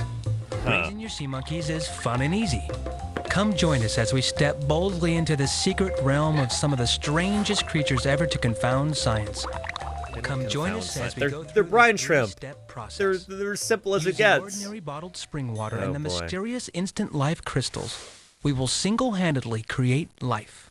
First, fill your scientifically designed sea monkeys tank with... It's eggs. There's eggs in the crystals. It's brine shrimp eggs. 10 ounces of bottled water, also known as H2O. But remember, hold the carbonation, please. Empty entire contents of the water purifier packet into the water. Gently stir until the water purifier has dissolved. Let it stand for 24 hours to neutralize the impurities in the water. So also what you're doing is you're letting the, any chlorine that might be in the water, you're letting that evaporate out. And you're kind of letting the water settle. Next comes the astounding moment where we release these time travelers from their actual state of suspended animation, and in a flash, your sea monkeys spring to life. Empty entire contents of the packet into the water, and stir until the instant live crystals are dissolved. Now watch closely, as before your very eyes, science fiction becomes science fact. Those tiny white dots swimming against the current are sea monkeys. Congratulations. They're brine shrimp. Newborn pets are alive. They'll grow quickly over the next few weeks. In fact, they'll double in size in just one day. Wow. That is pretty cool. After 5 days, your sea monkeys will be ready for their first meal. Using the calibrated growth food measuring spoon, add 1 small level scoop of sea monkey growth food into the water. Algae. That's Adding it. algae From to now the on, mixture. all you do is feed them once a week. You and your new sea monkey family are ready for a long and happy life together. In fact, your new pets are guaranteed to live for a full 2 years. Well, if you feed them properly, which, how many kids are actually going to do that? And don't forget all the wonderful new Sea Monkeys products for you to explore. And lots of expensive things for you to buy. There you go. Yeah. Anyway, like they said there, the guy who actually came up with this and, marketed it,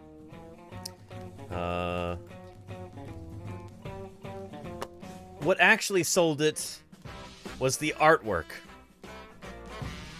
Stuff like this inside of, comic books and that kind of thing. Those illustrations there are what really sold this. So yeah, instant pets. What kid looking at an advertisement wouldn't be spellbound by this? Already your imagination is being fired by the comic book. And you see this ad inside and you go, holy cow, only $1? I could have a whole kingdom of sea monkeys with a castle and everything? Holy cow. So there you go. Yeah. Yeah. Anyway, in the advertising. Every time a kid added the second packet in their Instant Life kit, they were getting a bit of the same flair that made von Braunhut's other. Remember that ad, Gojira? There you go, yeah. Because packet 1, you know, the ozone that was supposed to condition your water and make it nice and homey for the second packet of eggs that you'd add 24 hours later?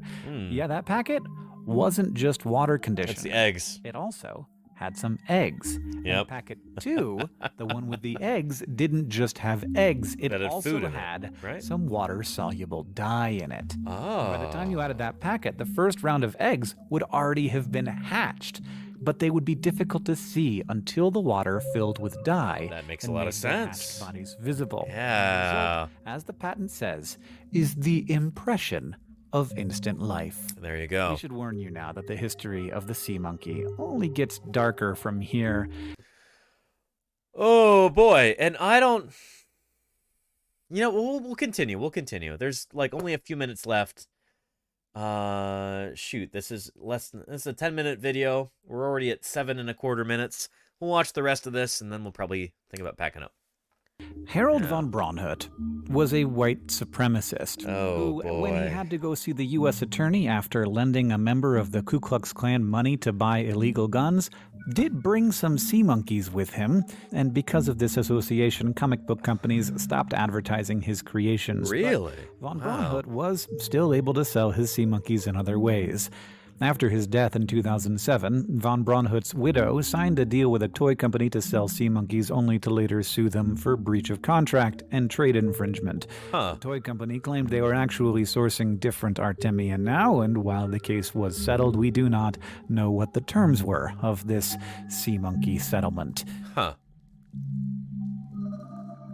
Okay.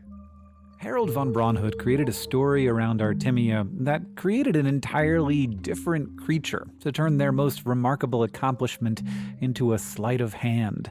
And the showmanship was certainly clever, allowing us to imagine that there are tiny individuals living tiny lives in tiny worlds like ours. But of course, that is not the life of the brine shrimp, nor does it need to be.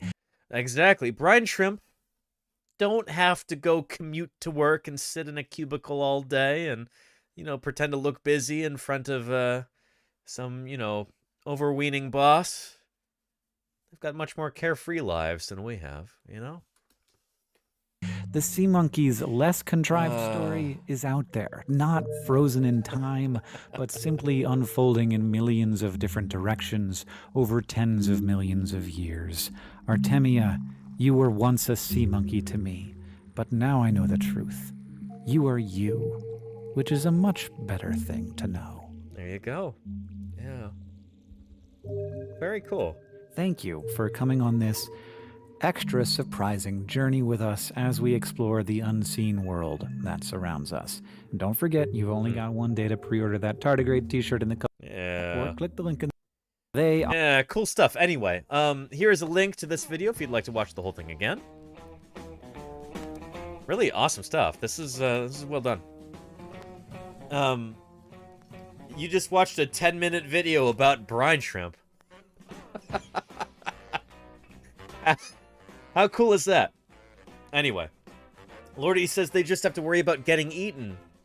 I doubt they even worry about that, you know? It's like, if it happens, it happens, you know? Yeah.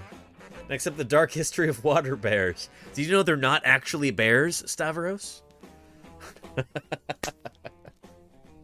Anyway, with that being said, it is now time to wrap up today's broadcast.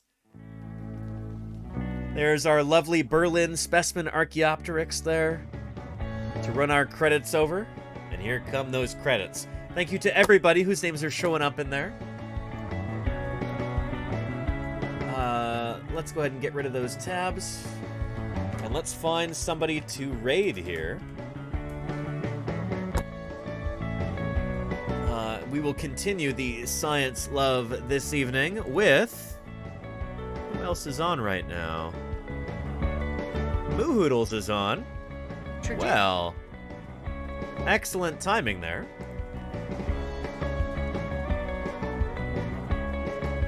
There we go. Everybody, thank you for another wonderful stream today. Really appreciate all of your support. Thank you, lovely moderators who kept this train on its tracks. Chatters and question askers, thank you for keeping this discussion going, making this a rollicking good time. Thank you to the lurkers and the viewers, those quiet folks who help bring those viewership numbers up too. Thank you to those of you who followed for the first time. I hope to see you again soon. I'll be streaming again tomorrow at, I don't know, around 1 or 2 p.m. California time. So catch me then. Should be a lot of fun. We'll be talking about fossil news, doing dinosaur Q&A, all that good stuff. And getting ready for assembling our life-size baby Triceratops skeleton on Tuesday, too. Should be a lot of fun.